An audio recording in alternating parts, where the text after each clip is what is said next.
But Ddc Skool of Thoughts, yeah. Kubatsirana, techisisana, techiyambusana, fila kuonesana, techisimudzirana, ya. Panondo patosangana, techibatsirana. Panondo patokumana, techisisana.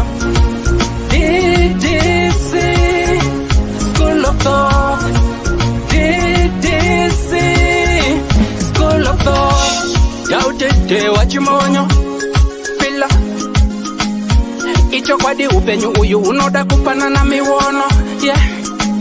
Kubatsirana, techitsitsana, techiyambusana, pila kuonesana, kusimudzirana, nekukurudzirana, yeah.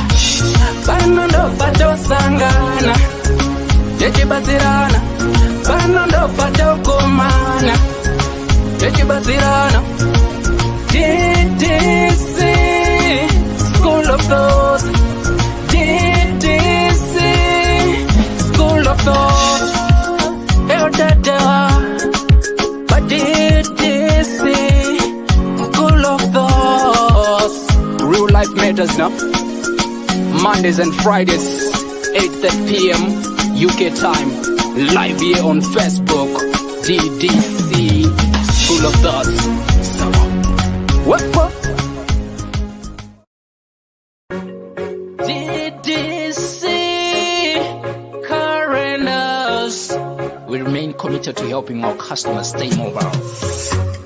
Zinomatika paguta, para mukuta. Uyakuna Ddc Fana kuna ku Ddc. Tene mafiwa seva 4x4 family car. Tene mafiwa seva 4x4 family car. Unotipata apa +447961803546 or +263773791 and last one +263771257 your big up daddy T.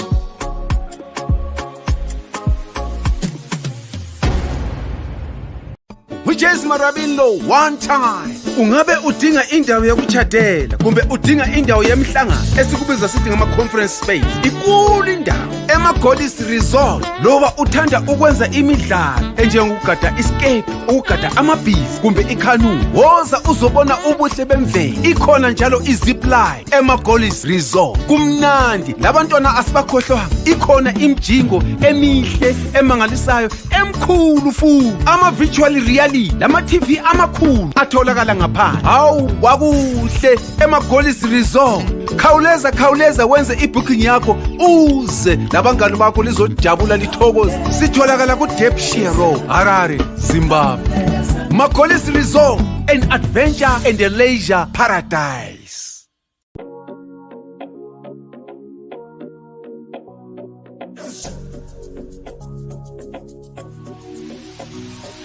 Imagine getting paid to view, like, comment, and share your favorite music from your favorite artist. Now, that's an easy job and convenient.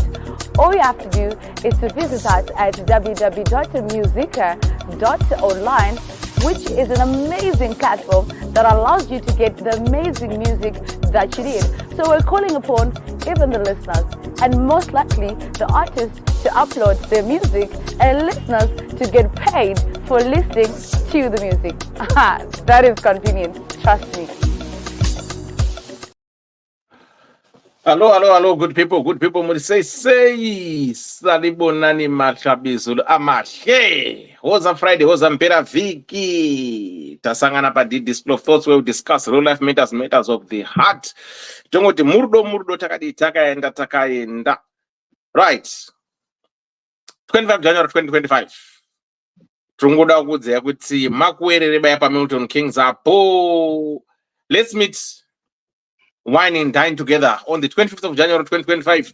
Please book yourself a place somewhere that will have fun together. It's a red carpet affair.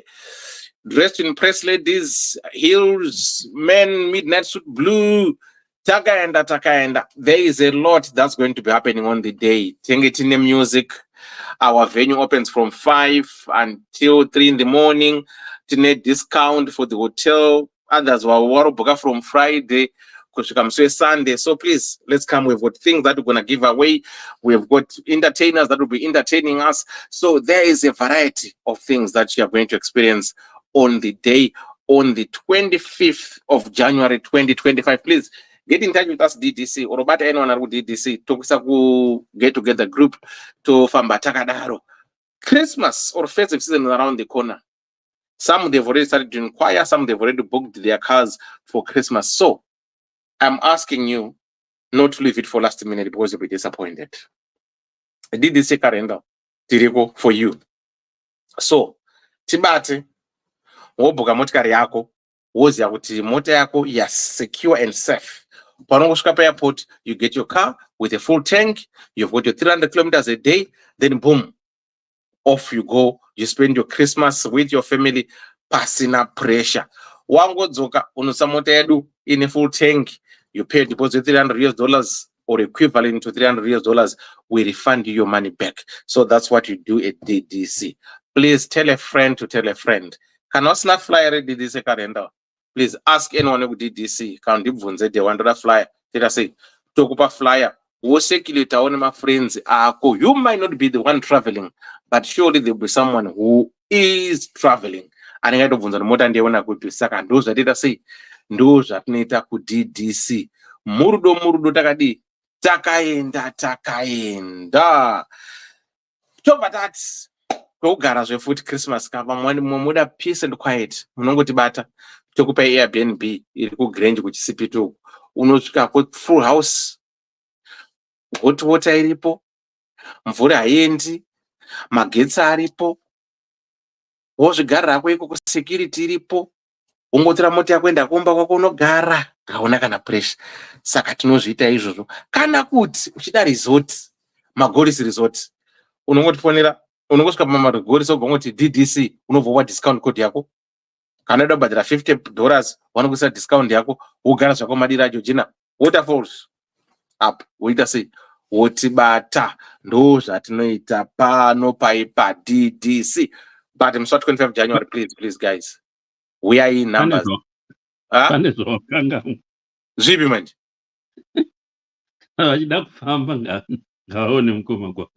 Okay, vaya vanoda kutoa Europe.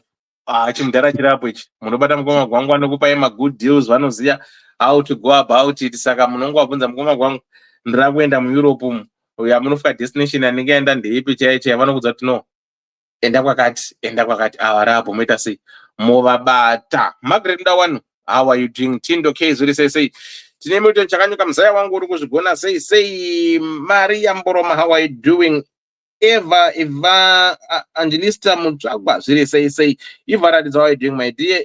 Clara Mushonga Mende zviri sei Mes Masani, how are you doing? Sandra Chikanye, Florence Kapara zviri sei Veronica Sanyangore zviri sei Shila Mkonyo ndeipi muri kuzvigona sei mukoma gwangu nakola madi. Isu correct. Ngoma gwangu anti muri kutofamba izvozvi muri kupi kwaizvozvi? Ini ende nhasi ndiri kuManchester. Oh, muri kumbotamba local. Hi Carlo. Hi guys, how are you doing? What's up? Munonetsa imi vanhu vanombouya muri zvinyawo katokuona hatikuzive isu. Yogara wacho rapo.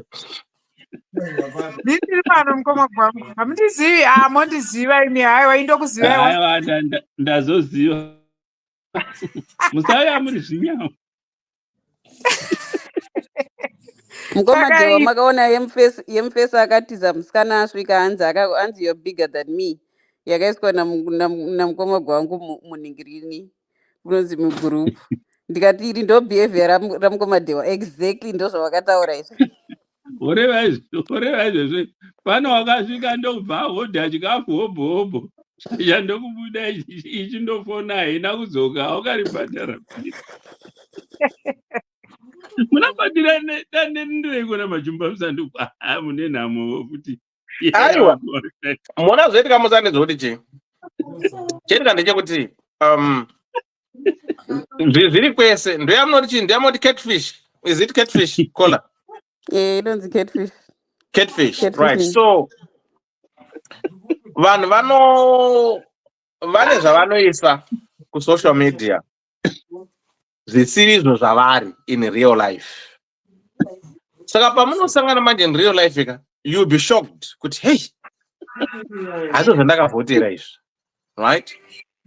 So unokwanisa kutizwa. Saka ini nangu I always say kuti netechnology iri kuika kazhinji kacho chingoitirana mafull board video calls kana iri FaceTime, munatsoonana zvenyu kuti okay, munhu wangu uchienda paprofile pake uchinakaturika mapicture, because there are some vanoisa kuti vanokupa friend request, uenda picture yacho haana kana face yake iripo kana one, pane maruva, mabhazi, shiri, miti. Kuti okay, so who are you? Hauna kana picture kana one.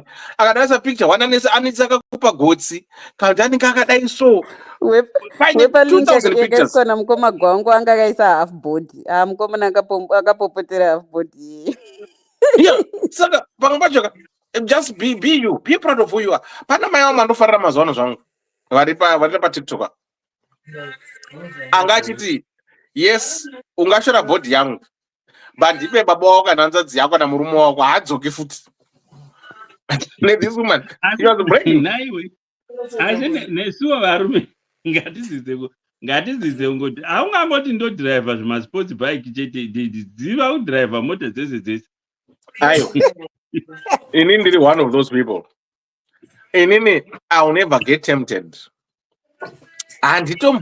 Handitotarisi ikoko, handambondoni ikoko. Why do I need to waste my energy? No. Why? Why do I need to? Preference.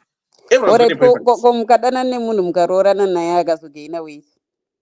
And it will be progressing together.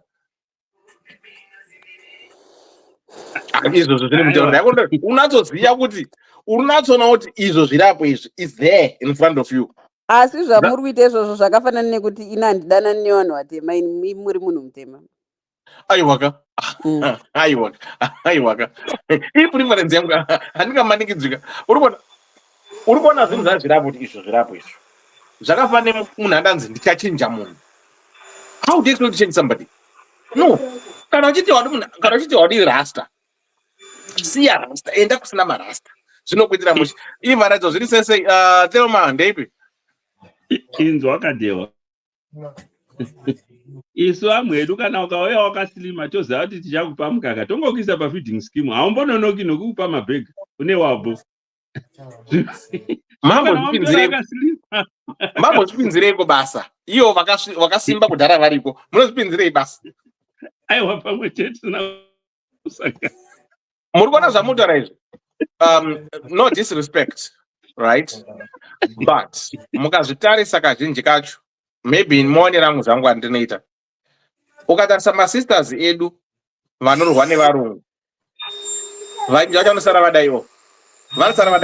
Kudaiwo. Vanotanga kuondeswa kana kuri kunzi ndio culture yacho kana chiri chii, I don't know, but I'm just saying that's my own personal observation. Unoona 1 out of 20 adamenti na body yake vazhinji vacho vanosara vakadaiwo. Sadza rinenge rashoma akati mukomadhiwa. Unenge usina anodya manhere ega ega achiti raisi handisi kuda, ndikuda sadza, wobika mapedzera makudya mese, ungodzikiswa twechirungu. Saka uri kuona ini zvangu kana munhu tikangowirirana chero uri mutete, I know kuti uchasimba because ndokudza kuti enjoy your food, ene ndobika chikafu chinonaka chokuti unodya.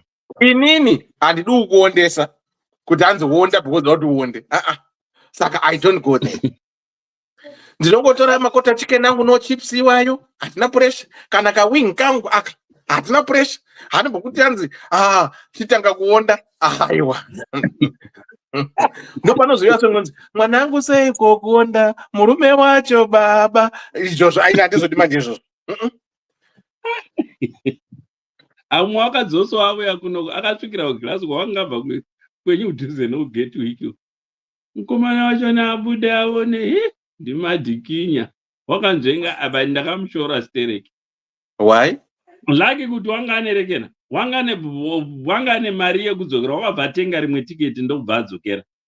Iye munofamba netundu wako, famba nemari yako, atotemurise. Unoziva takazondibhowa ini. Akanga akumunyengerera kuda zvikapfusegike ndatofuta kudarika atete ndeipi? Atete vakadiko. Ndevati wakunzi atete manje hasikoni here, kodi anonga netumwe tumazita, kodi anotumwe tumasasana nebasa rese futi. Koni unosamba nje.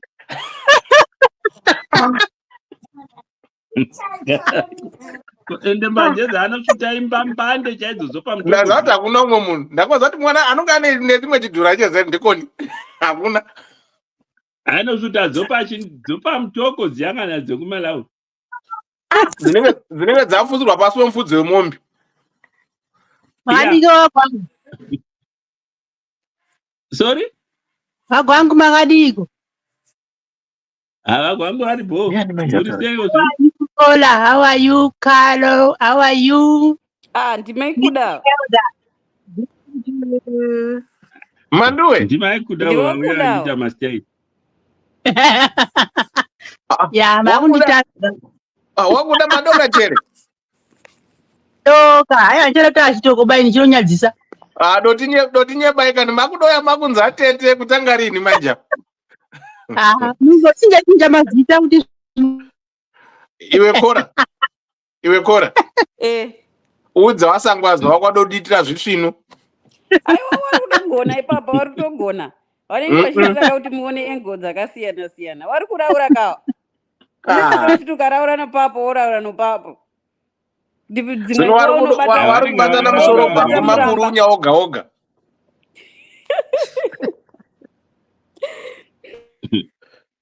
Muri sei?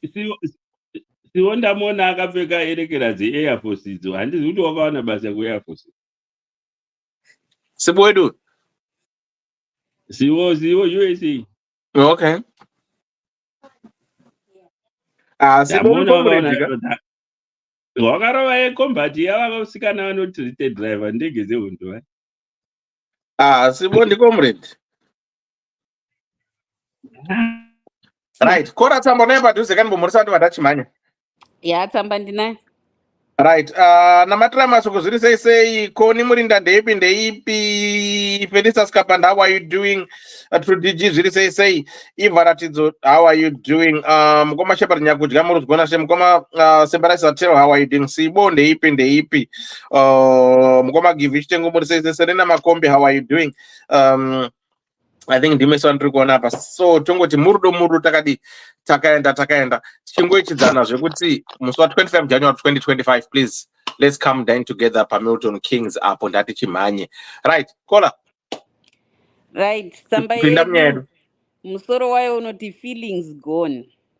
Hanzi nemunyori. Hello Elder, I'm 28 years old, pharmacist graduate, and my soon-to-be ex-husband is 30, a chemical engineer by profession. We have been married for 2 years and hatina mwana. Elder, chandiudza pano ini zvemurume uyu handichada hangu, ndave bore.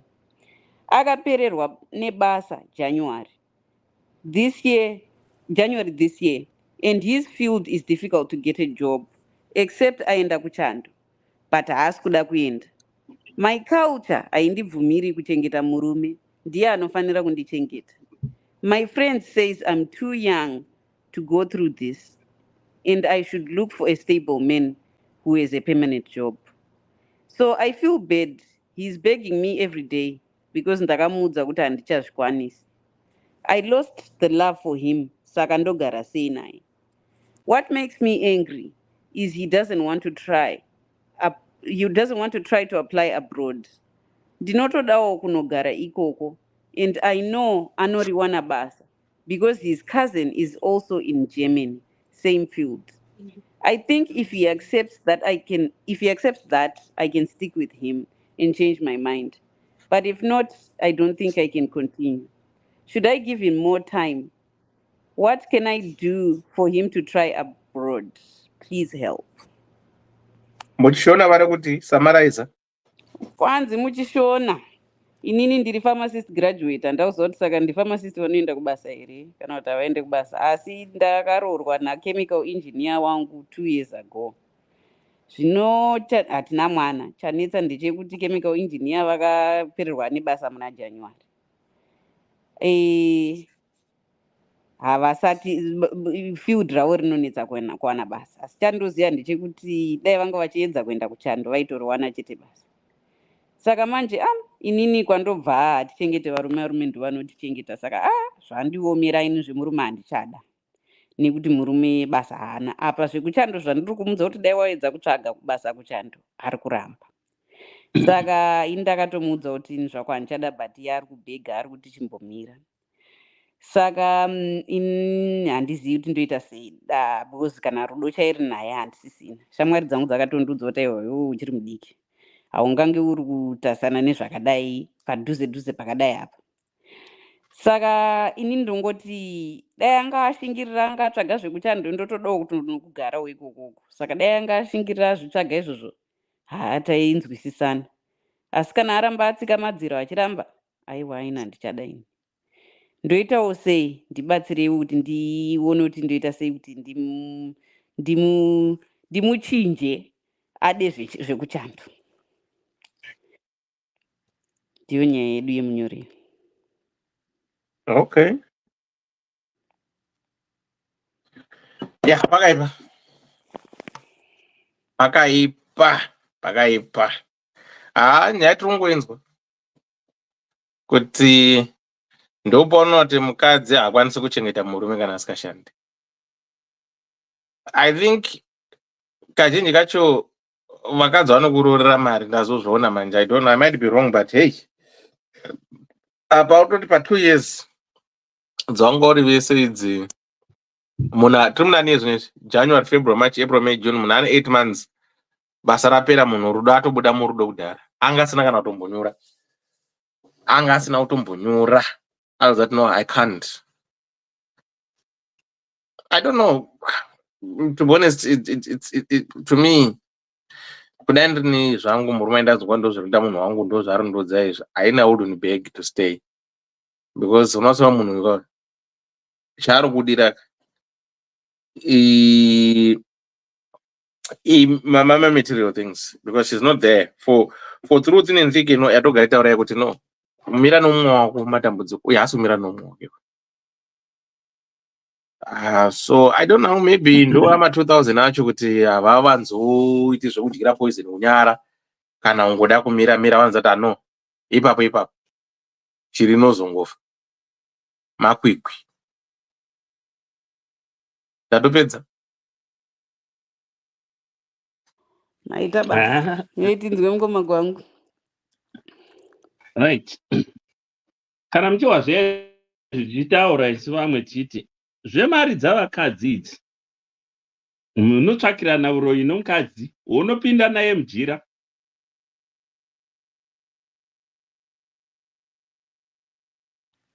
Mukoma gwangu vadonha. Vakadzi havadi nemari dzavo. Enda ndadonha. Rekera ndeye muhotera inonetsa, rekera pipi network, rekera pipi internet yachona inokosora. So vakadzi chaivo havadi nemari dzavo, ndo chokwadi. 9 out of 10, especially generation yakazouya iyi yakaregwa namaporiji omumapepa, zvokwadi vanonetsa. Ndio vanogara vachingoti vana mai vedu vanga vari stupid, vanga vachiitwa zvino zvakadai. Havadi. Anokuda aonawo neLamborghini, chaasingazi kuti Lamborghini iye yakaitwa mabedroom navakadzi vangani, siti rokumashure reLamborghini iro haazvizivi. Chaanoda kundoisa magaro ake papassenger seat paya, iwo uchidhiraivha uri pasaidha. Ndo zvavanoda. Ndosaka kwetiri kuenda kwachona kwakaoma, because muchaona chaos yetiri kutarisira in the next 30 years zvichienda mberi, neyo generation iyeyi yekuda zvinhu maningi. yokuti chero mudhara wakaita seni unobvuma kuzokugarira pamusoro iye ane 20 years or less, nokuti wakuona maybe uri kufar east zvako uri pabeach, afunga kuti hai kamudhara kandogona kunge.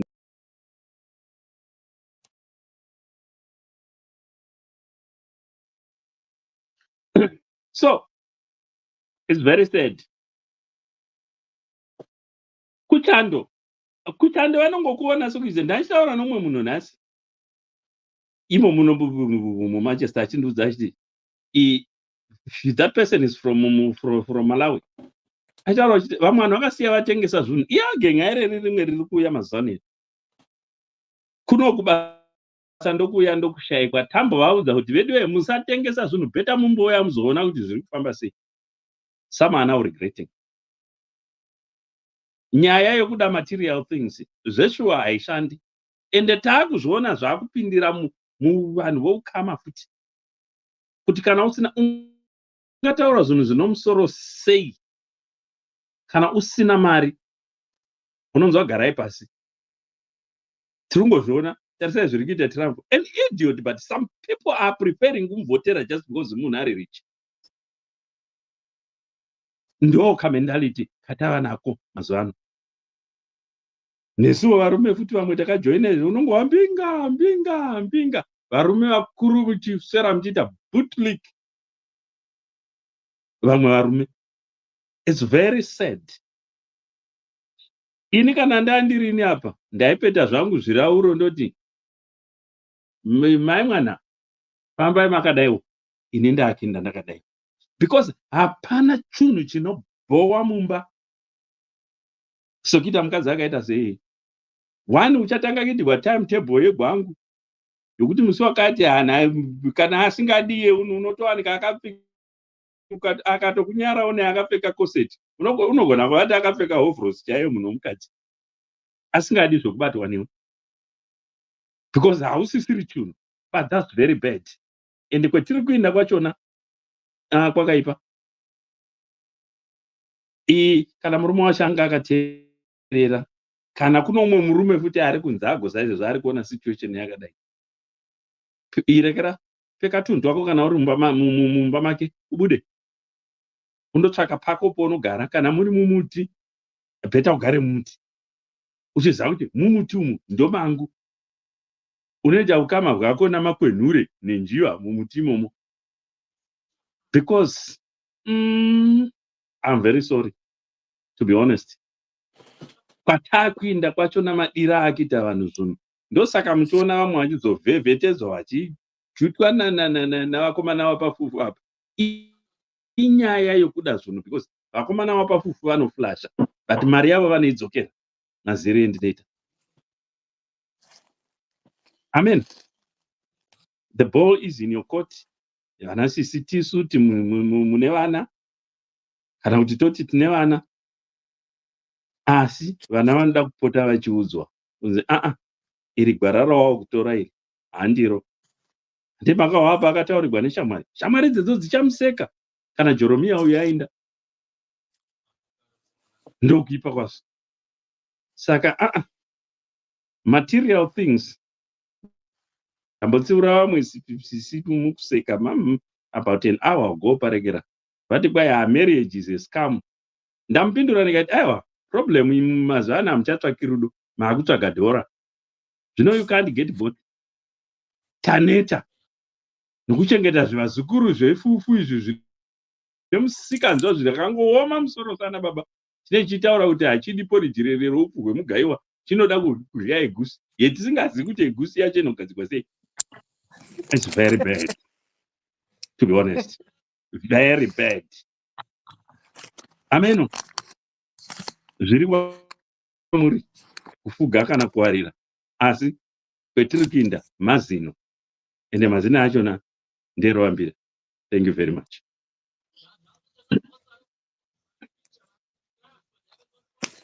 Ndapedza. Thank you Mkoma Gwangu. Thank you very much.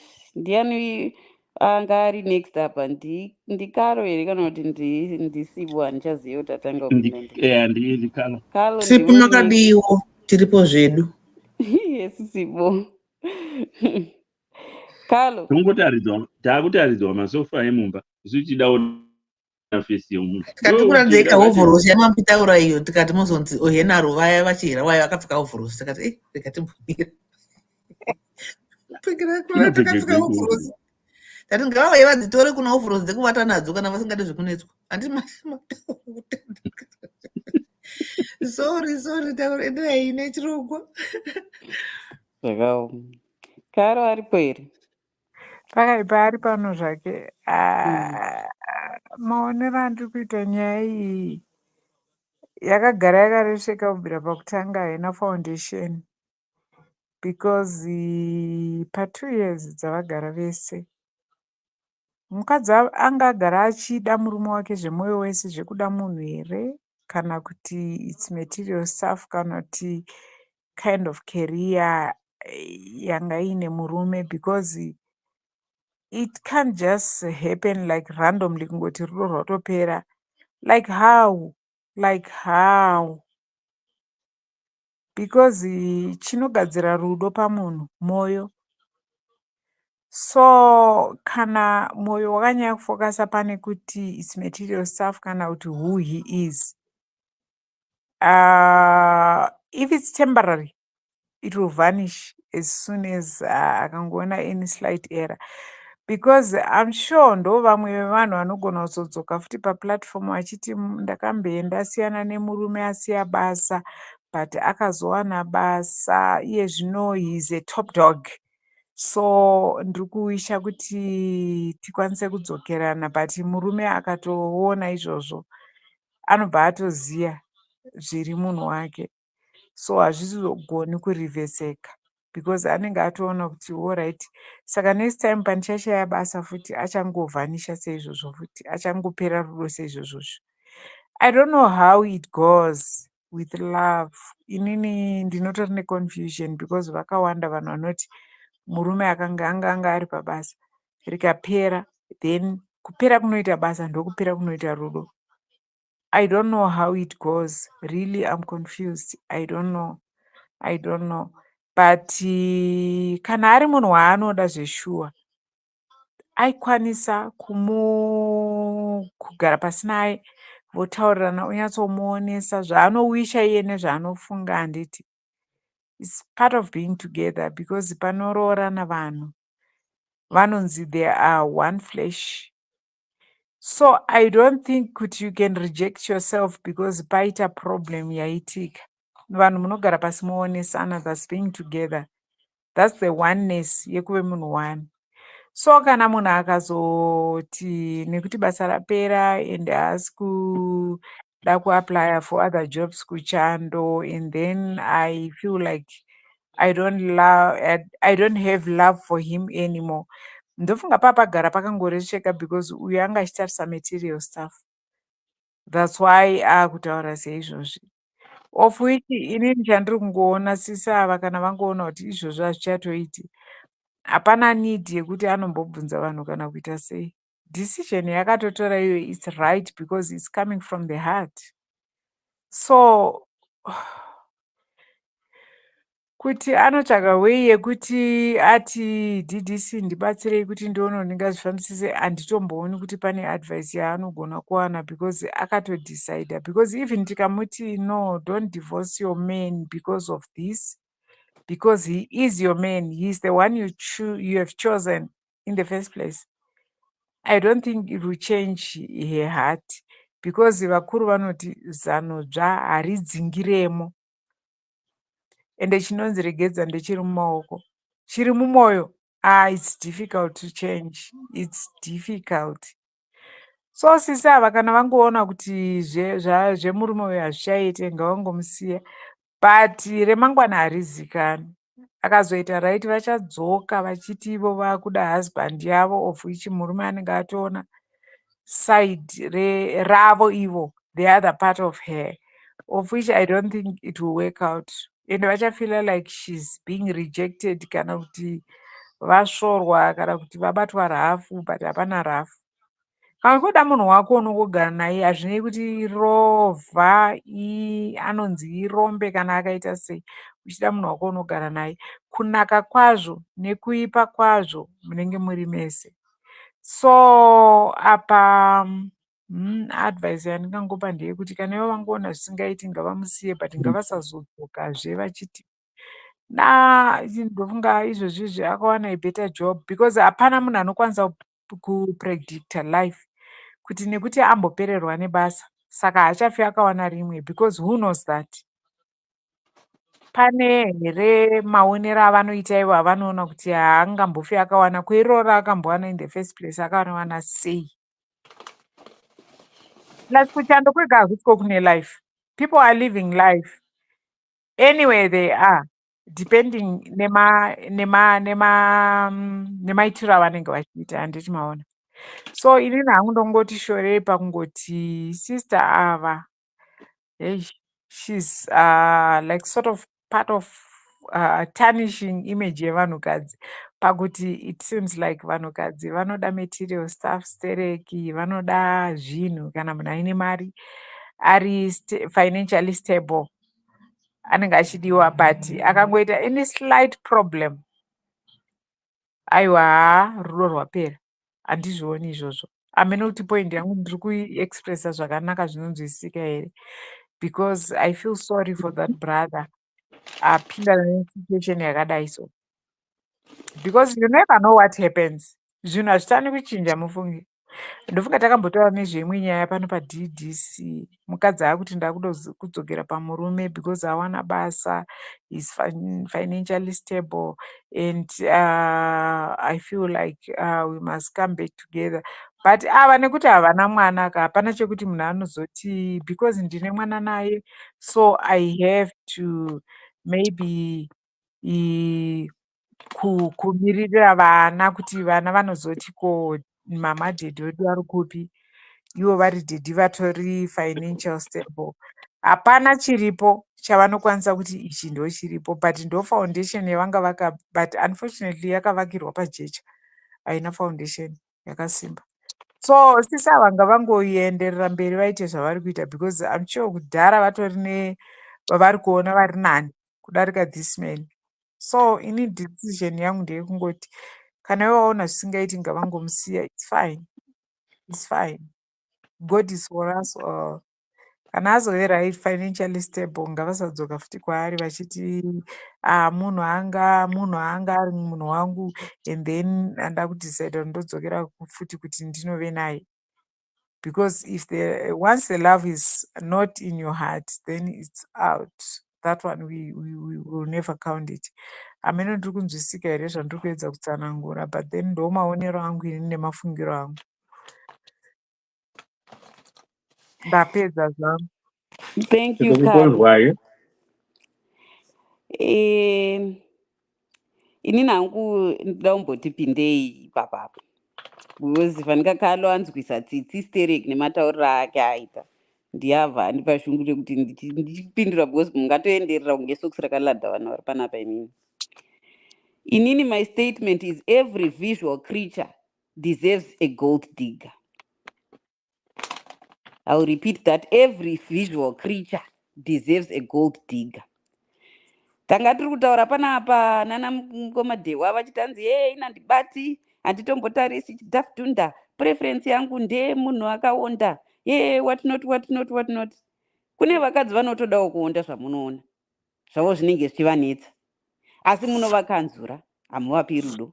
Kwozoita vamwe vakadzi vatinotaura munoroorana akaonda ari kasilenda achingoroorwa pamwe mabirth control pills pamwe chii zvinhu zvamuchinjira. You as men feel the right to judge us and make us feel valuable or not valuable on the superficial criteria that you desire and you are justified. You think it's okay. Saka kana vakadzi vakuzodawo zviri superficial vakudawo mari regai vadaro nekuti masangana. Every visual creature deserves a gold digger. Ndo pandakamira ipapa. Inini musikana uyu dai ari mwana wangu kana kuti ari munin'ina wangu ndikadai ndamuti wakurumidza watikurumidzei for your decision. But I think the other problem is we're looking at it simply from the fact yekuti the way she's saying it ari kuti haasisina basa indi ndinoda kuchengetwa saka ina handichamudi. But beyond anything else, inini hangu, and I'm not a visual creature, I'm very ndinoda intelligence. I'm turned on by intelligence. I'm a sapiosexual, I'm a demisexual. But tikada kunyatsobvumirana chokwadi guys, uyu murume uyu kauyu, you're a chemical engineer. I'm assuming vanhu vari kuZimbabwe nemanyorerwo aitwa tsamba. You're a chemical engineer, wabva kuna January. Sure, the fact that you even had a job as a chemical engineer, why engineer my chemicals api muZimbabwe? The fact that you even had a job to begin with was a miracle. So the fact that you go to chemical engineering school and then you uda kunamirira kunge Babricam muZimbabwe uchifunga kuti ndo muchanaka upenyu hwako, you're not listening. The problem that I see from the girl's point of view, if it was not the fact that if it's not just a matter of superficiality, pamwe kutadza hake kutaura, but inini if I was standing in his shoes, I would be irritated by this man because he's not being intelligent about his choices. The choices he's making are not in line with the reality of his life. Saka enda haasi kuteerera, itawo nharo nezvako zvinofamba. The fact yekuti mukadzi ari kuti ina handisi kuda kuchengeta murume, it means murume whatever is doing is not working. Hana paari kungwavha pari kubudawo kadhora kana kairi. Saka kuda kusvika rini? And let's be very honest and very realistic with each other, guys. Chemical engineer anoriwa nepiko basa kuZimbabwe 9. Saka what's your long-term plan? How are we going to get out of this? Saka kana usingafunge and une nharo, ini changu chinooma kuti papata handizombokudikana, rudo runopera and unobhoesa kongi ndoisa concrete neglue ndosona. It's important to be intelligent and to be she's bringing up good points. And pane vamwe vakati timbonzwisisa kuti mareasons ake kuti asaende kuningirikini asaende kuningirikini asaende kuchando ndeapa hakuna. There's no valid reason that you can tell me kuti usaende kuchando. Uri mwana wechikwambe, nyange uchiita wechikwambe ndaunoita wechikwambe uri kuuk uchitumira ari maningirikini ari mapounds or wherever. You know what, yekuchando hakuna kupfava, asi kuoma kwako kuri nani pane maomero akaita kuZimbabwe. Ava havasi vanhu vekuti vari kusiya vatengesa, havana chavati vavaka upenyu, they're starting in life. They've no reason, they've no valid reason yekunamirira muZimbabwe kunge Babricam. Asiwo on the other hand, iwewo musikana, iwe handiti uri pharmacy graduate, kunongowanikwawo mabasa kuchando nemapharmacy graduate zvakangoitawo semachemical engineer. Saka why are you putting the burden on the guy? That's also not fair. You should also, iwe kana uchida zvekunogara kuchando, wakamirirei, wakatarisa iye, wakatsika degree rake, famba nerako uite zvako.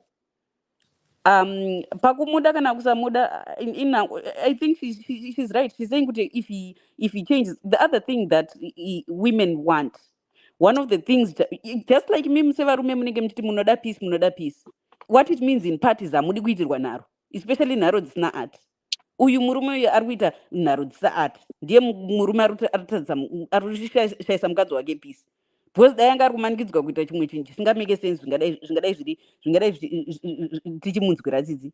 But zvaari kumanikidzwa kunzi aite zvachoka zvinotomeka sense. Saka tangamuka shamwari, utange uite zveupenyu. So if he changes his mind, but patabvumirana wedu nevamwe vese ndepekuti rudo rwacho runenge rwakati shoti haro, because muri kukurumidza vamwene, but at the same time wofire chiini munhu chinyavada chine nharo. Saka ndo pandakamira ipapo, ngainibonwa mvura.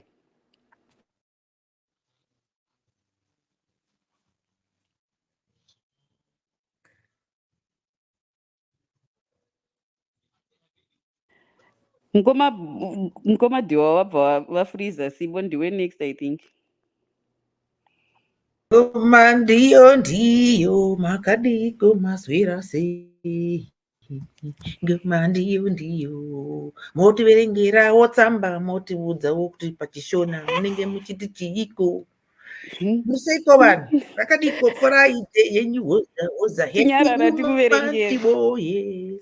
Tinyarara tikuverengere. Hanzi feelings gone ndo musoro wenyaya yedu. Hanzi hello elder, I'm 28 years old and pharmacist graduate. And my soon to be ex-husband is 30, a chemical engineer by profession. We've been married for 2 years and hatina mwana. Elder chandiudza pano ini zvemurume uyu handichada hangu ndave bo. Akapererwa nebasa January this year and his field is difficult to get a job except aenda kuchando. But haasi kuda kuenda. My culture haindibvumiri kuchengeta murume, ndiye anofanira kundichengeta. My friend says I'm too young to go through this and I should look for a stable man who has a permanent job. So I feel bad. He is begging me every day because ndakamuudza kuti handichazvikwanisi. I lost the love for him, saka ndogara sei naye. What makes me angry is that he doesn't want to apply abroad. Ndinotodawo kunogara ikoko, and I know anoriwana basa because his cousin is also in Germany, same field. I think if he accepts that, I can stick with him and change my mind. But if not, I don't think I can continue. Should I give him more time? What can I do for him to try abroad? Please help. Sibo, Muchishon, Zvanzi, ndine 28 years. My soon to be ex-husband, the chemical engineer, ane 30 years. Pa 2 years dzatagara takaroora na 50% of that time, which is almost a year, anga haasisina basa rakapera. Plus rinonetsa kuwana basa rake kunyanya muno muZimbabwe pamwe kuchando kungatoita nani. Saka inini zviri kundinetsa ndezvekuti ndinda kuchengeta murume. Ini ndakakudzwa ndichinzi handichengete murume, ndiye anondichengeta. Saka problem ndeyekuti ndiri kumuti iwe chitsvaga basa kuchando nokuti ndokwaungatoriwana. Plus ndakanzwa kuti ane imwe hama yekugermany ine same degree yakatoriwanawo basa ikoko, but iye ari kuramba. Saka ini ndakatomuudza kuti haina ndichazvikwanisi, but iye ari kuramba achibhega. Akachinja moyo akati ndoedza hangu zvekuchando pamwe ndingashingirire, but akaramba kudaro, zvatoramba izvo, chiregai nditoburuka bhazi richiri padhuze. Hanzi ndibatsire kuti ndoita sei kuti aedze zvekutsvaga basa kudiaspora. Ndiyo nyaya yemusikana wedu iyi. Sibo.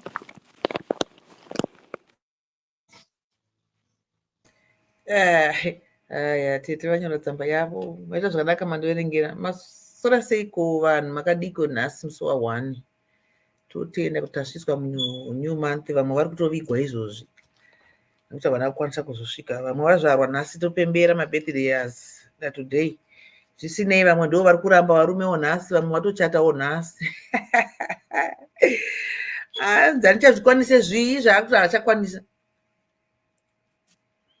Culture ipi yakamuudza kuti murume akadai akachata here? Because ndaona nge michato kando inonzi for better for worse. Culture ipi akatanga atiudza culture yavo iyo inotiramba murume kana ari gabasa.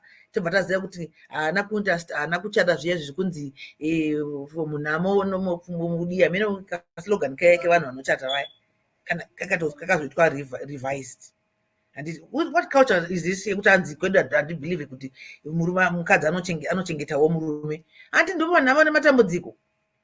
Ndotanga nekupindura mubvunzo ndisana ndabvunza kuti culture yake ndeipi iyo inoti hanzi ramba murume nokuti ashaya basa isina kana vakaroorana vakachata.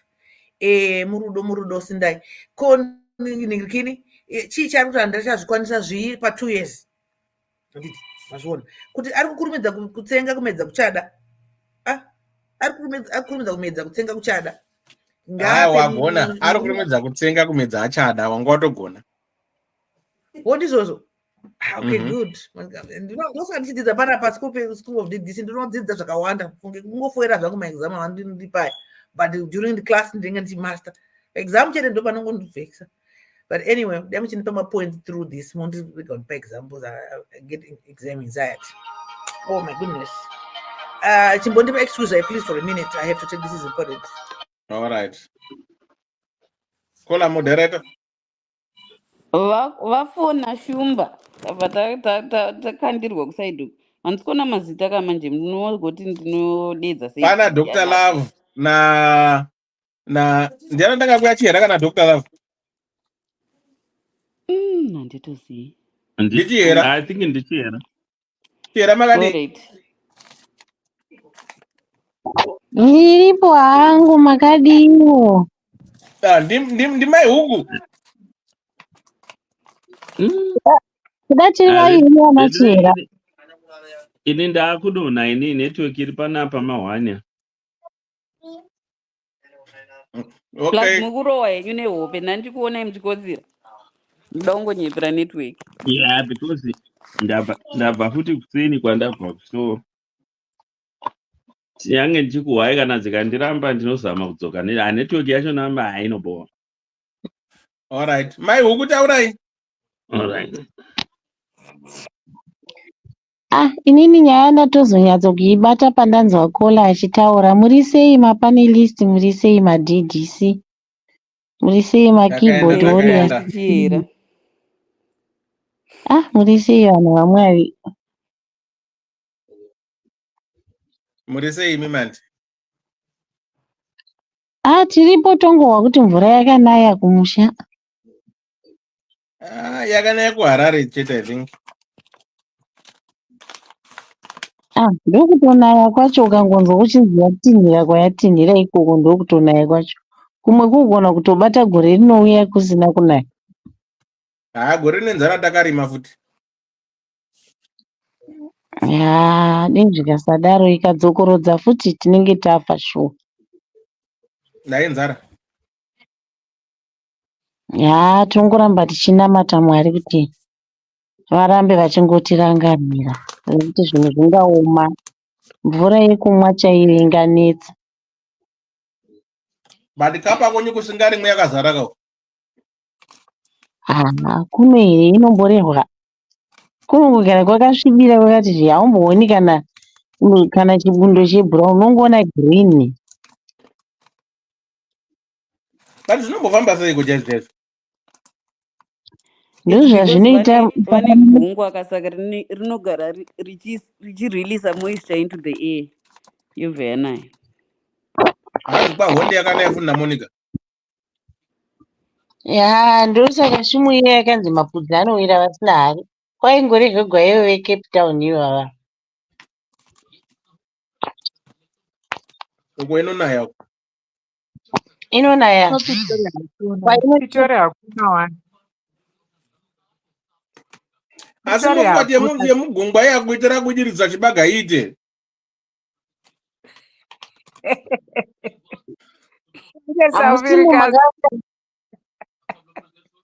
Kungomba ndimvure. Ine munyu wakawandisa iyeye. Inotouraya maplants.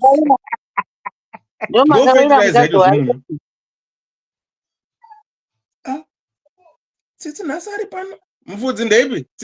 Tsitsi ndeipi? Chera umwe apinda. Ko madzokoyo. Takadzoka. Zviri sei?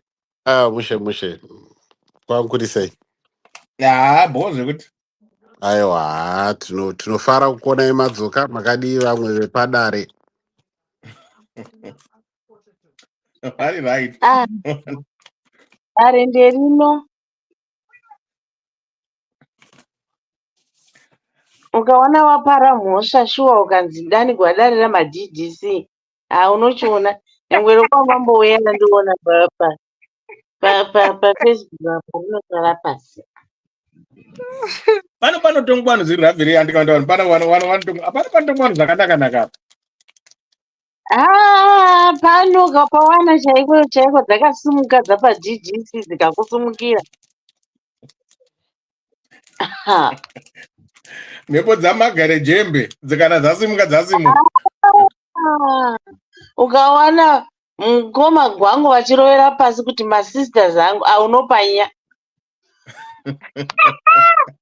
But pane justice ndochinhu chandinoda. Imagine shuwa. Ukaona mushiwoyo Mwari shuwa vadzimu vako vakadambura mbereko. Wombva wawana pana Kola. Wombva wawana pana mukoma gwangu. Wombva wawana pana Mary. Wombva padaro ponzi Dr. Love wotanga kupinda nechirungu chavo chokuisa dzungu ichi. Unonya. Saka munhu kwai ndini mukuru cheteka. wenyu. Ah, unonyatsoona kuti iya unomuka wakarova exit unobaya inonzi chii bhatani riya rokungosiya rinoi kudii. Ndinoro exit button asi munhu kwai pano ndini chete kanti. Matide eredha wacho ari munhu kwaye mati kwaimbowanikwa vanhu ivava vandadoma ivava.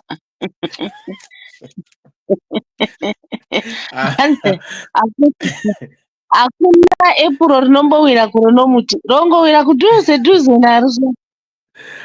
But handisi hashi. Indiri very soft as a wall. Handisi hashi. Ivava varoda kutaura vachidero vakakuudza kupinda negogo mudura unotonogwa.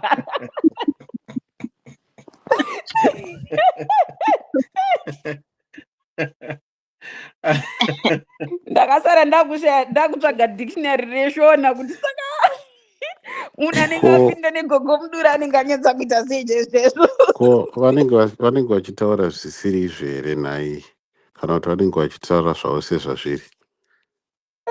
Aiwa Hanzi sekuru Benford. Sekuru maiwe ndatovasiya. Sekuru Benford ndo muhwamundove. Ndo muhwamundove mani. Unongobayiwa uchishaya kuti ndiri kubayiwa zviri kubva kupi.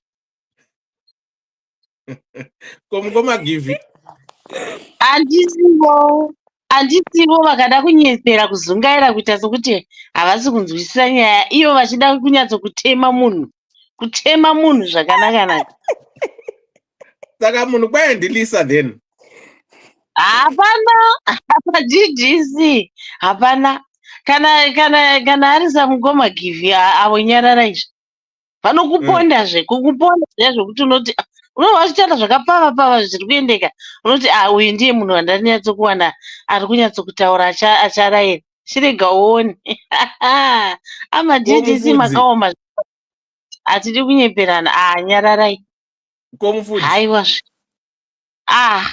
but hapana mucheto umwe ndakatoona kuti pano paDDC pano unonyatsoona munhu achitanga kutaura saiva vava vana mukoma givi ukaona vachizanganisa nezvichirungu ada munhu iye atonyazve. Ina handifunga hangu kuti ndiri munhu anogagadzura vanhu.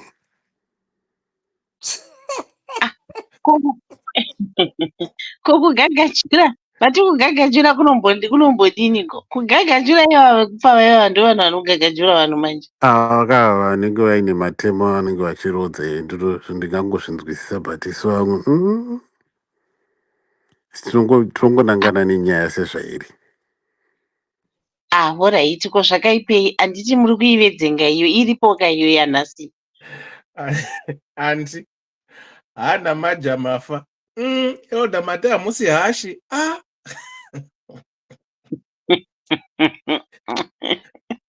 But I'm not harsh. I'm very, very, very, very, very soft. Mukoma dewa imimi ndimde pasina munotopinda mufilling station kuti kuona kuti zvino munhu apinda uyo ndiye munhu apinda mufilling station. Pakanaka panodzi hapatuki munhu. Pano pakatonakazve. Pano ndo paigona kubvarurwa munhu kubvamburudzwa munhu apinda mufilling station kuti nyengo. Mukoma dewa anopinda zvemufilling station kukonawo kufema kuita wendere vanosimuka ka5 apa kuda vanenge vachinoweta kuda vanenge vachinofema ungaziva kuti chii chinenge chiri ka5 munhu achienda achidzoka achikutoona kuti munhu wapinda mufilling station.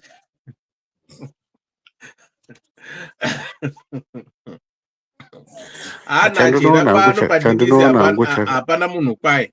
Chandinoona hangu chakanaka ndechekuti apa kutsanirwe munhu munogona kuwana mapoka akasiyana-siyana anenge achitaura zvakasiyana-siyana. So handifunga kuti zvinenge zviri itek-tek. Ndinoona kunge vanhu vanenge vachitongocontributewo semanzwisiro avanozviita kwete kuti vanenge vachida kunyatsotamika munhu. Hanzi Dr. Lambo vega vari soft and cool as a wool. Oho. Aya, asi wasangana hakuneni tisingawe chirungu zvakanaka. Uchimabata mahwe echirungu chaiwo mukoma ngoti kwai mukoma Dr. Love vari soft ezeu. Hezero wakadi yako. Unongopondiwa muchirungu imomo. Andi, regai bomorisa hezi. Hezo wakadi yako. Hezo. Pari Hi. kuziziva kuti dzati kumunzwa here. Muri sei? Mucha zvirudi. Ndiri bhori sei? Bonde. Hapana. Hapana mfudzi. Andi Sibo. Andi Chihera. Kola. Dr. Love. Nakaro. Okay, nice to meet you guys. Welcome. Ndirikumona kure unga shiri rumakore. Iwe. Kamtara kuna magetsi ka.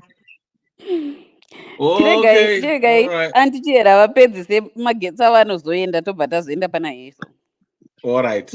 Antichera chirairai mwana muzukuru wenyu wauya kwanza anichadi murume. Ari kuramba unotsvaga basa kuchando. Zvakaoma.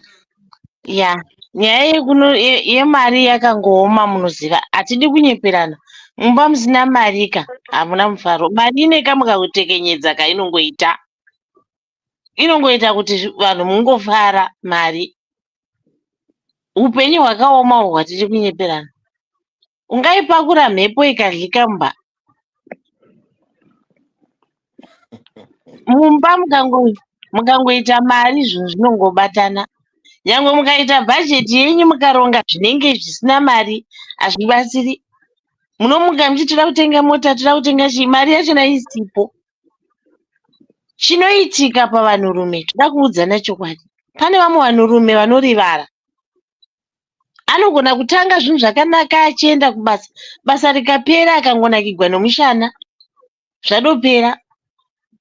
Unoti kuda mwedzi uno baba vachasimuka voenda kotsvaka basa. Ravira vahwera. Wotoona kutoti vachambotanga vachiti rega ndipanochekera kavechi pamoto, rega ndisanoisa bhinzi dzibvi. Votopedzisira havachadombozvigoni, vakutonakirwa. Kugara pamba kunonakidza ka. Nyama dzikajaira kugara munhu anotonakirwa nazvo. Toda togona kusvora musikana uyu, togona kusvora munin'ina wedu pano. Asi zvomene chaiko. Kune vamwe vanonakirwa nomushana. Kuna vamwe vanonakirwa nebhawa. Kumuka ungonokwera akangogara pabhawa. Ototi kana zuva rovira ototi achaisa. Otodzokerawo kumba semunhu achaisa. Kutoendawo akaneta akarembedza mavoko akaneta. Saka ngatitarisei mativi ose kuti karekta yemurume uyu ikarekta kwayo here. Kuapurayavo mabasa kubatawo uchitsvaka kuti apa padi imbobudavo umbovirwa tenderavo mumaindastiri. Nekuti ukangomuka ugere pei yeuya muka ikasvika woverenga ndiwo unonge uchidova mberi uchitoverenga kuti yaindepi. Shuwa pane zvimwe zvinhu zvokuti shuwa umwe mwana umwe munhu anopedzisira akasviba mwoyo kuti baba ava vasisatiri mupi havachatodini. Ukatomuudza kuti enda unotsvaga basa wototi ndatukwa. Ukamuudza kuti apo pari kutogwa vanhu haatodi, haatombozviteereri. Unotoona pamwe varume vanenge vachipipitidzana kutsvaga basa, iye akangogara mumba. Munofunga kuti hazvioresi mwoyo womunhu izvozvo? Zvinooresa mwoyo womunhu. Saiyo nyaya yekuchando iyi hatidi kureverana nhema. Nyangwe mwana wako chaiye unogona kutomudza kuti mari ungoenda kuchando wani. Nekuti unenge uchingohwauka kuti kune mari, unenge uchigoziva kuti unenge uchingohwa kuti kune mari, pane asingadi kuchinjigwa noupenyu. Uwa kuti kwai vamwe vari kuenda kuAmerica ona umwe haana kana chinhu, unotopedzisira ukatomubvunza kuti zviri kuitika munyikawo zviwiwo. Imbozamawo zvichiramba. Saka kana angogara angoti go, tingangokurudzira kuti kwai munhu ingogara ati go. Haachamudi nokuti oda mari, haachadi nokuti oda mari. Zvechokwadi mari inongodiwa nomunhu wose. Nyangwe indodoidawo pandiri pano. Mukore unoshuwa ungati kwai munhu ungoti dzvinyu rinongotenderana nomushana. Hazvigoni. Munhu ngaashande. ini noti munhu ngaashande chaiko chaiko, haikona zvekuti kwai munhu akwera agere moti kwai munhu uyu adisa mari adini, kune asingaidi. Nyangwe varume iko zvino vanododawo vakadzi vanoshanda wani. Kudhara waitonzi kunoda mukadzi ane hunhu ane dini, zvino vanotongotsvakawo vanoshanda vane mari. Saka inini ndinoti kumurume uyu tsvaka basa zvechokwadi, ngaatsvake basa. Nyangwe iko zvino akati atsvake umwe munhu ari rofa, vashoma shoma vanhu vanoda murume wekuchengeta. Unoidi huku yokufuwa, huku yeprojekti inogara ingotenderera newaya, hamundi zvinhu zvakaoma. Imboitawo muteteresi anenge achiteteresa ari uku. Ini handimbokurudziri munhurume anongokwera akagara hazvimbobudi mufungi, unoshayiwa respect. Nyangwe wanga uri tudhatire rume rakareba rakasimba, respect yako inoita shoma chokwadi kana usingatirimuki. Tsvaka basa urishayiwa, haikona kungokwera ugere. Ini zvomunhu anokwera agere kana voshuwa. Ini handinomudini. Sunga waya, kwera umire uchionekwawo kuti avo ndibaba. Zvoka wangokwera wakagara wave mainini vomba zvingabuda. Hazviiti zvose warongegwa kuti mukutidzire bhinzi. Mugochekera madomasi. Mugodini. Aiwa kana. Munhurume akangoyi nyangwe bhaibheri rinodotenderanawo neni. Murume ndiye akai anoshanda, inongovawo nharo dzedu dzokwera tichenda, harisi basa ndiro kushanda. Varume ndo vaidofanira kunoshanda, bhaibheri rinodaro.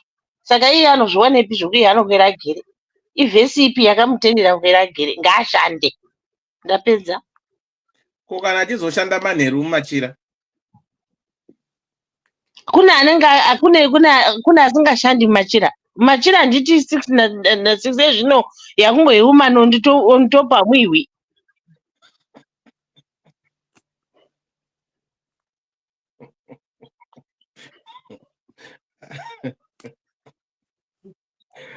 Vanga vatanga zvavo nenyaya yevobho vakati 69 was a very good year. apa urosuko chani? Udade wamunofara. Makadikwa adzimai wangu munotamba ere? Ndazwa muruku moitewo kubana. Mukati regai titsiure arume tsimbe.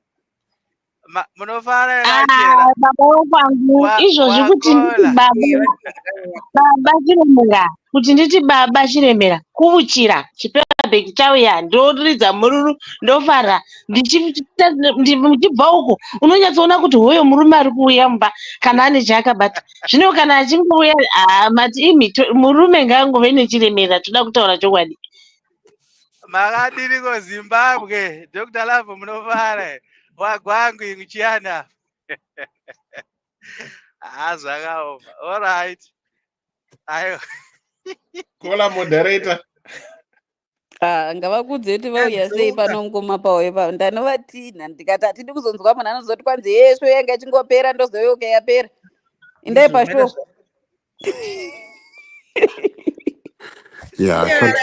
Chandinoona ini ndechekuti aiwa nhasi maita zvakanaka mukoma mupfudzi chimbomira tine muenzi kana muenzi angopedza tobva tazokupai. Presha yacho inenge yakawanda, saka pamwe pacho unodarikwa zveshuwa. Senge ipapapa ndandiri kutoona zveshuwa zuva racho handisi kutombonzwisa kuti riri kufamba sei. Saka matoita zvakanaka zvisingaiti. Chimwe chikola I think ne time difference vakachinja time sasachinja, saka time yakuti achivhekisa. But ndoziva zvekuzouyewoka show mabhoira zvinoita unenge wagara wakajaira zvenyu. Next week zvinenge zvaita bo tine zvadzokera. Saka next muenzi wedu ndiye akutaura, timbopawo muenzi. Maita basa antichiyera matirangira muzukuru wenyu. Mati muenzi wedu anonzani mukomadhewa. Yezo. Yedu wainzwa here mwongo. Tiri right. Ainaenda pakupinda memanje saka anonzwa zvakawanda.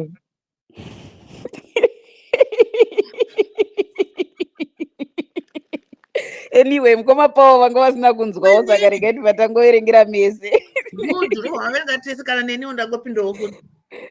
All right. Hanzi nyaya yedu iyi ine musoro wekuti feelings gone. Hanzi, hello elder, I'm 28 years old, pharmacist graduate. And my soon to be ex-husband is 30, a chemical engineer by profession. We've been married for 2 years, hatina mwana. Elder chandiudza pano, ini zvemurume handichada hangu, ndave bhoo. Akapererwa nebasa January this year. And his field is difficult to get a job, except aenda kuchando.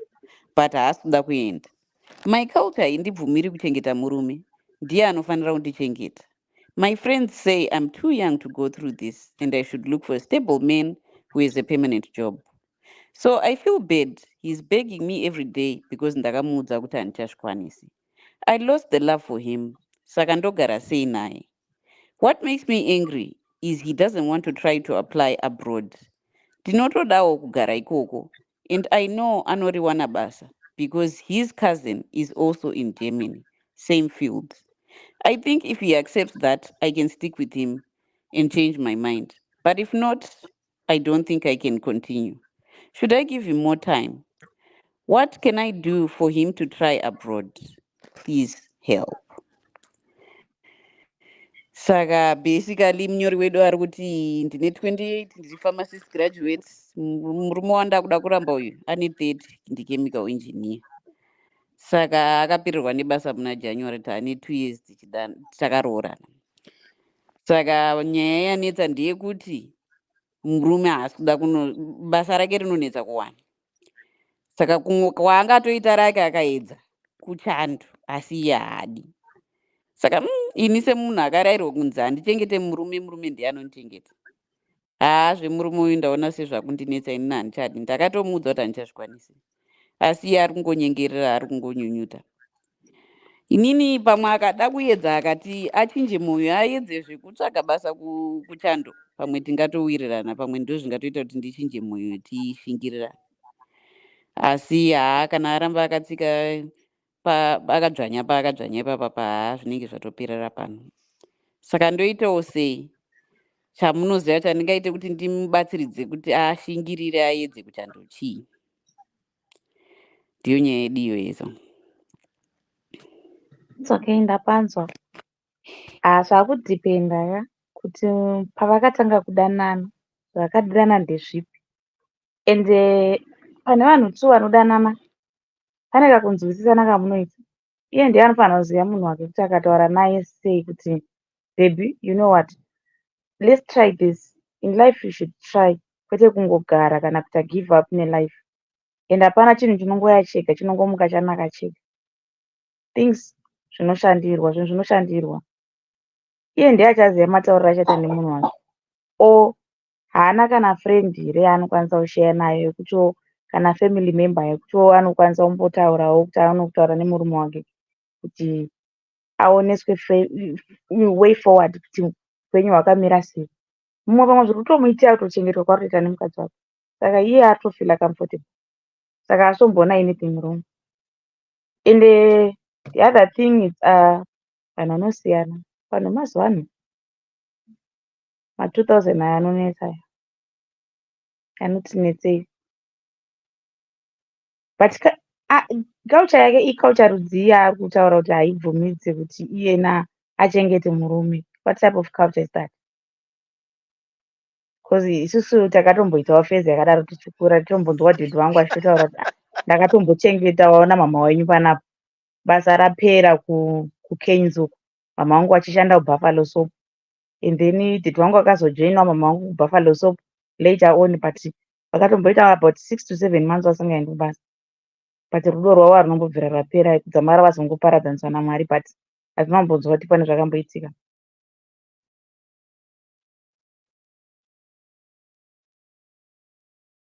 Yatombobvunzwa iyoyo kuti hanzi culture. Yeze unoda kuti tipindure kuti culture rudzi here. Imbotaura kani chiko naye. Okay, alright. Inini I once came across ndakamboita dating a guy anditya wekuMuslim. What I know, vakadzi vekuMuslim havatobvumidzwi varume wavo, they are the one vanofanira kuita everything. Iye hatombobvumidza kana kupa murume sezvekuti murume hamuna kana mari yemadomasi kana yeshuga. nyange mukadzi ainayo havatobvumirwi vamamuslim kuti mukadzi abudise mari yeshuga achitenga shuga murume aripo. apa vanenge Uri kuona varipowo vakadzi vacho. apa mukadzi anonge aripo nyange mari atori nayo vanotoudza kuti baba ende mushanda vanenge varipowo, handiti vemamuslim vanoroora vakawanda. vanonga varipo vanoroora vakawanda kabhozi murume anonge anonzi ngaashande. Saka mukadzi hatombobvumidzi kubudisa mari yake. Saka pamwe ndokaucha yake. Saka apa ndichazivi kuti ndokaucha yake here kana kuti unless I know imwewo. Amen. ngatichingoasuma kuti she's a Muslim so that we cover that side. Saka ngatichitaura on the Muslim side. Kune uchimboita muzhara kumuslim kwacho kwe uchimboita muzhara sezhara iriko kumuchagore rino ngokuti unenge wakatsungirira mari kuti ichiita haidiwi mari yako. Aiwa iye hake kana ada kungoita move on anoita move on nhaii. Anongoita move on because unokwanisa kungomirira munhu anopedza aka 2 years asingadi kupakanyuka. Saka ivo pa 2 years ndopawaiganhurira kuti aiwa 2 years dzakwana. Aiwa munhu audzirwe kani kuti zvinhu zviri kuitika because unoziva kuti uzoone munhu uzode munhu kambotaurwa zvezve asandabata mazita enyu wabva kutaura mai manje vachitaura kuti aiwa kuti munhu unzi munhu imari kana kuti something chinhu chinotodiwa kuti kana kuti uzotenge mafuta ekuzora vaseline unotoitenga nemari. You cannot maintain yourself kuti yezouya ndo yezo watontaura naye ratinoona mazomuona life but kana pasina maintenance yakadaro munhu anotoda kumaintainwa mea nyangwe pakutodya apa nyangwe paquality of skin nyangwe pachii munhu anoda kutomaintaina kutogara akamaintainwa. Saka murume wake aiti anotopfakanyuka anotoita hake muvhuni. Nhai Yezo, iwe wataura kuti baba vane nguva yavakanga vasingashandi. Hazvirevi kuti vaingokwira vari vhusha kana kuti vakava vasingambozami kuti ndonotsvaka basa apo kana kuti vakahwa kuti kuri kutogwa vanhu uko mai vakauya vachiti kwandafa ndadionawo marume vachimanya uko ivo voti havakwanisi vongoramba vakati weshe vari mumba wakavahwava vachitaura izvozvo. Aiwa vaitomhanya zvataitoona vaitomhanya vachienda paspeed paya basa kubva vachinotengesawo vachinohodhahodhawo tumwe tudoko twaingotengesawo. Saka vakanga vasina kugara vakanga hatiti baba vaitashanda vaitaka nyika vaitobuda kuti zvinhu zvibatane pane yamai iyoyo pawedzere imwe 50 cents kuti upenyu hureruke. It's not about enda unowana basa kuindastry kana kutodzokera pawanga uchati takanyika. Izvozvo zvokusataka nyika izvozvo ndo zvinopedza appetite yomunhu. Munhu anopera mweya nomunhu kuti uyu munhu abetsereke uyu. Unofungidzira kuti zvazvitagwa nadhewa kuti kwai usiku vanoshanda oda kushandira munhu hausina kupasadza kuti ande unonge uchimushandira kudini vanhu takambohwa imwe nyaya yekuti kwai munhu wakapera mweya kufenda nebambatsa usiku iwaya pamubhedha iwaya kwai kupera mweya kufenda. Zvino kana wofenda uchiita basa baba vasinaka kana vasingabhadhari kana bhiri remvura rokuti kana ukahwa nyota usiku unomwa. Aiwa pakaoma ipapa bhosi hatidziva usiku isu. Alright.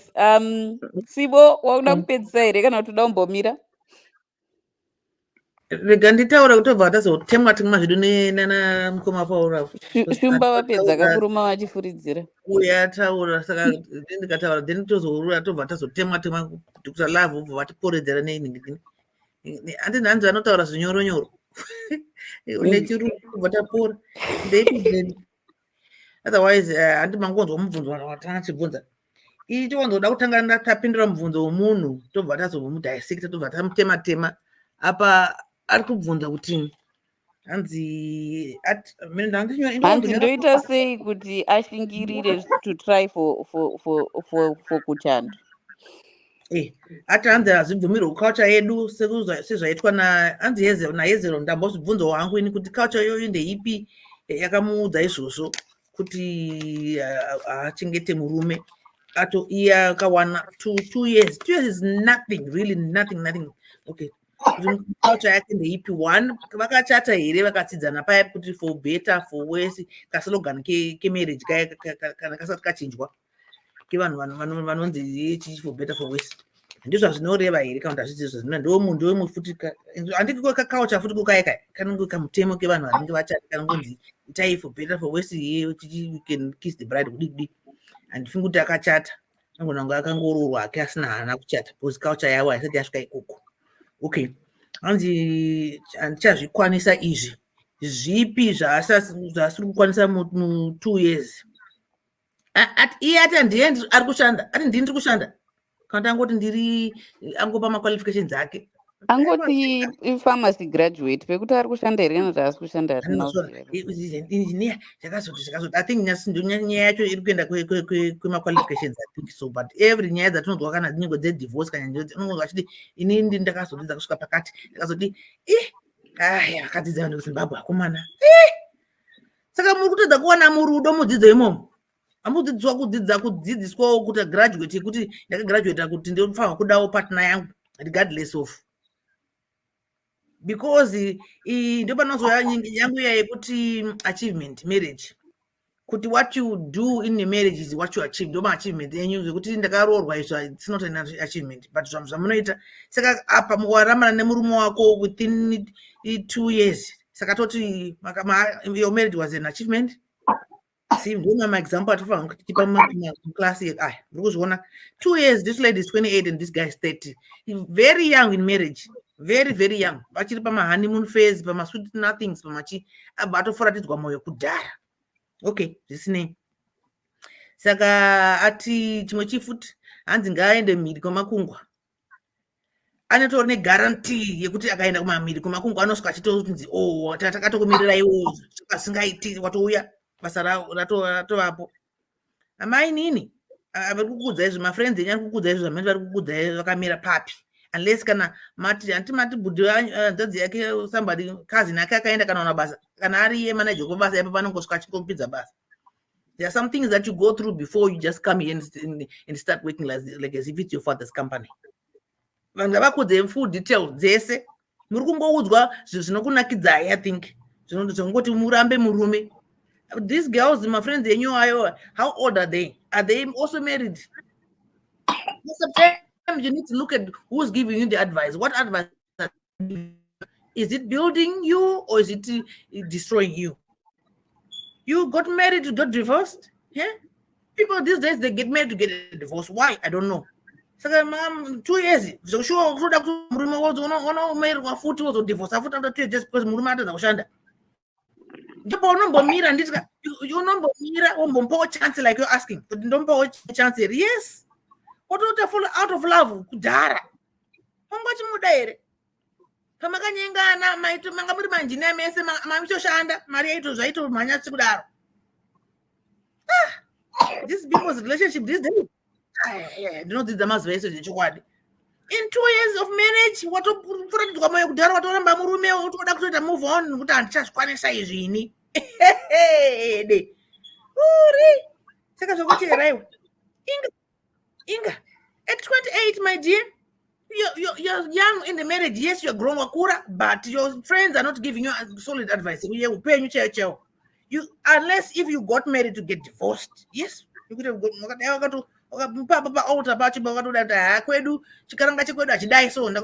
yes, let's get married today, but tomorrow you're gone. That's not what marriage is about. Sama dzako dzofanira kudzokera unoti nhanzi kuti Ddc mundichinyasonditsavanangurira chaizvo kuti kumarriage kwakamira sei.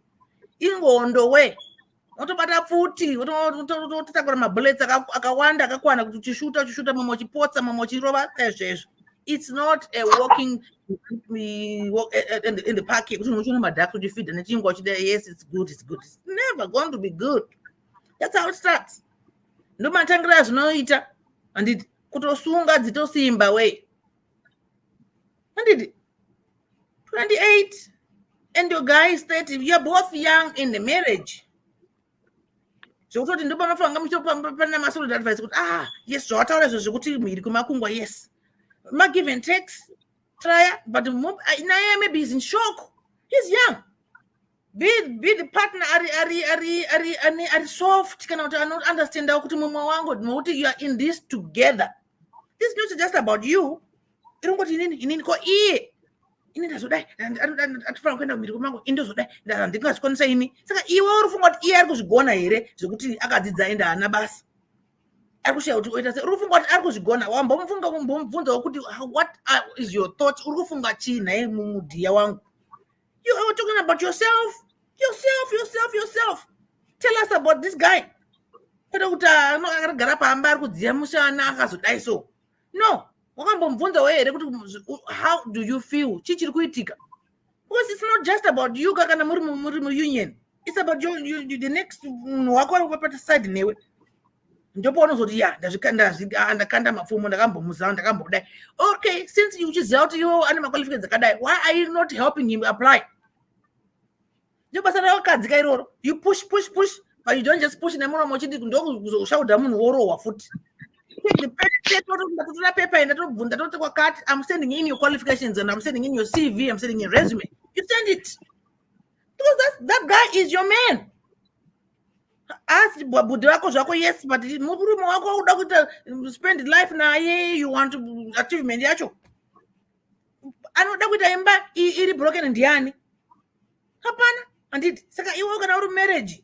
Urauti imba yako ifambe zviite muite zvakaizvozvo kuti my husband is an engineer. So vanhu vakawanda engineer iwe asi uri chii? What are you? Uri chakati whatever pharmacist. Maybe you can own your pharmacy one of these days. And movhura kambani yemo haya isusu vasina kudzidza. And it but what? 2 years, only 2 years. Saka zvangofana kuti idanga achida kuita mwana matrai kuti mwana murume unobata nhumbu obva atoramba kuti ndakazomutrai achabata nhumbu saka ndichamuda love inoita nge kumagrosa ekuti ukana unonzi aiwa chingwa hapana kuti zvatodzva andichaende next door kunotsvaga chingwa what kind of love that is? You guy, you don't love this man. You never did. Because if you did, you were not going to bring the good culture. We're deep into something that is not valid at this point. 2 years is nothing. They are talking about 5 times, but what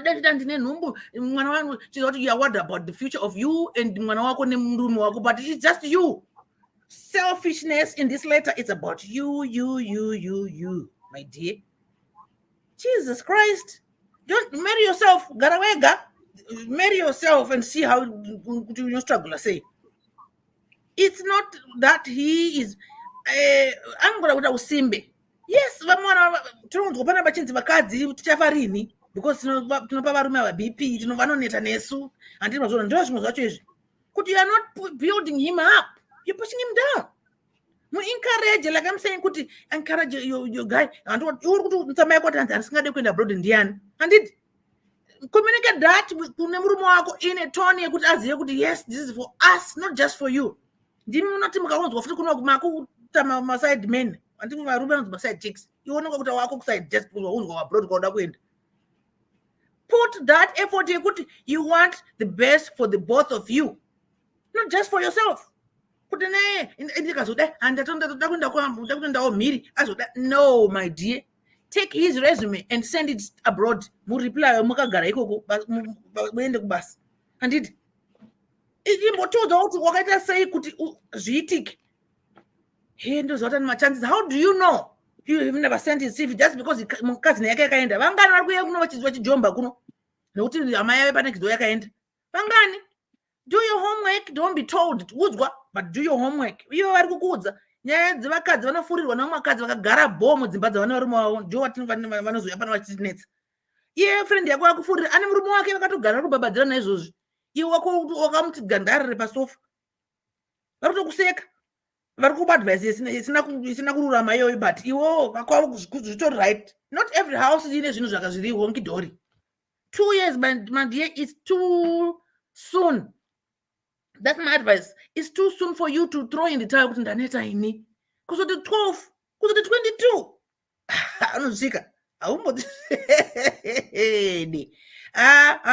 My answer is muitire resume, you know his qualifications, and send it abroad kuna cousin yake. won't go respond. One, it's not as easy as you think. Two, culture yako irevise. One of the culture yako amuna kuudzwa here kunzi you stick by your men. Amina kuti culture yekupi yo kunzi ramba murume timwe wawa.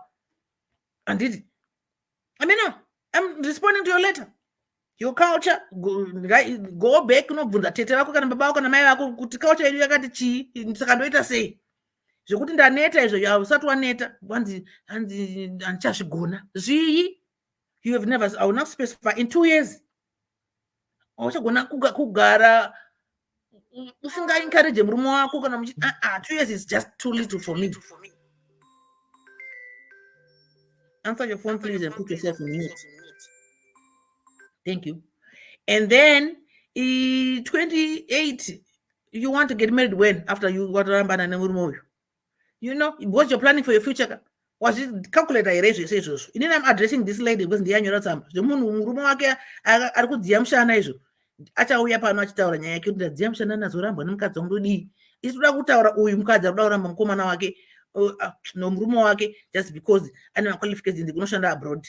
Saka ari kufunga kuti akaenda abroad anongoona basa, anosvika basa rakamirira. No, it's not that.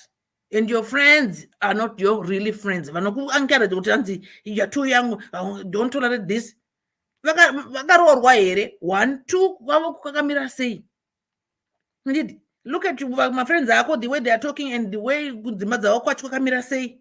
And my advice vari kukupa ndeyekuti ubuild imba yako here kana kuti uiputse. And dzokera kuna baba vako sekuru vako ambuya yako vakakuudza zveculture vanyatsa kukupa kuti culture yemarriage yakamira sei kurudzi rwenyama inoti muri marudzi kana kuti chawa akuitwe zvakadai kana kumuslim ataura uyo akuitwe zvakadai. Saka achada hanguramba ndichienderera mberi because ndopedza ndakutotaura zvimwe. I think ndataura ndakurumidza kutsenga kumedza kuchada. Okay, right. Kola handisi kutorera basa rako. Ndine munhu akabata foni kuno kubvira 1 hour 2 hours ago. Aiwa itai zvenyu plus ina ndoziyi order. All right. Saka mirai makadaro. Chihera kufoni how are you? Chihera. Ndiripo Elda muri sei? Mbomadi. Ndiri right zvangu. How is everybody? Everybody is doing fine. How are you, my sister? Kola, how are you? Bana Kola. Ifi muri sei? Bana. Ndikumhoresa munhu wese ipapa. Bana Kola, Dr. Love, Mukoma Powell, Hazel, Sibo, na Chihera mukoma wako. Ndikuvamhoresa vese. Hanzi muri sei kuna Chihera special. Rugare. Tinofara chaizvo. Ndandane time but nyaya iyi ndatinoti handisi kurara. Yandishaisa hope. So handizive kuti muri kunyatsondinzwa zvakanaka here. Zvisingaiti tiri kunzwa chaizvo. All right, thank you so much. Nyaya ndoda kutaurira mukadzi uyu. I'm very sorry nemashoko andichataura but mwoyo wangu unoda kungomataura. Hauzive zvaunoda. Handitika ndombokutuka mbishana. Rega nongoti uri saga remunhu ndozvokutanga chandoda kutaura zvangu. Sorry but ndo wanyora hako nhingirini yako uchitaura kuti Elda chandiunza pano ini zvemurume uyu handikada. Handiti? Right. Wati murume hauchada iwewe. Ukazotaura kuti culture yako haikubvumire kuchengeta murume. 2. Pamwe pechi3 pandazobata. Mafriends ako iwewe. Handitika zvame muchitaura nemafriends epasi pemuti. Muchifurirana zvinosina kunaka. Pa2 years dzawagara nemurume wako iwewe muchiti muri husband and wife. Murume akapererwa nebasa. Haana kuramba basa. Hauchatomuda because murume wako haachasenzi. Saka zviri kureva kuti hapana kutombogara paita rudo. Wanga wakagarira mari. handiti because pa2 years kutoda kutoudzana zvekuti hanzi handichada murume because haashandi culture yangu. Handizoti culture yako ndeyekupi iyoyo inoti kana murume basa rikapera haufanirwi kumubatsira. Then 2, shamwari dzako dzauri kutaura idzodzo vanhu ivavo vane vachitoenjoya mamarriages avo nevarume vavo, saka haufanirwe kukopera zviri kuitika kunext door kuti zviitike mumba mako. And help yauri kuda pano paDDC ini ndekuishaya ini. Handiti wati murume hauchada, zvaunongoita iwe uchingoti siya murume wacho. Handiti siya mwana wevaridzi, achawana mudzimai anonzwisisa kuti chii chinonzi kupererwa nebasa. Iwe uchatsvaga murume anosenza kunge mwoyo hauzorore kupamba, unozviziva. Handiti murume wachinotombotozorora kana yapera bhati. Manje mwoyo unopamba 24/7 hamheno zvichingoenda unozozorora munhu afa. Ndiye murume waunofanira kutsvaga iwewe anoenderana newe. Zvokuti hanzi kasini yake iri kuGermany vanoita basa rakafanana, uri kukombeya upenyu hwako nehwevamwe ende uri munhu anofuririka. Saka iwewe dai uri mudzimai wehanzvadzi yangu, mashoko andaikusiyira sehanzvadzi yemurume wako ndeyekuti maiguru siyanai nehanzvadzi yangu, mudzokere kumba kwenyu munorarama life yenyu isinei nehanzvadzi yangu. Hanzvadzi yangu ichawana mudzimai anonzwisisa kuti chii chinonzi kupererwa nebasa. Iwe wati murume hauchade, so hatina zvatiri kubatsira panapa. Dai wanga wauya nenyaya uchiti murume wangu inini akaramba basa, izvezvi ari kuapply mabasa, ari kutoshedzwa achiramba kunosenza. Aiwa taiti aiwa murume wako inyope yekutanga nekupedzisira haungazvikwanise. Saka iwe kana iwe mukadzi we, yanoti wife material. Because munhu anda kuvaka chaizvo ada imba yake achida murume wake, unomira nemurume wako. For better for worse yamakaita yacho hatisi kumboinzwisisa kuti iri papi. Murume basa aitoshanda zvake, basa robva rapera. Saka nyaya iripo ndeyekuti iwewe neboyfriend yauri kudanana nayo, matauriro ako netsamba yako une chikomba chauinacho iwe. Chienda unogara kuboyfriend yako iyoyo inoshanda kemoyo, unowirirana zvekuti nekaucha yako iyoyo yepasi pemuti inoitira kuti murume anofanirwa kutambudzika. Iwe kana une mari haumubatsire, unoita zvekaucha yako iyoyo. Handiti because pane pawakanyora kuti kwanzi hanzi chiko, hanzi I lost the love for him, saka ndogara sei naye. Uri kubvunzani pano because wakati iwe murume hauchadi. Enda ikoko unoita zveikoko neshamwari dzako nekaucha yako. Unotsvaga maboyfriend ekuchando akawandisa stereki. Kuchando kune varume vakawandisa, mainjiniya akawanda zvekuti unongotsvaga one anokutora munogarisana ikoko. Ndo advice yandoda kupa munhu uyu because hazivi zvaanoita muupenyu hwake. Zvokuti should I give him more time? Hayewa pano paDDC hatisi kukudzidzisa izvozvo. Iwe ngoita iri kutamba nemwoyo wako chete, iri kuda hana yako, ita izvozvo. Because kana uchida kubatsirwa kuti murume wako aende kwaBrodika, unongouya nenyaya iri straight. Kwete utanga wambouya wati basa rikazopera shamwari dzangu, culture yangu handichamuda. Can I give him more time? Tuka. Ndozvandada kutaura, ngaazive zvaanoda. Ngaanotsvaga murume kuchando, iye ngaaende kuchando asiye mwana wevaridzi. Okay. Thank you so much, Chera. Murare zvakanaka. Bye bye. Thank you, Chera. Maita basa. Thank you. Good night. Bye bye. Thank you. Right. Ndiana apa. Tonezwa taura. Imi. Ngoma ndisati ndataura. Vanhu imimi ka makundijairira, ndakangonyarara ndichida kuona. Aiwa, sorry. Chera wangu akabata phone. Ndinoziva. Vataura zvirimo nezveimomo chaimo. And ndokumbirawo mukana wekutaura ndichifamba ichi hangu. Ndamutsa. Yeah. Ndamutsa hovi. But this is the thing. zvataura nevakawanda ipo panapa ichokwadi. This young lady, I think at 28 she's still young and impressionable.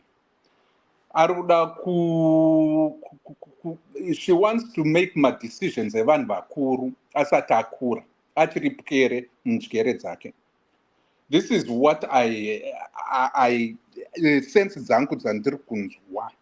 One, at 28, she's got friends that want her to actually leave her marriage.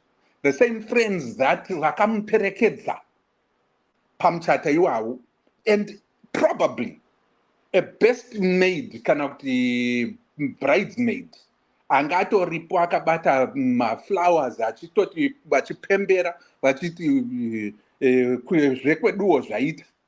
And 2 years later, 24 months, makutaurirana kuti iweka chibva wasiya murume wako. Those are the same friends, I would bet you. And the mira ndichikutaurira, those friends were very angry. Ipapa chitochinja shamwari dzako nokukurumidza uchi neupenyu hwako. Because if those friends, the same friends that were supposed to keep you accountable for the marriage yawapinda, are the same ones that are actually quickly telling you kuti you are too young to experience what? Hardship yei. Handina kunzwa kuti haurare usina kudya, haurare usiri pasi under a roof and zvimwewo zvese izvi. Chako iwewe chawangotaura ndechokuti hauchade murume nokuti haasi kushanda. Saka anga murume wacho ozokuramba here iwewe nokuti hauchashanda. Because if we are going to put it this way, when you work and he works, makarorerana the titles. Wakati ndawana mbinga yangu, he's an engineer. And ane basa riribo obva awira muswasa. Handitika wozoti abuda manje basa racho nawakuti hauchamude. Chii chawanga wakavingira ipapo mumarriage iyoyo? Nothing but the title yaanga akabereka yeye murume kuti he is an engineer. Granted that it's 11 months later, asatawana basa, 10 months child, asatawana basa. Let me just ask you a question. Aimboshandaka, zvichira kuti kuna mabasa. Kuna vaya vari kuti muZimbabwe hamuna mabasa, aiboshanda. Saka mabasa ariko mabasa, because he used to work. The problem is that Zimbabwe yaporonga pakuti dzimwe nguva mabasa iyayo akukatwa, but there is still work out there. Chinonetsa ndechokuti iwo wakumhanyira mberi. Yes. Wakumhanyira mberi kuti urongere murume wako kuti aende kuchando nekuti ndiko kwakakwenyerwa iwewe kuti that's the only process and that's the only way to get out of this hellhole yauri ikoko. Handiti? So what I would like you to understand is this. Oh, sorry? Aiwa, pani masiri pa mute taureni. Munondiana. And then this is the thing. Kuzopinda in this situation yamurika Andrade, it is a matter of choice and perspective. The choice you made in getting into this relationship is the choice that has now been taken away from the equation. Yekutichi hachina basa. And if your love is predicated kana kuti yakatsigirwa in a foundation yekuti murume wangu anofanwa achishanda achiunza mari ndiko kuti ndimudeka, I will tell you this, and it's unfortunate. Murume uyu is lucky kana ukabudirira ukamsiya, because at the end of the day he would have dodged a big bullet.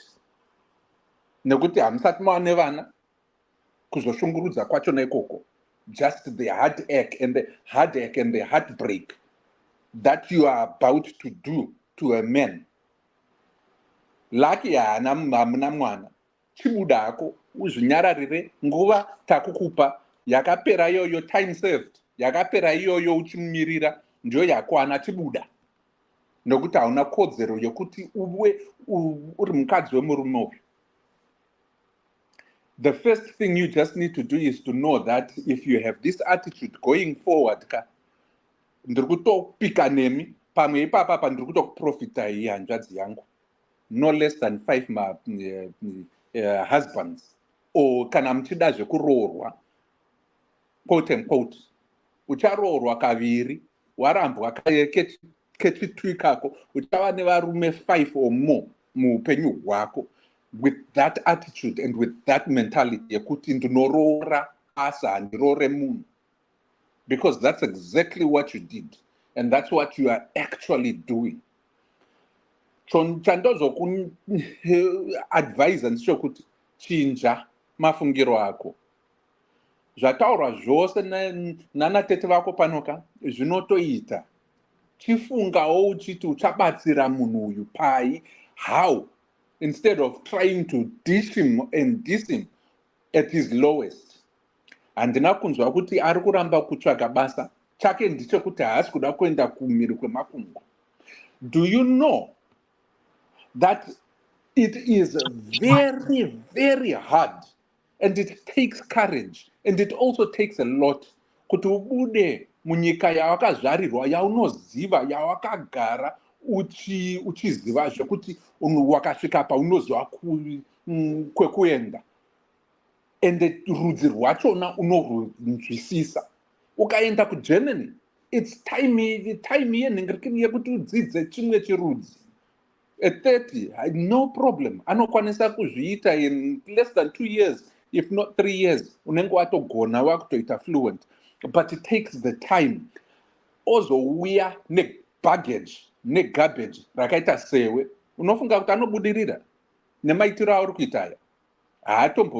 He will be setting himself to fail because iwe partner wachona iwewe. You are even a burden. You are a drag. You could actually limit his success. Nyango akaenda ikoko ku Germany kwachona ikoko, or anywhere around the world, because it takes a lot. Azvingonzi unongosumuka uchingoendaka. Pane zvakawanda zvinofanirwa kuitwa sezvataura sisisivo.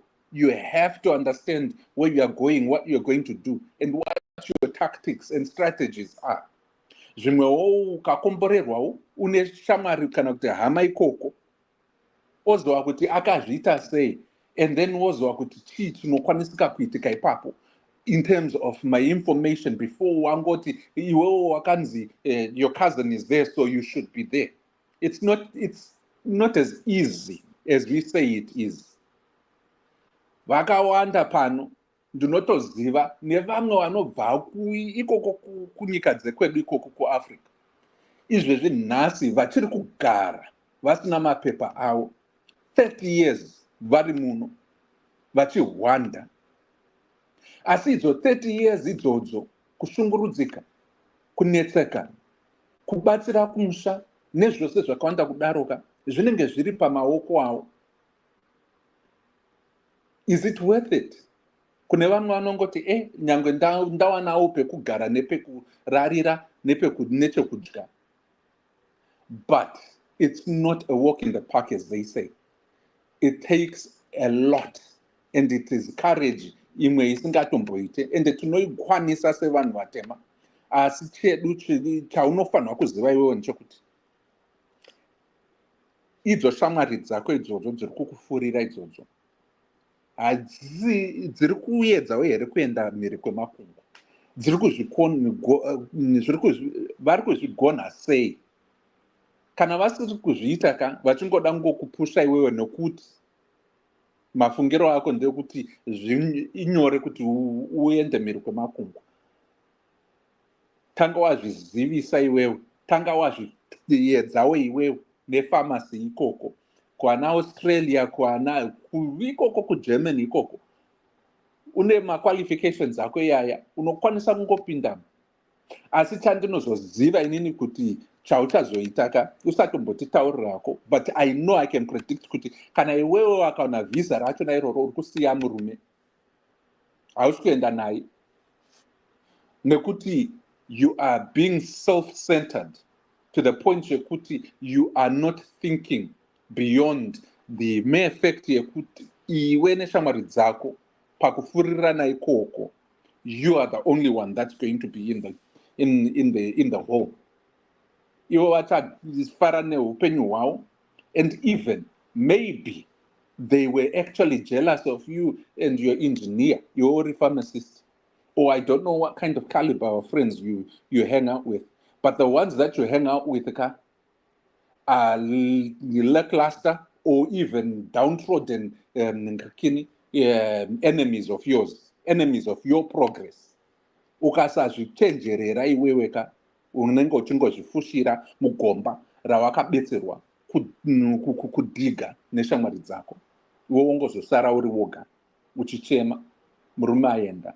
Because at the end of the day tinongozvinzwa izvi, waramba murume nekuti hana basa, mangwana aita opportunity yanga asingafungiri yamuitisawo zvinhu zvakanaka, woda kudzoka kwaari, unozofunga kuti zvinoita izvozvo?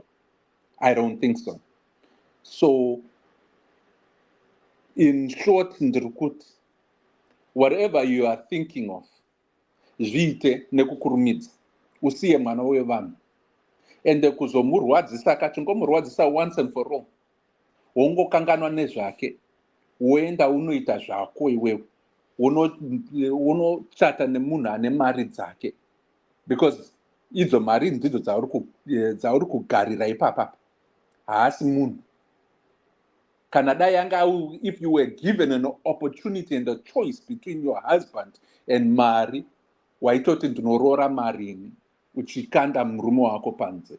That's essentially what you just did, and that is the choice you are making with every step yawatitaurira iyoyi in your claims for your complaints nema grievances ako.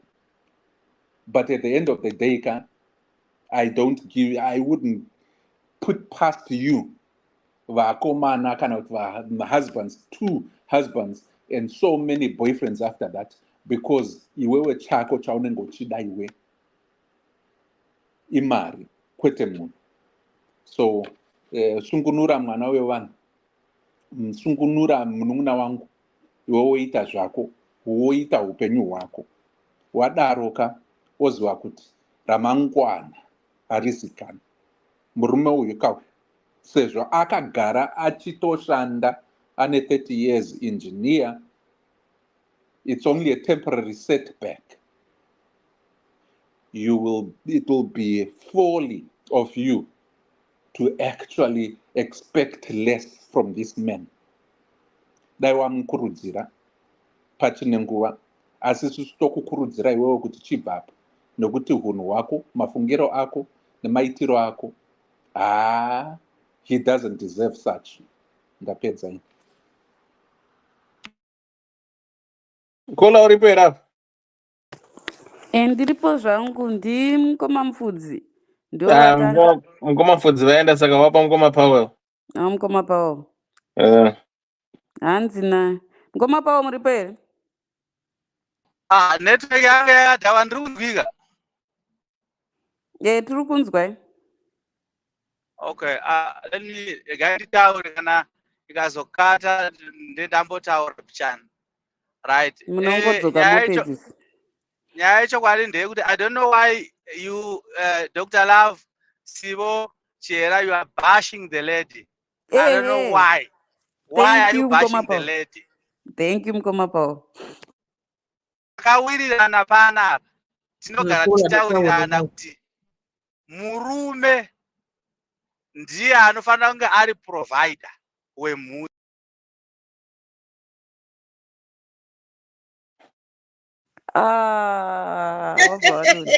Vataura zvavataura tapindura wani waita mubhutanga chimubhesha.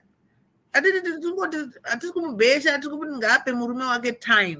Inini chiri chandiri kuramba ndechekuti munhu ane nhamo asarudze pekuponera. Anzi asarudze here mukomana ndopanda kupanza. Kana uchiti anzi handisi kuda kuenda kuchando.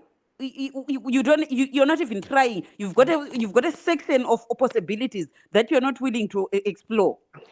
Asi imimi kana muchifunga kuti ari kuti haasi kuda kana kuti akazviedza akakonekana ende ndizvo zviri kumuitisa kuti aite download. Aiwa ngazviedza akatariswa nemukadzi wake kuti mukadzi wake ave nefake. Noti aramba kuenda kuchando ndika that's one option.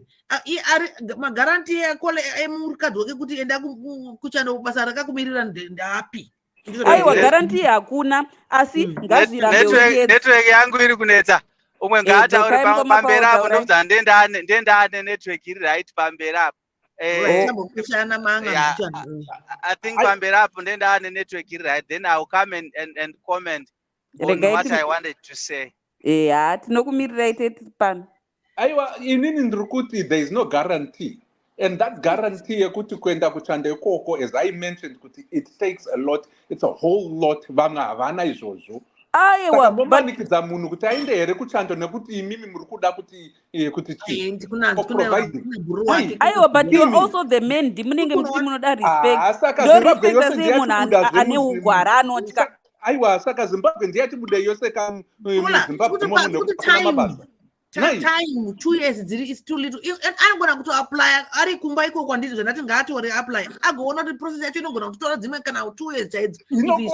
Even 5 if choose like this kuti nekuti engineer dai ngavaite andisivo 2 years andisivo 2 years muri kudziona kunge ishomane kana mumba makagutiwa.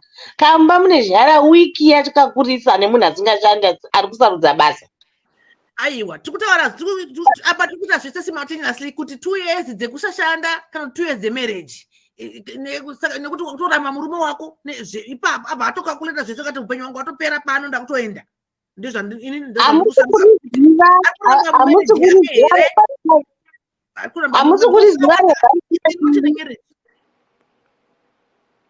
kuti ziva rovha risina shungu imi, ndokusaka muri kutaura izvozvo. Rovha risina shungu risinei kana kutirimuka nyika iri kuinda kupi hamusi kuriziva. Muri kungotarisa vanhu vari murudo zvavo vari kudanana vasina kana chinodhura.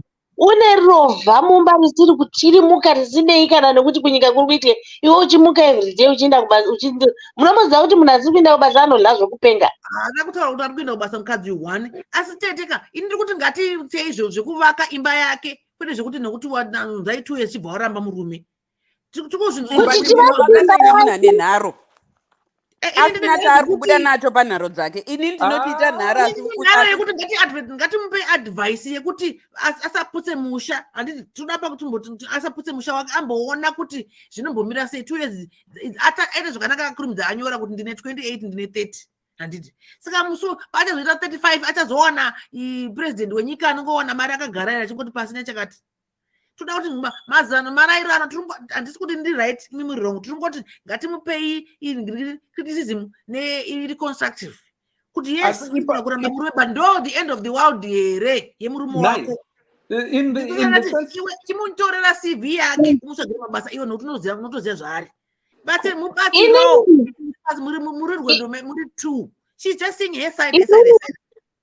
Ko Dr. Love abupinda mashuzi emukomana here injini akagara anofunga kuti Dr. Love inini ndiri pakati penyaya iyi pakuti inini hangu handifariri munhu asina shungu nekuti upenyu hurikuenda kupi kana kuti munhu anongofungidzira kuti zvese zvichangouya basa iroro richangouya rake iroro richangouya arimo richamuvinga. Iwe uchiona kuti mabasa achona hausi kuriwana sekutaura kuri kuita musikana wekuti basa rake rinonetsa kuti ariwane. Saka have another option yekuti udai pandisiri kuwirirana nemusikana uyu ndepekuti kana akazofunga hake weye yekuenda kuchando pamwe ndingadzokerana naye ndo pandaona kuti iyi mai dai rutosero chaivo.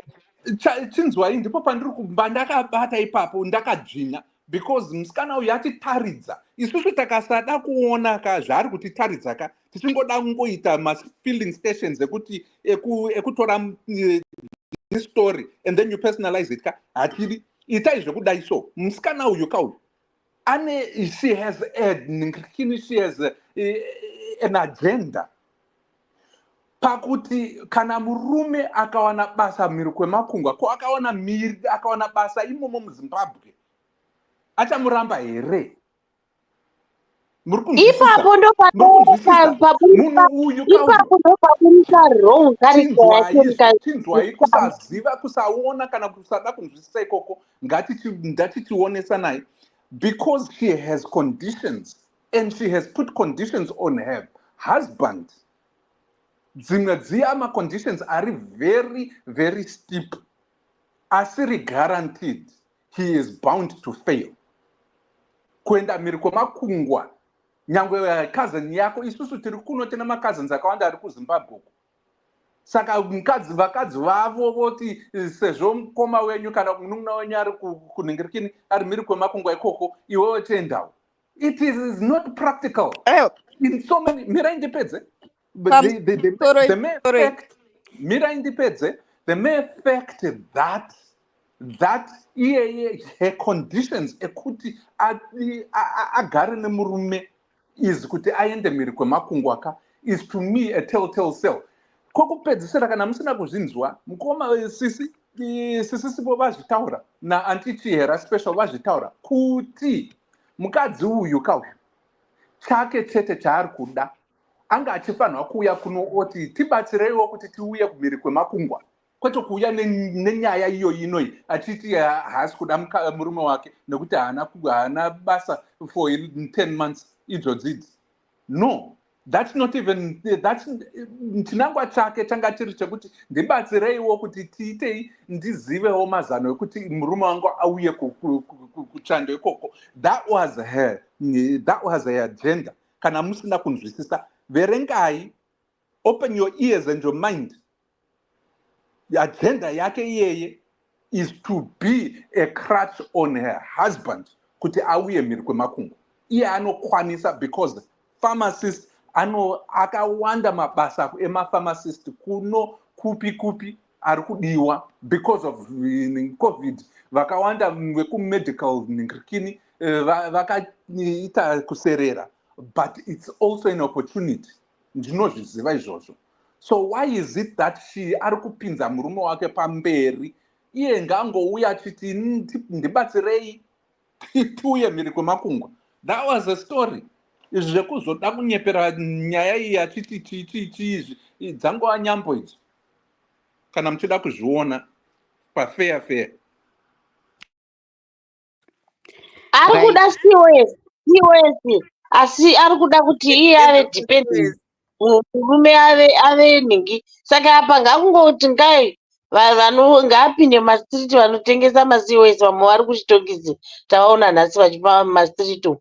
Saka hamheno kuti nyaya yake iri papi, asi inini pamurume uyu matauriro ake ari kuita, murume ari kuratidza kuti he is too selective panyaya yebasa. Ari chuzi kuti ndoda kuita basa rinoenderana nedhigirii rangu kana kuti nediploma rangu. Hameno zvavakaita kuti zvino izvi pamusikana inini pandiri kungopesana napo paazotijekesera iye kuti hameno kuti ndikamukonvhinza kuti aende kuchando kune maEuro kauko kune mapounds, akaenda ikokoko ndokuti pamwe achidhisaidha kumutora bheki, akaenda uku kune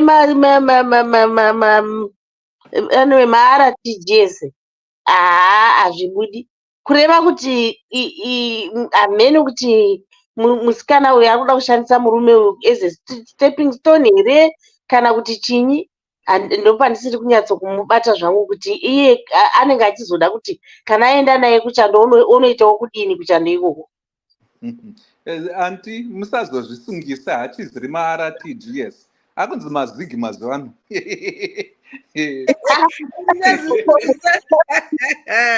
But anti inini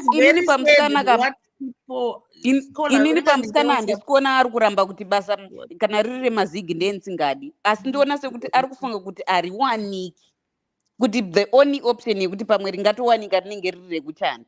And given the degree, I don't blame him for that line of thought. but ini hangu pamurume ini hangu handidi kunyeperai. Ini ndikaita murume anoti hanzi basa rekuku handiridi, iwe usina ndongoramba mangwana chai. Kana ramba une rako shamwari. Aiwa zvekuti hanzi repapa handiridi, rakadai handiridi, iwe usina ugere pamba une 10 months wakagara pamba. Aiwa kana ngatitaura nenhema dzakaipa. Ini handidi murume ataura kuti iri handiridi sekutaura kwaitawo mudzimai wake kuti muno rake iro hariwani saka vese vakangofanana. Anzi vezampini Dr. Love. Indutwana Dr. Love.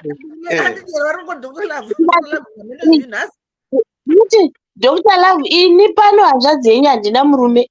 Asi ndikatosangana nemurume achiti ndinirova, handitomboridi, ndoridi rova. Handitomboridi rova. Unye nokushandira munhu uchipikwa zvaita sei. Handiti zvokuswera muntu chidinenge ende rova rinodla kana muchida kuziva. Rova ndo rinotodla zvokupedzisira. Malofu matatu rinopedza nomusi umwe. Uchidzoka kubasa uri kuwana uchinotanga kuti musambotamba nemunhu dhona sinda rakangogara rakangozendera vanhu vanonakirwa mukoma Dr. Love hamusi kuvaziva here.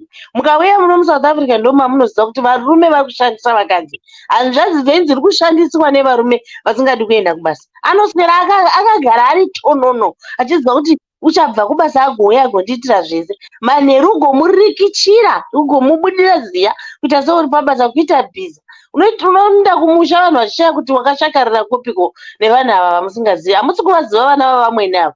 Havaite kana vangojaira kungogara. Asi munoziva kuti the indicator yekuti murume uyu kauya ari kuedza ndiye kudai so apiwa nhingirikini divorce iya handiti threat ari kunyengerera mukadzi wake achiti chii? Ari kunyengerera noti ari kudya gere? No, achiti chii? Mungazvibvunzawo kuti ari kutaurira mukadzi uyu kuti asaende achiti chii? Handiti hana basa here? Imi mukoma Dr. Love, handiti murume hana basa uyu akarambwa rent pekugara kana chekudya kana chekudii hapasi storina. Inini the fact yekuti ari kunyengerera mukadzi doesn't necessarily mean ari kumuda. Ndo pane bread and butter yake achiwana achiita selective yekuti kwakati handiridi. Sei uri single ungadai kuita sei? Ndo pakushandisana ipapo. So muri kuti murume ari kushandisa mukadzi ari kushanda. Mukadzi oti handichadi murume nokuti haasi kushanda. Vari kushandisana akaipa panapa. Saka toti imerejeri iyo inoi kana kuti topatsorana pachokwadi tichiti apa hapana zvemereji apa. Aiwa kana tichida kunyatsobvunzana kuti imereji here, iwewe semurume munhu akaroora munhu ane mukadzi ugovata shuwa uchimuka futi remangwana ugovata futi usingavhundukiri mhuri yako. Akaroorwa ndiani baba angamira ndino ndakatoroorwa ndine murume usita mabasa na possibilities ekudadira before you try. I don't mind kuti this guy atry asaiwe basa kana kuti aedze asaiwe visa but kugara wangogara wakanzura kuti kwakati handindi.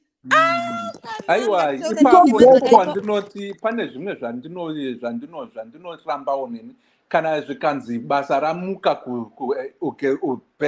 uBexican kana kuti kuIraq handiendeko. Saka handidi kuti auendeko uchibhadharirwa nani uchichengetewa nani. Mira izvi munoziva kuti pane zvinhu zvinenge zvichiitika kuzoti ndosaka ndabvunza kuti munofunga kuti ari kunyengerera achiti chii? Munhu uyu anyora tsamba yake and let's all be honest and fair about it. Haanganyore tsamba iyo inoi oisa a very hapana vanhu vari muwaiting here. Okay. And there won't be any glaring glorified statement yaanokwanisa kuita because mukadzi uyu ane agenda. Zvandataura paya agenda yake haisi yekuti murume wake haasi kutsvaga basa pafeya pachokwadi in 10 months. Handifunge inini kuti murume uyu kauyu haana kutomboisa 1 or 2 maresumes. Isusu taakudyira kuti murume idofo ajairira kugara pamba ipapa pasina basa. tisu taakuzvifunga izvozvo nekuda kwekuti tanyorerwa tsamba in that sense. But I wouldn't think kuti munhu akagara ane 30 years achishanda ozofunga nhasi kuti haachadi kushanda apo achipiwa pressure yaari kupiwa nemurume uyu nemukadzi uyu. I don't believe that. Mukadzi uyu ari kunyora tsamba yake achida kubuditsa her own agenda, and she wasn't fair about this guy pachokwadi, nekuti in 30 years vakaronana 2 years panga ane 28 mukadzi uyu anga aripo achimuchengeta achimushandira. Imhika imi, let's be sensible and logical ipo panapa topatsurana nyaya yenoi. Ane agenda mukadzi uyu. Nyangwe makazoda kuzopomera murume kuti anoti haasi kuda kuenda uku kana kutoenda uku, pamwe kunyepa ikoko kwatotitaurira ikoko nekuda kwokuti iye ari kuda kubatsirikana achida kuziva kuti kuenda kumhiri kwamakungwa zvinouya zvichienda zvakadii. Takamupa, there are so many ningirikini ways to do that. Look at my countries. Kana uchida kuziva iwewe munyori, look at my countries. Ane low birth rate. Ana Germany vaya, ana Poland kune hondo. Ana ningirikini, ana Italy vaya. Wotsvaga ma credentials ekuti ndepapi pane ma critical skills avari kuda. And then from there, you look at my website, how many of those can you qualify? Wasvika pa Indeed, Zip, kana kuti chiyima website emabasa. Wotanga kukanda ma resumes ako uchidaro. Kana uchida kuenda Germany, iwe uri hanzvadzi yangu. Take a look and connect with your husband's cousin. Womuti shamari, ndiri kukanda ma resumes ikoko. Ndingasenzesa here address yako as ningirikini a local address. Kana vozoda kuzondifonera phone number dzangu idzi. Kana kuti motoseta ipapo phone dzekuGermany ikoko achikupa ningirikini access to that, you can do that. Anonzi ma virtual phone cards aya. And then when they are interviewing you, it's as if wato wako. Asi wozowataura kuti ndinenge ndichida visa kuti ndiitei ndishande ipapo. And then you go from there. Those are some of the things that you can do. Problem yamunokanga ndeyekuti ndazoshimaira ndazviita zvese izvozvo and I make all that happen. Tazosvika kuGermany ikoko musazoblema munhu kana akukushora iwe semukadzi, because leadership yako iya nerespect yawaida iya wakaikonewa at a critical time. Wakuya ndakakubereka inini nekuti wongo wakagara uchikwanzi handiendi handidi zvekutando kana ndakuenda usari usauya uri dependent visa yangu handidi, because then that's the problem. That kind of thing, putting that kind of labor on a woman, even if she can do it, she might possibly be able to do it, but then because that power differential yamunoda yamunoti men need respect. That's part of where it comes from. Tangamuka tungamira. Saka mose mofa nekuti you want the power. Imagine. Do you know power corrupts, and power is nothing but I talk of this from a personal perspective. In fact, I had an almost exact thing. I remember I had to move. Munhu anga arega basa in the middle, akangokwita in the middle basa raanga ari kuita remacampaigns ndovangorega, and then I had to move because handazoti why I needed to move. Munhu ari kumba ari pakuzorora achiti ndichazotsvaga basa. Budget yangu yaikona kukwana $25 yeapartment nyowani yandandawana kuti zvinhu zvangu zvibalance ndandiri kushota $25. Ndikazopepuka ndikati no, wait a minute, I've got a whole human being, grown up man in here, ndiri kutambudzikira chine $25. Ndikati konhaiwe sha wadi kungotsvaga part time job nyangu kekuMcDonald's wakamirira kuti uchazoita next step yako iri. Munhu akaramba akati handitizve part time job ine echichi. Ndopandakagarira munhu ndikati baba mwana, pama makavata pambedha uya makavata wakatengwa neMwari, pamamuka mukanogeza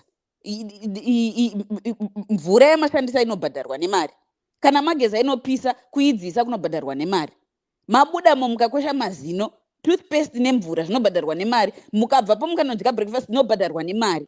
You can't just go iwewe as an individual. How do you go 10 months of not thinking about how your daily living expenses are being covered? Ndiani uri kudherera uchijairira kudaro? Aiwa, no guys, no. Did you No. hear what you said? Your story No. and this guy's story Because I are personally totally would different. never do that to another person. Aiwa, Not those if are I two can help different it. stories. Ndakangogara. Caller, those are two Ndichiti kwanza different handidi stories. part-time job. No, those are two different stories. One akadzingwa, Chirega indi. akadzingwa, umwe akaite akazvirambira basa rake. One Aiwa, but the arikutsvaka point kuenda. is it's about the next step. Right. Chirega indi chidzoka kunyaya yangu ini. Elder love. Ndine urombo mukoma wangu, regedzai nditaure zviri vanhu. Takambotaura nyaya yenature panapa. Tichida kuonesana matraits edu as women, as men and women. Takawirirana kuti vakadzi vanoattractwawo nemurume unoshanda, unoprovida. It's natural for women to love that kind of a man. It's natural. Saka zvokuti isusu tingamubhasha, it's another topic for another day. But the fact that akada murume uyu nokuda kweability yake yekuprovider as a chemical engineer, she's right. The guy, the fact yokuti he is not trying so far shows kuti comfort zone. And munhu anofanira kunge ari mucomfort zone apa munhu wechikadzi. As a man unofanira kudokwairira kutoprovider nokuti ndo zvinhu zvinoramba zvakatochengeta nerelationship yacho. Musada kumboti nyepera akadzi azhinji akagara mudzimba umu. Murume must be the provider. Iye chake kusonanidza zvichinobatana. Kwete kuti iwe ndiwe unosonanidza semurume. Mukadzi ndiye unosonanidza.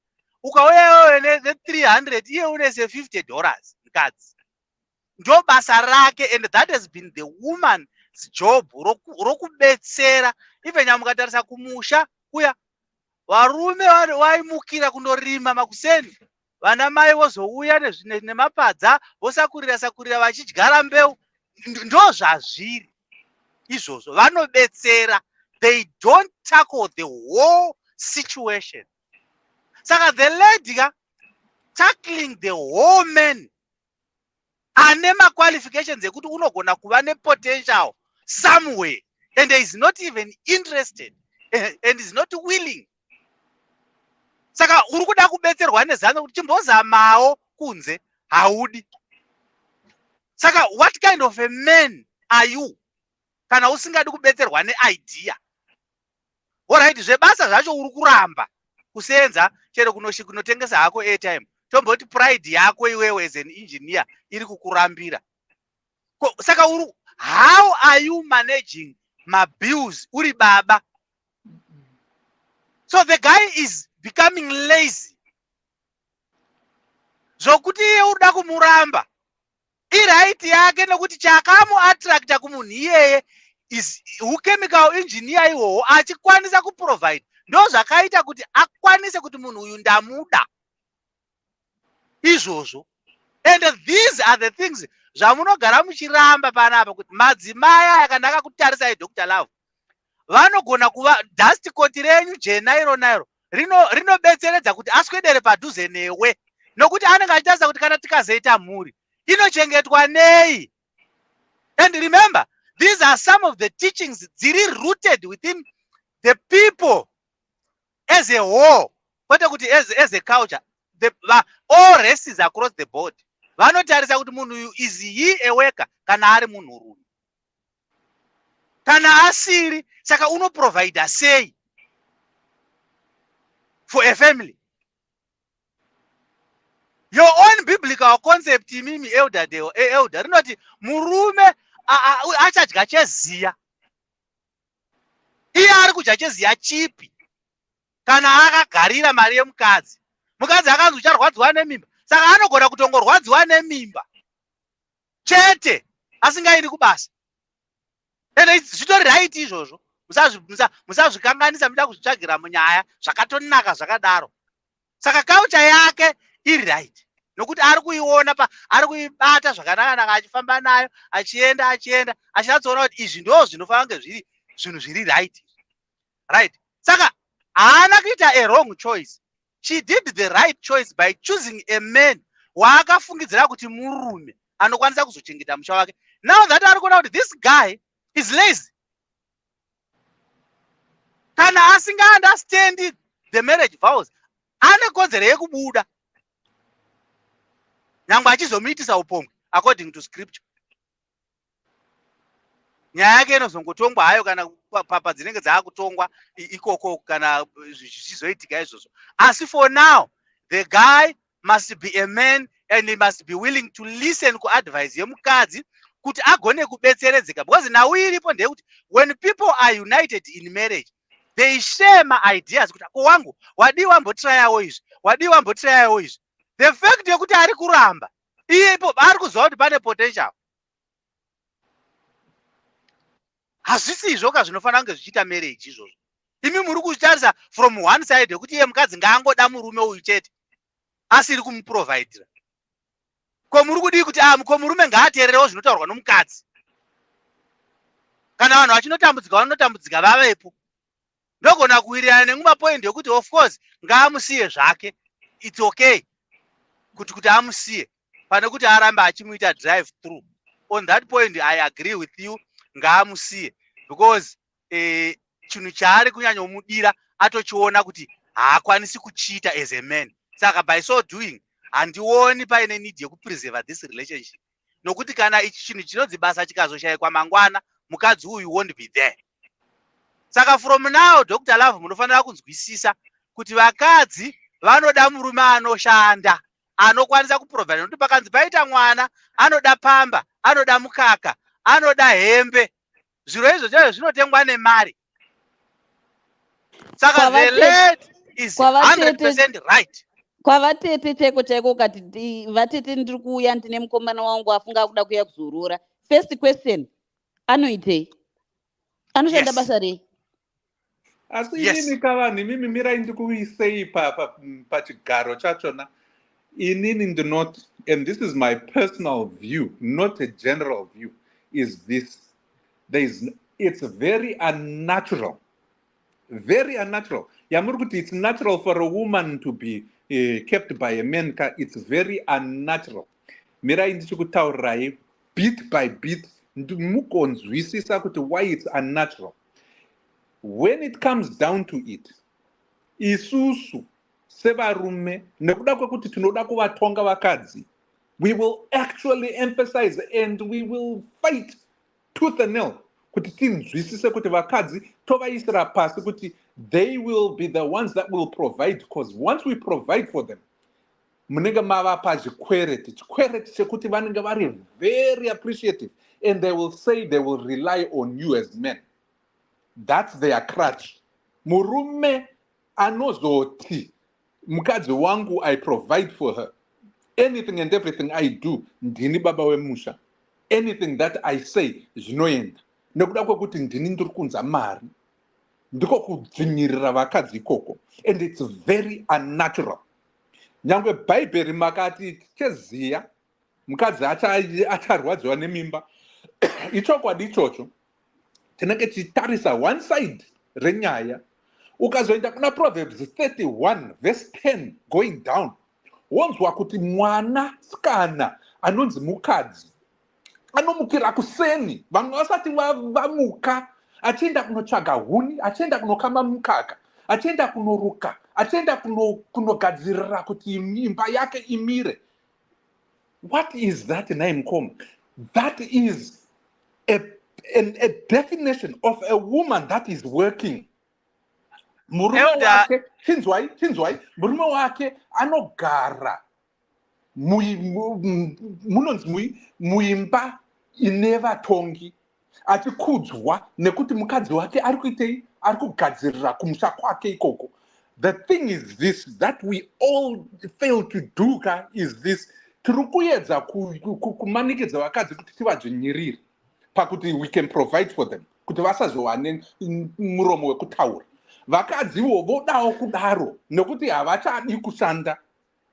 And when the two come together, munongobvumirana muchiti it's natural. But the most natural thing to do is, if you are looking at the biblical sense, creation, full of human beings, kuti mukadzi ari mukadzi chaye mutsanangudzo yebhaibherika. Tinenge takapukana kudai. Elder, imi muri kutaura nyaya ye-fall of men, makazosimudzwa here, muchakadonha musati mafola, Jesus asati adzoka. Nyaya yenyimbo iyi mirai muise pasaidi. Asati uchauya paanozouya kana muchinge makuzomuona pa-second coming. Nyaya yenyu taakuchitaura tichidispute in a way that you want to say now. But nyaya yandikuda kuzama kutaurirai ndeyekuti vakadzi ava vari kusenza. Nokuti kurera vana kwavari kuita, it's not a small tiny job. That's one of the toughest jobs that you can ever think of. Iroro basa irora harisi basa rokuti hanzi mungamuda kutaura havasi kusenza muda kuvadzvanyira. Vanhu ava vari basa rokurera mwana from morning. Elder musati zvokutamba. Pamba ukapaswera makuseni kubva makuseni paunoti breakfast kamwana kangadiki kachimuka kwabva kada kubikirwa kachada kugezeswa mumba muchada kutsvairwa zvozvo. That's a whole lot of things. Zvirevo yamuri kutaura iyo speaks to that. Just saka mukadzi havani kurara. Nyaya yamuri kuda kusamakudzanuka muri kuda kudzvanyirira mukadzi uyu kuti achengete murume. Saka muri kuda kumudzvanyirirei? Because as unnatural as nyangwe mukadai henyu kuti hanzi it's not natural kuti murume achengete mukadzi. What is even more unnatural is kuti mukadzi achengete murume. Mungabatsirane kuchengetana, but what is even more unnatural is kuti mukadzi achengete murume. Ipapo ndipo pandiri kubvumirana nemi mose pakuti it's unnatural. Saka musaise one over the other. Chinoda kuitwa one over the other. Elder chinzwa izve chandiri kuda kuedza kutaura ndechekuti mukadzi uyu, it's only been 10 months, it's not been 2 years, it's not been 3 years, it's not been 10 years, 10 months. If you are going to tell me ipo panapa nhasi mukupikisana kwamuri kuita munhu ane more than 2, 3, 4, 5 years asingadi kuzviita, ndinobvumirana nemi kuti apa pakamukwasha kana munun'una wangu wakuresva. Inini you have 3 months maximum ndichikudza kuti edza izvi uchiramba wakamirira kuti month 4 ndichakubhadharira ndigokudyisa ndigokufeeda, I will house clothes and feed you. No man, you have 3 months maximum for me. Chinzwai man, murume akauya akati ndakaedza kuenda kwose kuya ndakanobhamba you have 25 years plus. As long as you are trying, kuti wakavhara rimwe dho usanzira handidi. Ndipo pandiri kutaura kuti mukadzi uyu ane agenda yaaunza. Kana musikuda kunditeerera ka nditeererei. Agenda yake ndeyekuti ari kuda kutsvaga mukoma Dr. Lavo, mukauya muno kana muri semuno mukapa kungosangana nemurume achida kukunyenga, chanotanga kuvunza unogara kupi, unogara nani, kuti amuvhe ini. Musi iwoyo wakunyenga wangokumhorosa, wangokuvhunza zita rako, onoda kutouya koziya bhachi rake kumba kwako kuti utogara naye. Saka hamusi kuvaziva vanhu ivava, hamusi kuvaziva vanhu vatiri taakuchigadzirisa nyaya yacho isusu semaelda. Nyaya iyi taakuchigadzirisa semaelda. Kana taakuigadzirisa semaelda manje, tine taakuitarisa isusu kuti mukadzi kana akatarisa murume ari kuti this man anofanira kuprovida nokuprotecta inini semukadzi. Inini ndotarisa kuwana kana ndiinavo ndiri mukadzi, ndichimuka mangwanani ndichigadzirira vana vangu breakfast kuti vaende chikoro. Vanoita sei? Vanodzidza vakaguta, baba vogadzirwa, vosungirwa tai, vopfekedzwa masokisi, voenda kubasa. Saka nyaya yetiri kutaura pano elder Love ndeyekuti in as much as the lady herself was attracted to the man having a provision yekuprovider nekuda kwebasa rake. Ndo one of the things zvaakasarudza. Saka musati ndo sarudzo yacho yamuri kuti yeyo vanhu vane freedom yokusarudza. Iye akaona kuti uyu munhu uyu nokuti is an engineer anokwanisa kundiprovide. Ndokubva amuda with a plus yekabasa ekako kakabviswa mapoints anodona ende rightfully so anofanira kuti adone. Ndosaka ndakagara ndichikuudzai pano kuti varume voga ndo vane rudo. Hamunzwi kana ndichikutaurirai nyaya iyi. Nokuti varume they don't imi muchinyenga taimo mune muchitungamidza kuti ndinota zvakati ndinoshanda kwakati. Very true. Neuya akapona kuti I'm an accountant and I've got cars. Ndo zvamunotunga because munoziva kuti ndo zvinoshandisa kwatractor. Ndikoma muzere vajoin. Ezvino nezhara iriko. Imagine kuti nezhara iri kumusha muchirenda 10 months is like 10 years. Panonoti mwedzi 1 bha munhu achiti mari yerenda achiti mari yechikafu. Munhu iyeye asingatakanyiki achingomuka akati makumbo mudenga jama mhinini hazvibudi. Nditakuudzai nyangwe rudo rwunopera pamunhu. Komadewa ndienasvika. Komadewa hanzi naningikini inzwai hanzi nashepherd uyo mamona hanzi, but guys, is it possible that he has a criminal record? Because it could be that maybe he doesn't want to attempt, knowing that this can come up even also a his. Ndo patinobudirana pachena kutaurana chokwadi kwakanaka. People buy those. Ngomadewa ndiena apinda. Soko. Mbakati ndinyo ngeyambomuka. Soko.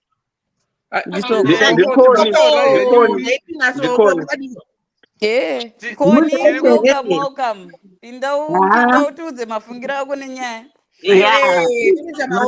Makadiko panelist comment section nevateereri muri sese. Yes, Koni. Tacho manje katonyorovera manje ndandizvozvigoni manje ndirwevhevhu. Muda kuti gwangu varipo kaimi province. Right. Topic yakanaka irunakidza because ndachazonzwa kadebate kakunakaka. Saka handina hangu mapoints akawanda. Ndida kungoti nyongonye musikana ndoti nyongonye mukomana. I think everything has been said. Musikana uyu aringoda hake mari chete ndozvandangoona patsamba yake yese. Anoda vanhu vanogara vaine mari.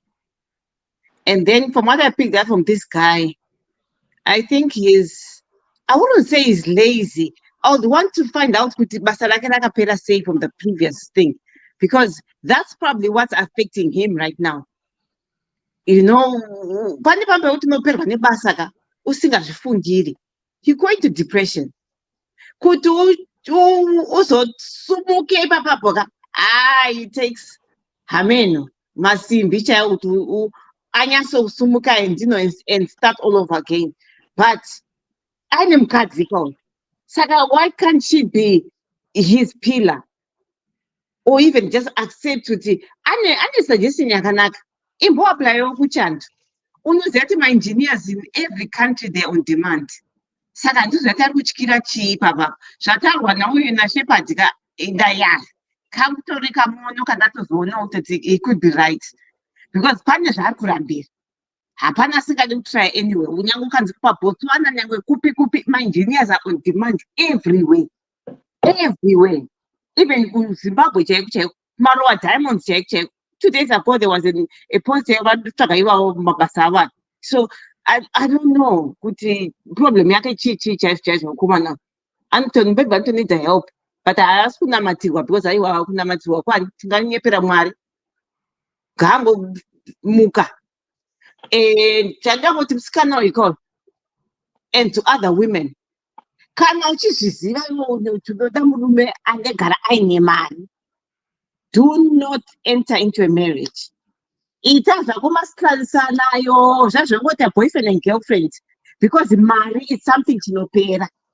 Painoperawo unopresawo exit button zvakanaka chaizvo, hapana nokurambidza. But kana yamarriage ka chiregera, you know, inangu I would want to say inini hangu ndakazvimirira hangu sakoni zvatawana kola kuti 3 months murume akasawana basa I think soko hwangu hunoti 9 tushumba ngozi ndine kaushumba kandinako futi handigoni zvangu kuchengeta murume ipapa handidi kunyepa kuti ndozvigona handigoni ndotanga kungoita tumwe behaviors tongosvotwa newe so nyange ukada kunditaura masweet words ndinotongo amen ndotanga ngokugwabvura zvinongoitika it's just natural kuti vakadzi we're not built for this thing zvazvoti uda kuti aiwa tinonyeperana zvedu kana even iri minga ndakatizwa nemurume saka ndikutaura kuti from experience kusiya murume chaiko because nenyaya yekuti munhu anenge akaomera mari yaivepo but aiva akaomera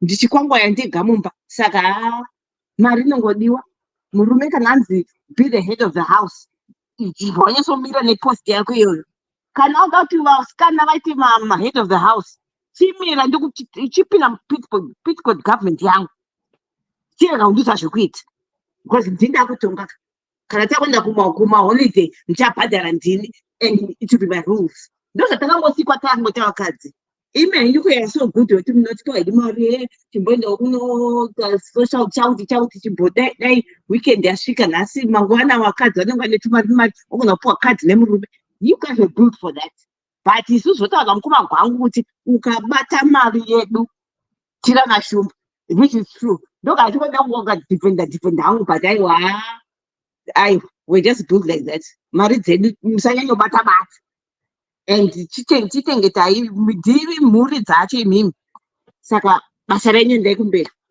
hatizochengeta varume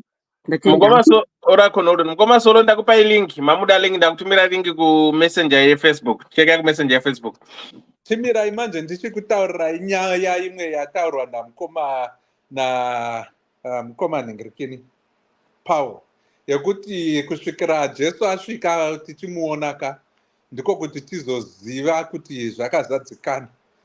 I will tell you this, and it's something that is lacking in so many teachings edu. The truth is, pakafa mumwe Jesu pamuchinjikwa paya akaenda pasi akanorwa naSatani obva adzoka akurira Satani paya akatora kufa kwose kwakakurira kwose. You know what he did? He came back up alive 3 days later. Akazadzikisa zvinhu zvose zvanga zvakonekanwa naAdam naEve. Akadzidzosera pachinzvimbo changa chiripo, if not better than when Adam and Eve were alive. Muri kunzwisisa? Saka kuzoya kwake the second time. Chinzwai? Kuzoya kwake the second time anenge ochitora isusu tichienda ikoko vanozvibhilivha izvozvo ndizvo zvazvinoitwa.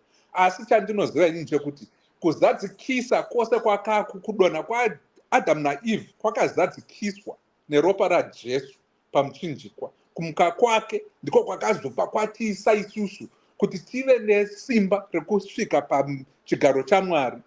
Tichiitei? Tichimukurumidza. Nyaya Dr. Lavuka. Aiwa nyaya handisida kuidhibheta hapana apa because iyo ndo nyaya ndogona kunge ndichinzwisa kudarika dzimwe nyaya dzese. Let's leave it out of this question. Then we deal with scenarios are typical. Atiri kutaura kuti husbands love your wives. Ndo nyaya yekutanga yatakaudzwa. Love your wives. Right? Vakadzi kudzai varume venyu. Handitika it's a scenario inoenda yakadaro zvichienda kuvana. Ndobva panzi kana maakutsvaga varume vanofanira kuprovidera vana vakadzi nevana vavo. Unofanira kugona kuchengeta mhuri yako semurume. Ari kuchengeta mhuri yake papi munhu uyu kana akamirira pei yomukadzi? Ipapa hatina kunzwa kuti pamwe ari kungwavha achiita zvemaside hustles. Why do we choose not to believe this woman for what he says? Mukaona nyaya yaakiswa panapa Dr. Love yatsviriridza kwanzi 10 months kana dziridzo dzataurwa. Murume uyu ari kumuka akaisa makumbo padashboard achifunza kuti basa reke engineering richangomuka rega. But rekadzi haindi kutaurirei nyaya yechokwadi. Inini I lived in Africa for 39 years. Right? Nyaya yechokwadi chaiyo ndeyekuti ndichidhiraivha rori rangu ndaibva nemawivhi kuzambia ndosiya mangu muzimbabwe mamwe ndoenda nawo kusouth africa. Ndobva kusouth africa ndobva nezvimwe zvandobva nazvo zvandonosiya muzimbabwe zvimwe chinosiya kuzambia bhutsu chichi ndichitengesa ndichitsvaga mari yacho iyoyo ndotonzi mari ndaiitsvaga handitika ndibaba vari kuita zvinhu izvi kwete mukadzi ari kumukawo ari kuitawo zvaari kuita zvaaitawo handinei nazvo. ini ndiri kungozva kuti kana ndikauya netumwe twandiri ndauya ndiye anenge achiziva kuti kuna nanhingi atunda zvakati mawivha ayo chichi endai mundotengesa mopuwa mari iya yobatsiridza pamba. Murume ari kuratidza kuti he is leading his family. And what type of leadership skills are you promoting to your own young brothers imwimwi as an elder when you want them to rely on not providing for their families? Hence kana munhu atori married, this guy is pane shoko rangada kubuda rimwe rechirungu risiri right. This guy is haasi murume akanaka. Uyu munhu uyu anofanira kudzidza kuita baba. Kana anga akakura asina baba anofanira kunodzidza kuna ana baba kunodzidziswa. Inini I grew up with a father. Ndaiona zvavaiita ndiri kumagrade 7 ndaitova nematomatisi andaitosima ndega.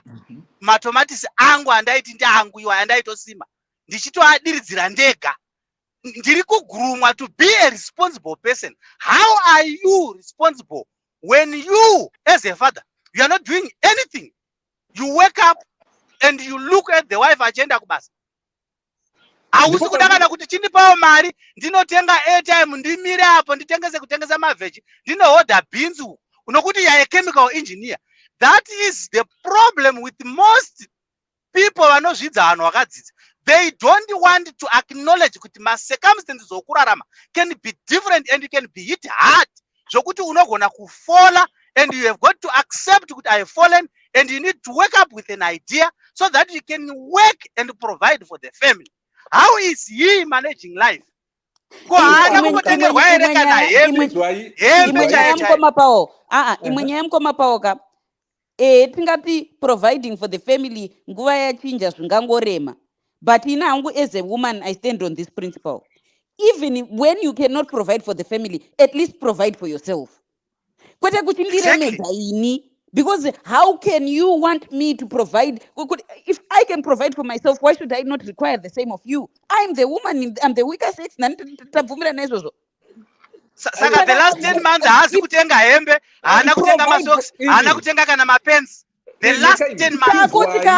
Rent yako yepawarara. Provide that. Ipo panapa ndipo pandati kana musina kunzwisisa kuti nyaya iyi iri kubvepi. Mongo wenyaya ipo panapa ndiye kuti mukadzi uyu haana kutinyorera zvose. Anyora ane agenda yekuti ari kutsvaga rubatsiro rwekuenda kumushando. That is where it is. Kana makazvinzwisisa izvozvo ka all the other arguments andiri kutaura ka are very very to the point. And this is the point. Mira indipedza ndombokupai mukana. Ndiri kuti murume anofanwa achingwavha ngwavha. Pamwe murume uyu ari kutoita zvake pamwe iro $1 kana kuti $2. Mukadzi uyu ari kuti no. Ndanga ndichida munhu ari engineer salary iyoyo ndiyo yandiri kuda. Iye ari kunza $20 iyoyo.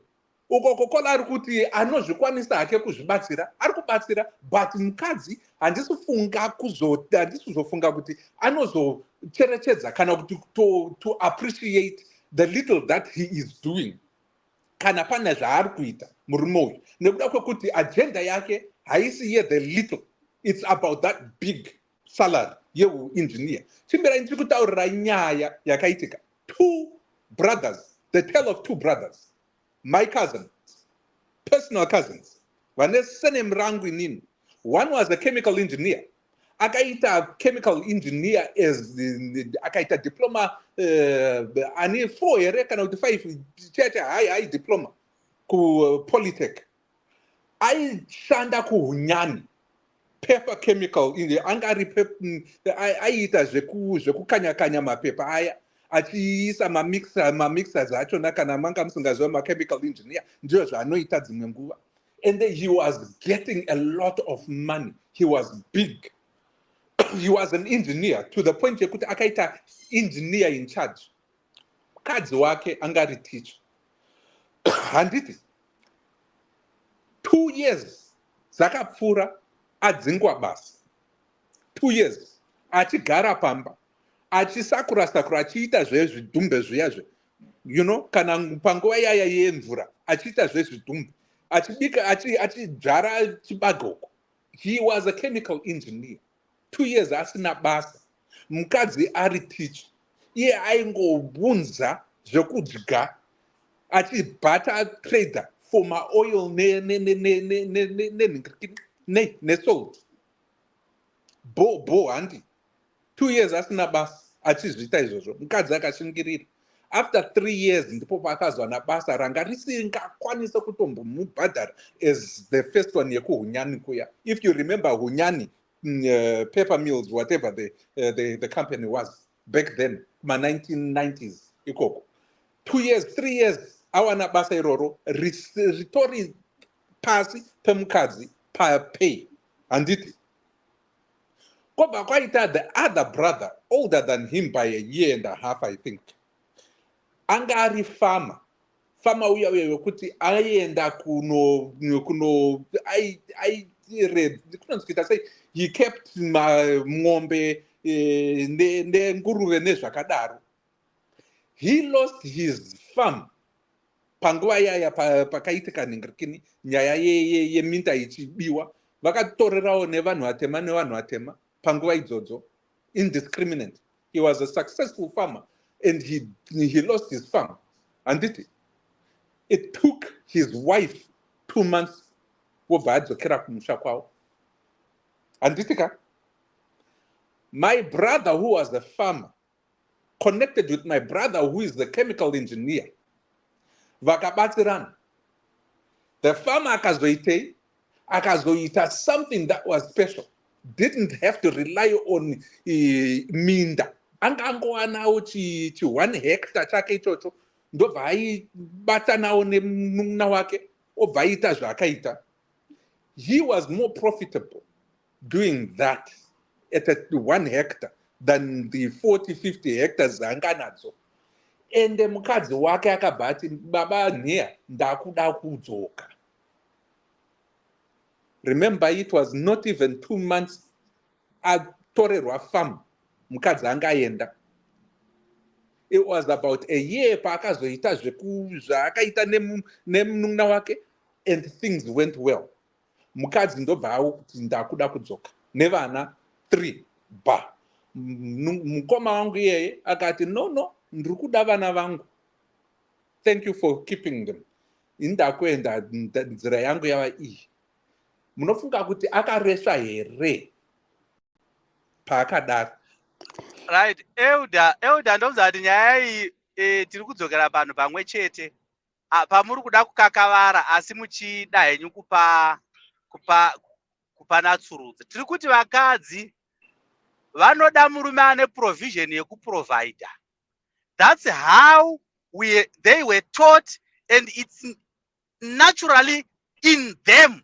Kuti vatarise murume vagoona kuti provision yemurume uyu anogona kuprovide for the family and for the kids, nekuti vana vanoda a lot of things that they need. And ibasa remukadzi iroro akatarisa musha wake, anenge achiona vana vake 5 vakapfeka zvikabudura zvavo zvakachena nemashutasi vachitamba bhora riri apo richitambwa nyangwe risipo. Zvinoda mari. Saka mukadzi akakutarisa so akaona usina zvinhu izvozvo, pasina ability yekuti you can do that, unokusiya.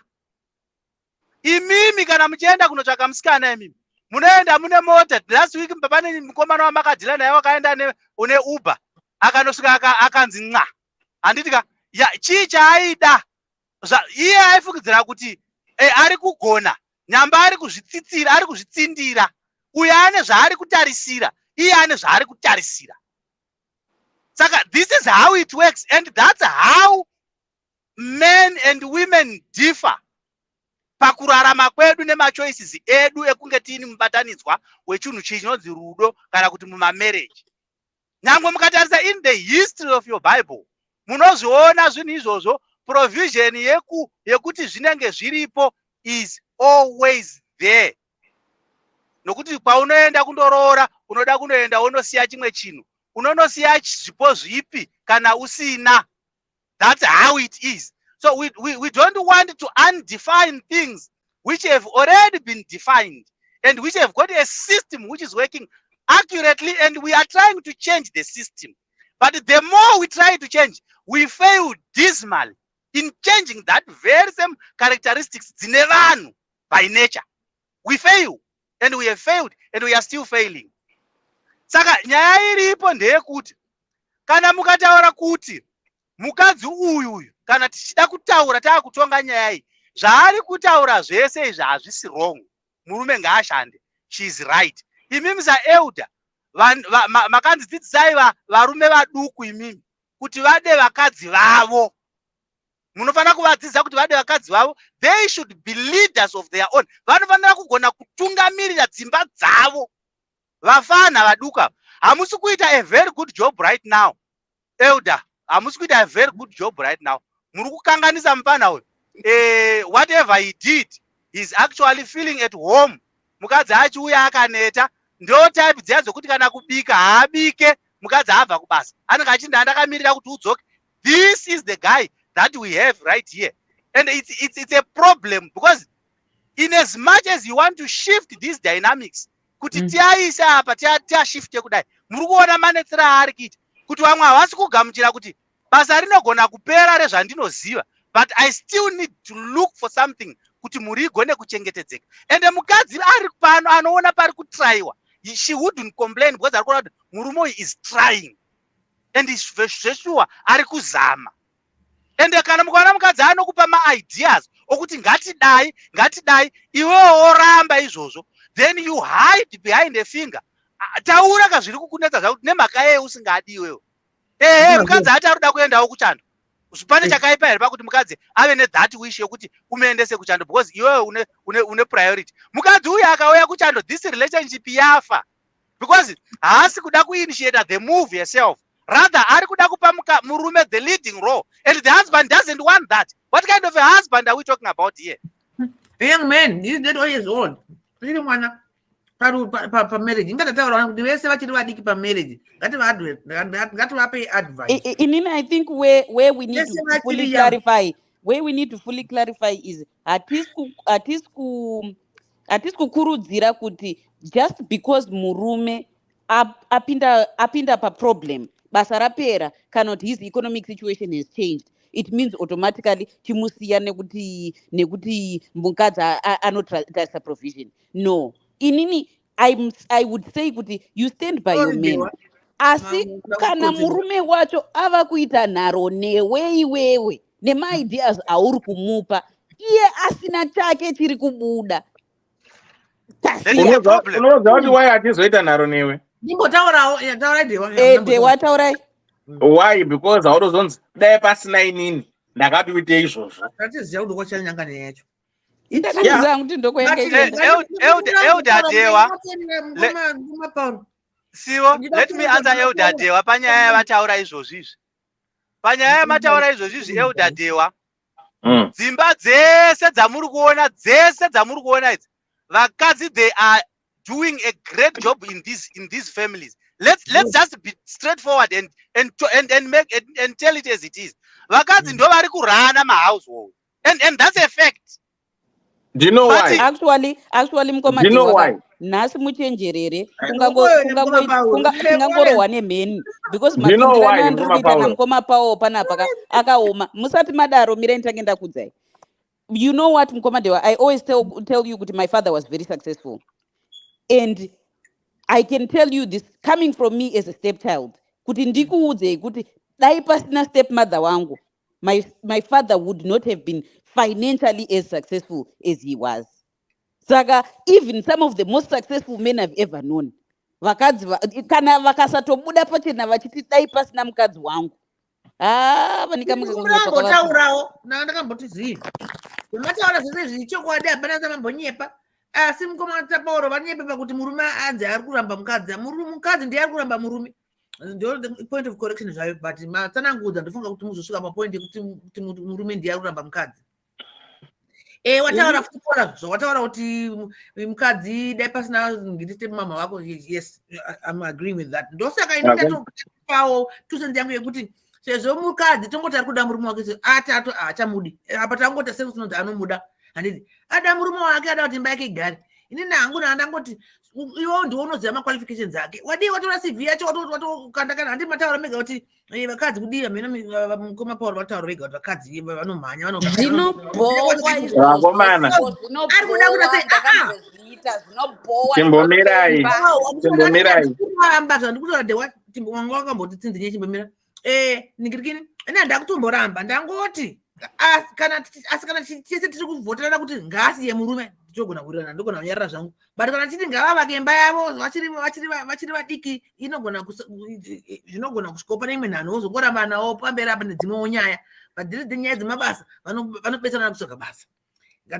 Ngatitaure asi kana mese mangoti nekuti mukadzi vanofanira kuchengetwa ndo culture yavo murume ngaarambwe aiwa jewa bye. Right.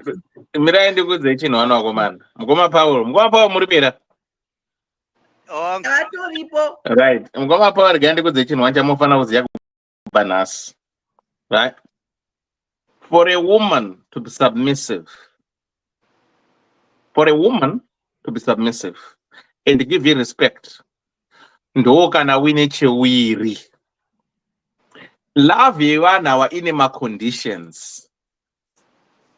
Basa rikutaura shoko rangu kairi. Ishoko rangu. Handosoko randachitaura kuti varume ndo vanda vakadzi.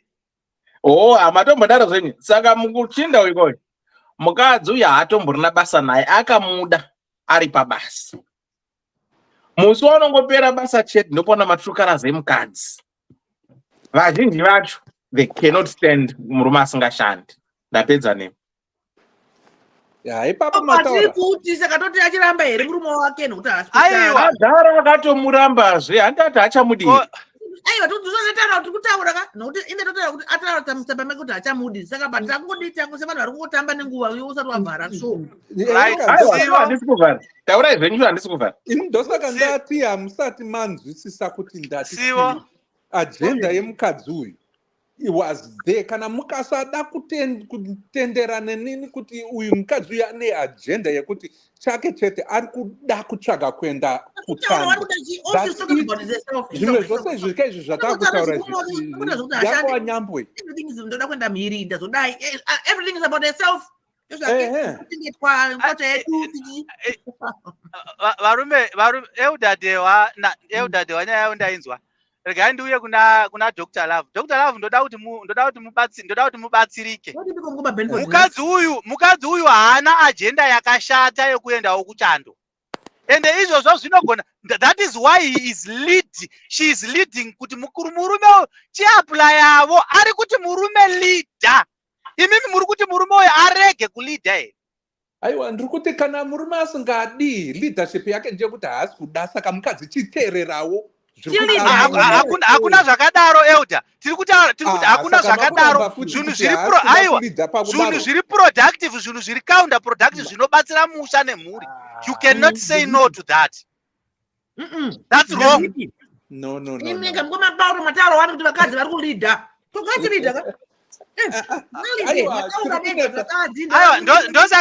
Ndosaka ndati kana mukadzi uyu akaaplya nerake repharmacist murume uyu hakuna kwaari kuenda uyu unosiyiwa because atoratidza kare kuti haasi kuda kutungamirira. Aiwa agara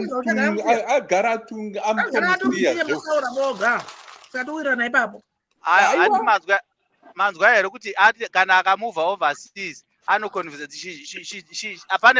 pane probability but kana ndaakuda hangu kuuya kunhau yedu tichida kuitaura matauriro atinogona kuita ari open minded ndeyekuti mukadzi uyu ngaasiyane nemurume uyu is not a good fit nekuti zvaari kuda nezvaari kutarisira zvacho haakwanisi kuzviwana pamurume wake nyangwe achazozviita murume wacho but for now atadza nokuti 2 years kana dzamboita shoma paari 10 months kana dziridzo dzambonyanya kunetsa handifungidziri kuti anozogona kumukunda kana akarwara akasakwanisa kuenda kubasa. Saka this is why I don't need this relationship to be existing because murume uyo akarwara chaiko chaiko anosiyiwa ari ega ike zvine zvaasi kurwara and is being lazy, but akazorwara it will be another different type of relationship inenge yamera. Asi vanhu kusada kunzwisisa here nyaya kana kuti mungoda ngotaurawo dzimwe nyaya dzamunadzo nekuti ipapa munhu uya the underlying factor is that she wants to come kuchando, murume haasi kuda, and maybe he has a reason why. Ini mukadzi anenge achitoshingirira kudaiso owana mukana ari kuinyararire reason yake. Chokwadi kudaiso anosiya murume nyango ari murume iyeye ari kunyararirei kutaura reason yekuchando. Why are we choosing not to believe the reason she stayed for herself? Kuti ini zve10 months handizvikwanise. Zve10 months nemunhu ari kundiitira nharo asina chamuka handizvikwanise. Aiwazve udza yedu kuti murume wangu handichamuda but murume akatoramba kudhara. Elder Love, I've got a question for Elder Love. What is your definition of a supporting structure in a family? Kana uine mukadzi anokuti chazamawo izvi woramba. What kind of unoda support ipi inodarika munhu anokupa ma-ideas? Okay, the support yachona yakadai so. Kana iwo wakauya neidea indakati aiwa idea iyi handikwanise nokuti handisi kuda kuenda ikoko. There are reasons. Pamwe akatopiwa ma-reasons achona. Mukadzi ozotaurira vamwe vake anouya achingoti akaramba uyu asi akapiwa ma-reasons. That's one thing. Inini handini nekuti ikoko kuchando kwachona ikoko, one handikwanise chirudzi chavo, two I'm not comfortable with that place. Ndozorambidzwa here kusarudza kuti ndogarepi naimi yava kufoseredzwa. Aiwa kana zvadaroka saka muri kutenda kuti relationship iyi haigoni kurarama because already we have got two people who are fighting over things which must not be even fought over. Saka hapana relationship. Aiwa mukadzi ane agenda yake ndeyekuenda kuchando. Iri raita ina chakaishata pazvinhu. Ndiyachienda kuchando ikoko oga ozvigadzirira mapapers ake. Ari kungoda ngoti murume agadzire mapepa asvikako acharamba murume. That's her attitude. And I don't believe that that's true. I believe that the reason why I have to push out murume azviite verenga ifuti nitsamba iyoyo monzwisisa. Asi nekuziva kwangu mararamiro enyika yeZimbabwe, Dr. Love, if you knew Zimbabwe right now, you wouldn't be supporting this guy. Maino murova neshamhe echitarara kuti iyo shamari ndanotengesa mapfuko. Mkomadewa. Asi vanhu vangani vari kuda dzokai pakamera tikubvunzei. Ndimi makanga muriko kuZimbabwe. Inzwa izve. Nditiudzai Mkomadewa, chemical engineer ava ndimi makanga muri kuZimbabwe just a few weeks ago. Zvinobuda here kuita sei kuti vatawana basa chemical engineer muZimbabwe nhasi? My chances are very slim. But their chances are there. Yeah, chances are there, but are slim pakuti it might take time for you to get the job. As compared with maybe if you go relocate, right? Your pool is wide and you are you need more chances.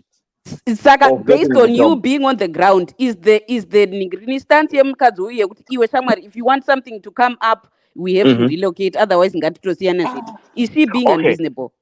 Okay, patiri kuti ari unreasonable ndepekuti iye because she's a pharmacist andidika aikwanisa kuti shamwari I'm going, right? Oenda, then the husband will follow. My way. But iye ayamira andonibvunza mubvunzo ro ndopa my opinion ka, because iye team, right? Umwe wakashaya basa wampa idea aramba, so what do?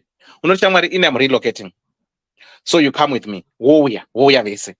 But iye ari kuita as if she's crippled. Ara kuti murume enda ndozotera. Thank you Mkowa Madewa. Why? Thank you. Ndio agenda yandiri kutaura iyoyo. I will tell you why. I will tell you why. As a woman, mazondero andinenge ndakakuita musi waunokwira ndege iyoyo uchisvika. It gives me like the fact yekuti unoramba iwewe and then I make it happen and you hop on like nema unosara. You refuse to do it. You put it on me to get it done, and then now you want to come and get on the gravy train. What's wrong about it? Anditi your partners here. Waramba iwewe waramba. Wakamirira ini kuti ndirichazvigona. Nyaya ndomudza kuti pane pamusiri kunatso kuibata as an elder. Nyaya iyi muri kuibata not as an elder. Ende ndosaka muri kuita matambudziko mumarriages overseas because you are taking vakadzi movaisa paforefront yezvinhu zvinofanira kunge zvitungamirirwa nemi as men. And that is where you are making a mistake. Ngoma Paul, pause. Zvavanotaura nyaya ma-equal rights ari kushanda pamanja. Aiwa,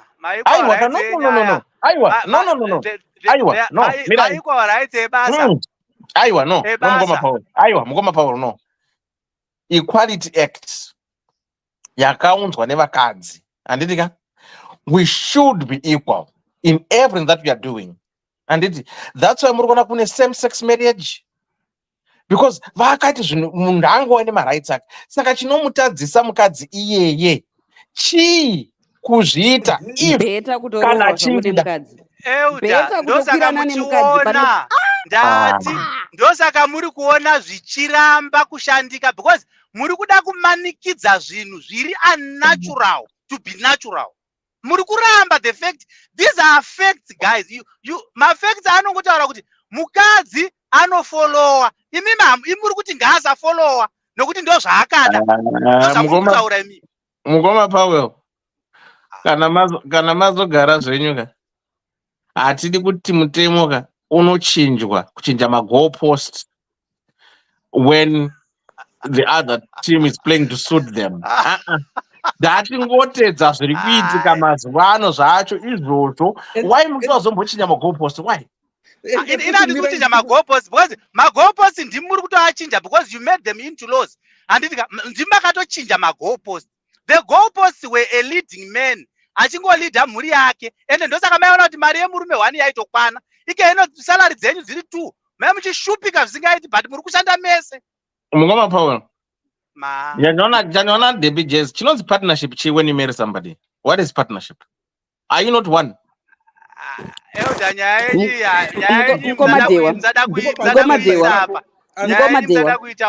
Mukoma Dewa. Let me tell you something. Andi munonzwa mukoma gwangu vachiti iwe kola nakonindi munonyanya kutaurisana panapa.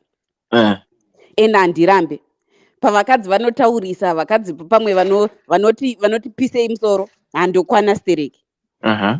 But I will tell you this much. One of the major reasons why my first marriage failed was iyo inyaya yekutungamidzwa kunzi tungamira iwe. Allowing me to be the leader. I hate, in fact, waiting for me to be the lead. Neni wandotodawo kulidwa. Okay. Can I ask you a question? Saka tifunge kuti kana ini ndichifembwa nemarriage nekuti ndiri kuitwa leader marriage.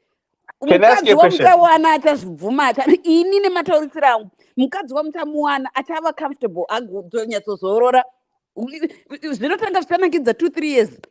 Zvinofemba zvanga zvitorwa naSibo kuti anzi aregerei kutora resume yake baba mai mwana ndine ex-husband yakafoira law exam bar exam relaw because ndanga namudza kuti inini ndakufokasa nezvangu iwe wotoverenga uri wega. If I didn't study with the man for his bar exam that he went to law school for hapasi kufembwa nemunhu asina personal competence.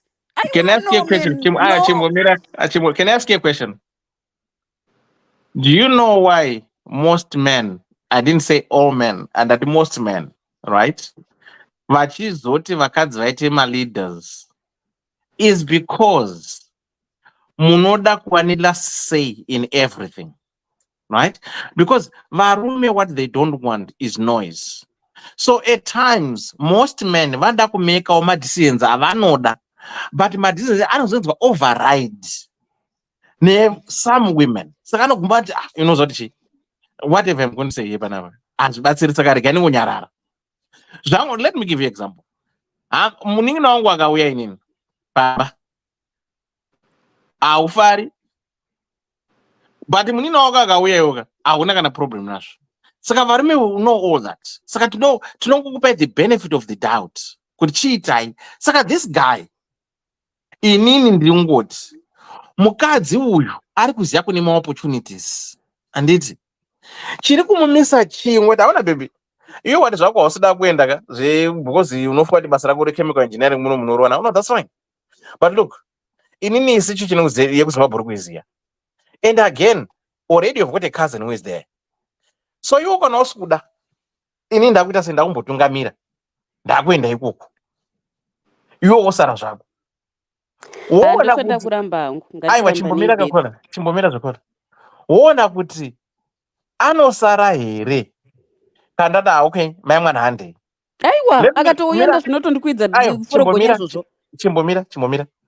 Uri kuona kuti situation iyoyi yakaafecta mamarriages akawanda muno mu-UK. Ekuti why ndiri kuda kudaro ndekuti most men kunana 2002 before visa asati aitwa. UK payakati yauda kuintroduce visa kuZimbabwe rakaintroducwa 2002 muna November, right? Saka vakapa notice. Saka pakaita window rekuti varume vese vari kuZimbabwe vakwidza vakadzi vauya ku-UK because varume ndo vaishanda, because vakadzi vakuya vasina mavisa, right? Vakadzi vaya vauya, ndino uploada all both of these people, varume nevakadzi. Vakadzi vaya vauya, they didn't forget their husbands.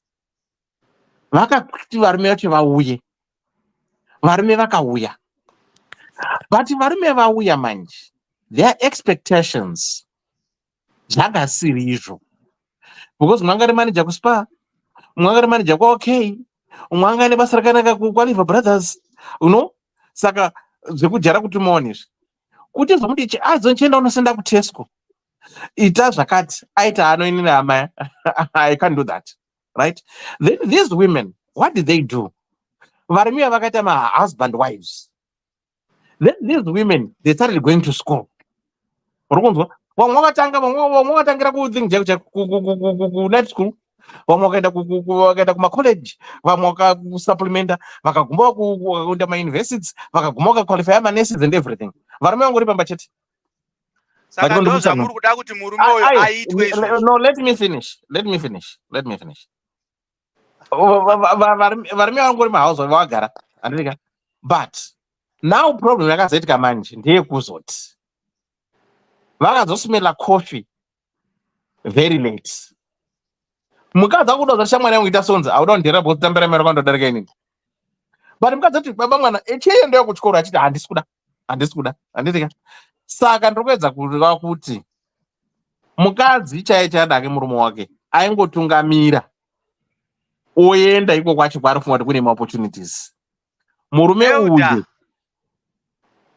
Euda, nyaya yenyu matopedza.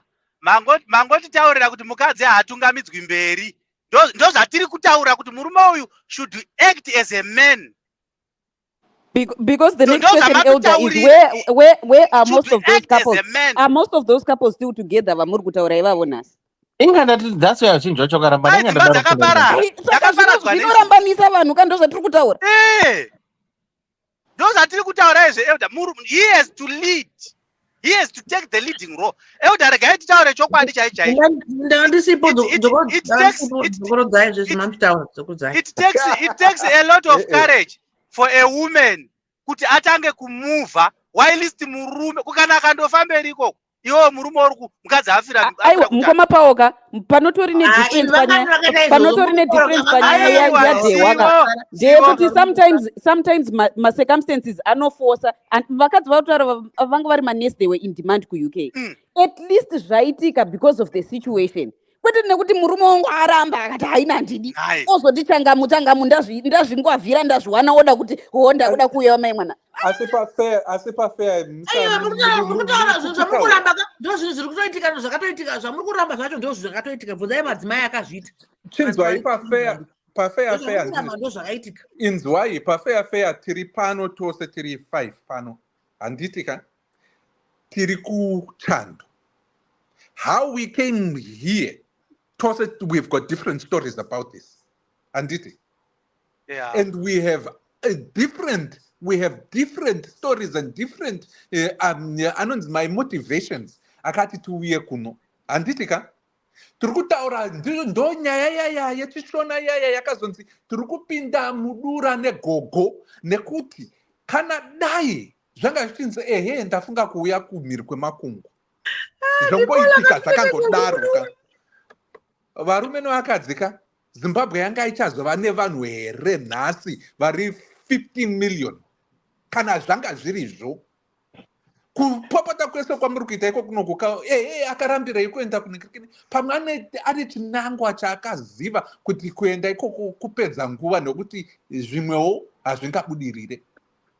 Which, by the way, you can communicate that to your lawyer, to your lady. Ndosaka indati mukadzi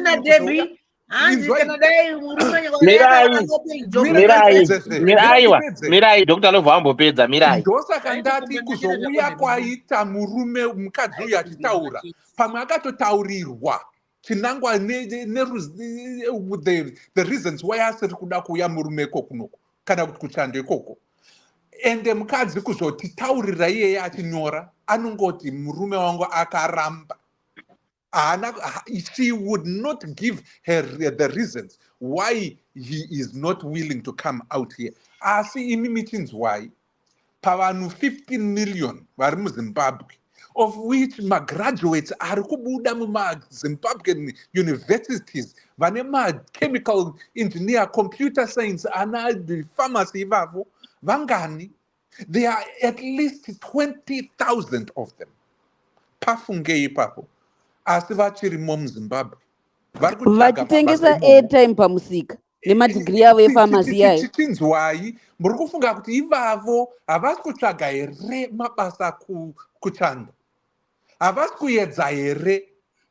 Isusu tongoti murume uyu akapusa dai abvumira kuti applyire foreign opportunity. Musadaro. Mukoma pawo mirai. Musadaro. Nekuti chokwadi ndicho chiripo. These opportunities nyangwe edu tiri kuno, the probability yachona given vanhu vari kutaura panoka tiri kungopinda mudura nemagogo edu because it is tough, very tough panzapa. Sibongorera kuti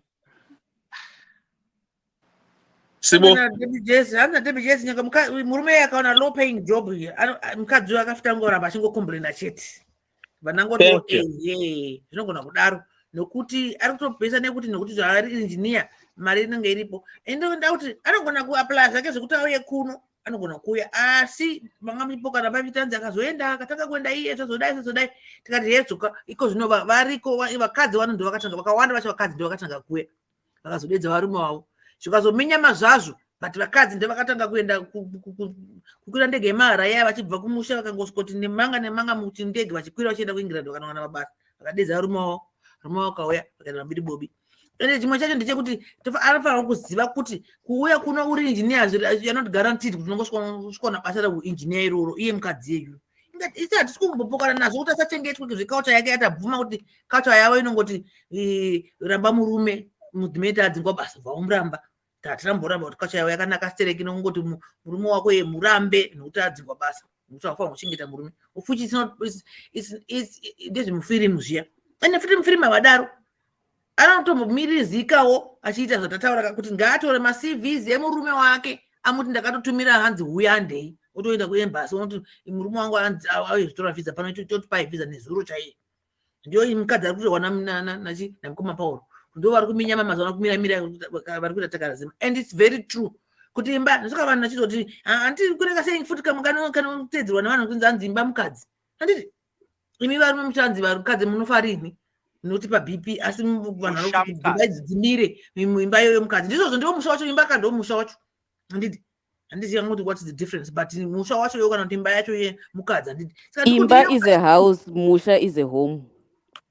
But handiti kufaita kuti achengeta home yacho kana kuti imba yacho kana kuti meno danga ravo iroro whatever the case may be. You see, ndisana kuti kana tingoti kana tavhota pano kuti mukadzi ngasiye murume unorara svisho yapera, but chida kungobatsirana batsirana kuti mapossibilities anokwanisa kuitika kadai kubatsira ivo vaya ma25 nema30 vari kunzi vari kuroorana for today for tomorrow to get divorced, kuti hazvingoengo kumhunga ipwadziriko vana mukoma bauro vakadzidya vakadzipedza, but dzichingobuda dzingomera nhasi vana mai mani vari kungokoshana zvakangodaro zviriko. I think ndo pari kunetsa pekuti the unfortunate thing is mukadzi ndiye munyori wedu, but isusu patiri inini namukoma pawo nhasi kuno muchenjerere kune mheni iri kuya namukoma pawo nhasi tiri kufambirana tese, pane anorohwa nemheni chete, but anyway because imi but patiri kurwira inini namukoma pawo ndepekuti the way to help these people is for us to help this man understand that he needs to listen and cooperate with his wife. And I will tell you this, Sibo, if I was in the shoes of this wife, and there were two pathways. One, otanga kuapply zvekuchando izvozvo agopedza the next 3 years achingoedza zvichingopedzera zvangoramba tozongopedzera pamwe tatooneka takshop tatozokangamwa tatozozvisiya zvima-rejection zvemavhisa zvakangozara zvirimo mumba nekuti takaedza takaramba. Handimbomusii murume versus urambe wakadzvanya uchiti handidi ndokuramba mangwana, handidi kunyeperai pakuti handidi ndo patiri kurambana. Yo mukoma Powell, taura tinzodeo mukoma Powell, Elder, saka hapana here zvimwe zvamboti mai mano vanombotungamira muchizotera? ini ndoda ndikuudzei tungamira kubedroom teera ndoda kundikuudzei inini chunu a family decision, right? Sekuti the movement yandakaita probably from Zimbabwe to South Africa, I was still ndakanga ndichiri jaya, but saka ndakazorora ndamuva. Pandakamuva kuya kunoku indakangoudza kuti ndiri kuapply kuenda overseas, ndoda kumbonotry kubasa overseas.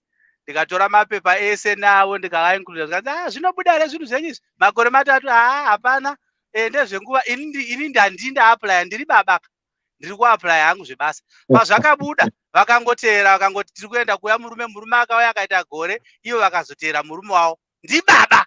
Ndozvatiri kuti baba must lead a house pamadecisions are very crucial. Iye kumuva guys, it's not like a child's play. You are moving a family. Iwo oda kutungamidza mukadzi oda kusara uchitei. Imimi Elder ndoba ndiri kuti muri kutadza kurayira mufana uyu. Ipapo uyu mufana uyu muri kutotadza ende aiwa ari kuramba zviri kutaurwa nomukadzi because idea yauya nemukadzi saka yashata. And imwe problem yezvamuri kutaura mukoma Dewaka ndeyekuti you can't give yourself reasons why you are incapable and unable to do something that I as a woman you feel I should be able to do. Ndozviita zvobudirira iwe ugotozvitarisa. You want me to look at you without disgust? Why do you be disgusted ndiri murume wako? Sungirirwa nemacircumstances kwete nekuzvimiririra iwewe kuti hanzi ina handizvigoni ita iwewe mukadzi wangu.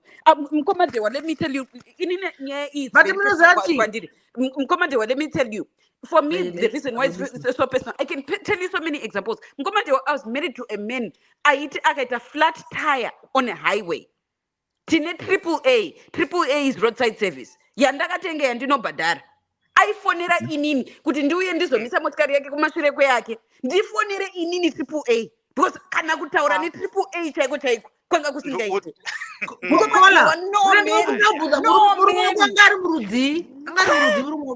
Aiwa hapana zvokuti murudzisiwe murume mukaranga here kana ndikuzezuru murume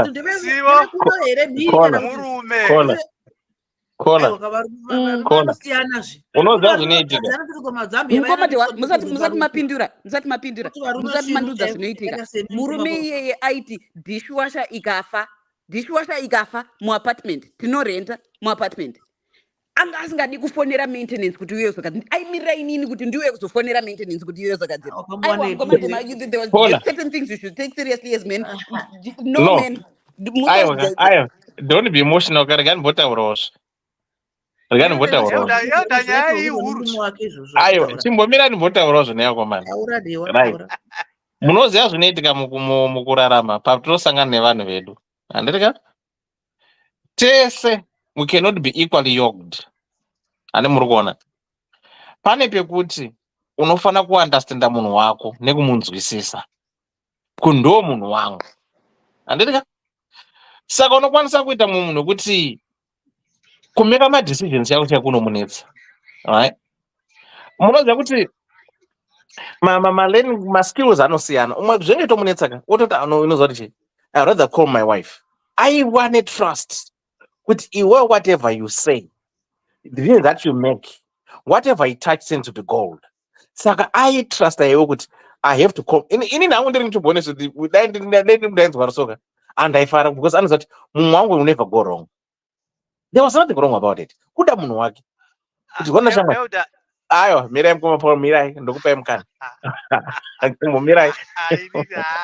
Ini nyanya handiibuy. Musati mapedza kutaura I don't buy that idea yemunhu rume. Ini ndinoti kupusa. And I don't buy that idea. A man is a leader. Haufonere AA uine nhamba taira unogona kana kutobvisa iwe wofonera mukadzi. Hakuna nhema dzakadaro. We don't have those kind of men. Apa ndiwo wakazvarirwa ukakurira muamerica macho. Ini ndakatokurirawo kwasadza kwamutoko kwanga kuna triple A. Ndasvika muno within 5 years I can navigate that whole system. Iwewo wakanditungamidza. Anotoudza iwewe each time munhu aida kurovha mabasa unzi fonera bosi wangu kuti amusiki munhu akazvambarira zvakanaka. Kana achibvunza kuti murudzii kana vari vakakurira munokura ndiyo character yacho. Maudzwa nachihera mudzimai wangu mukuru akati iye vafana mazuva ano vanenge vachingovhunza unogara kupi oda kutozosiya bhachi. Ndo nyaya yatiri kuda kuramba tichida kukurudzira vafana vechidiki elder kuti vafana vechidiki must learn to work and they must learn to be responsible. And isusu as elders, if we are not teaching them that, vafana havari kudhakwa. Too bad vafana havari kudhakwa. And ndosaka muchiona kuti vawanda panyaya dzezvidhakamidzwa because they are not doing anything that is productive. Saka batsirai vapana kuti watungamirire vagone kuva vanhu vanogona kutungamirira nokufunga. Mkoma mira ndimbokutaurirai one thing. Leadership is in the certain context nema levels achona. A leader at times knows when to abdicate their leadership role for someone else. The smartest person in the room, and it takawanda kudaiso kana kubabasa uko. The leader is the person who might actually not even have the qualifications, but a leader understands when to step up and when to step down and let the other people vanenge vane know-how, vanenge vane knowledge, vanenge vane demeanor yachona yoyo vaendere mberi. That's a true leader. Mirai ndikutaurire chokwadi ndechekuti ana Elon Musk vaya vane in the middle of the 5 people that started the PayPal kana kuti Tesla. He was by any means or chance one of the dumbest but very intelligent in understanding ku reader vanhu vaari kushanda navo and vachivatungamidza and motivating that. You know what that means? That's a true leader. Kune murume uyu handisi kuti gara pasi 10 months idzodzo enda pa another 10 months. Chandisiri kuda kutaura ndechekuti musikana uyu kana kuti kukurudzira kuti musikana uyu arambe murume nekuda kwekuti haana basa, because she will repeat this 2 times mu marriage and multiple times ava nemaboyfriends. Ndiko ndiri kutoedza kutomutsanangudza kuti harisi rogwara. Iva nemurume wako gara nemurume and motivate him, nekuti pamwe pane depression iripo, pamwe akatosungwaira kana kuti kuitei, ende zvaari kuedza hazvisi kubuda, asi iye ungoda kungouya nekuti ndati ane agenda yekuti aiuye kuchando, ndosaka asina kutaurira but imimi ndo pane problem pekuti muri kuti murume haasi kurambwa because haana basa, murume ari kurambwa because ane nharo, ari kuramba kubvuma ari kurambwa because ane nharo, not because haana basa. Ndokumbira kutaura inini sekutaura kwanomboda I'm just thinking kuti tese tiri kutaura zvakada kufanana nenzira dzakasiyana handiti, nokuti one watombotaura kuola kuti apa tiri kudhira nemusikana nokuti ndiye anyora tsamba, saka tese tiri kuda kuti baba mudiki vasumuke kumagaro kwavo, vamhanye vahasile vaone chekuita, but it's very unfortunate kuti havazive vanyora tsamba kuti ndikurambwa, ndakagara basa, handisi kuda basa chichichichi.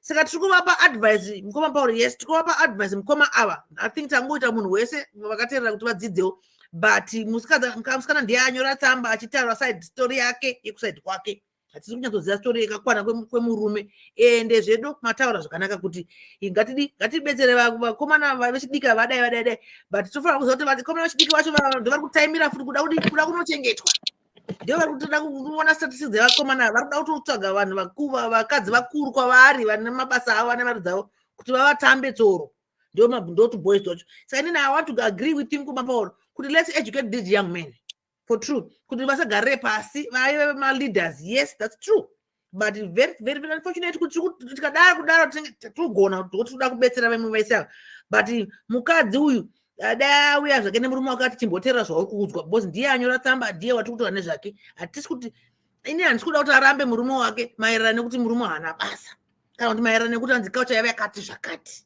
Aiwa, tikada kuteedzera makarekareka hatidai su tichiri kupfeka kana nhembe tichifamba takashama, kuti makaucha ekwedu aifamba yakashama, it was okay, but now we cannot walk around naked, handiti. Saka tiri kuti zvatiri kutaura tese tuna zvakafanana, but tienda nekumasvingo, tida kuenda kugweru toenda nekumasvingo tozonobata chifu, tozodzoka nekushurugu tozobata gweru, tozodai tese tuna zvakawanda zvakanaka. Okay, tinoda pamaadvice, tune mukadzi wacho nemusikana wacho, vese vane madokta vakapinda miri vese, saka voita sei? Sibo, I want to before we start giving that final advice, I want to read for you guys two important parts of this letter. Ati, what makes me angry is that he doesn't want to try to apply abroad. That's what makes me angry. Akazoti, I think if he I know kuti anoriwana basa ikoko because so I think if he tries that, if he accepts that, I can stick with him and change my mind. But if not, I don't think I can continue. Let's be very, very clear. Murume haasi kurambwa because haana basa. Murume ari kurambwa because ari kuita nharo. What's making me angry is that he doesn't want to try. But atanga ataura kuti what makes her angry is he doesn't want to try. Chiri kumugumura ndechekuti haasi kuda kuedza, which means he doesn't want to listen to her. Murume ari kurambirwa nharo kwete kushaya basa. That's a very good point, Kola.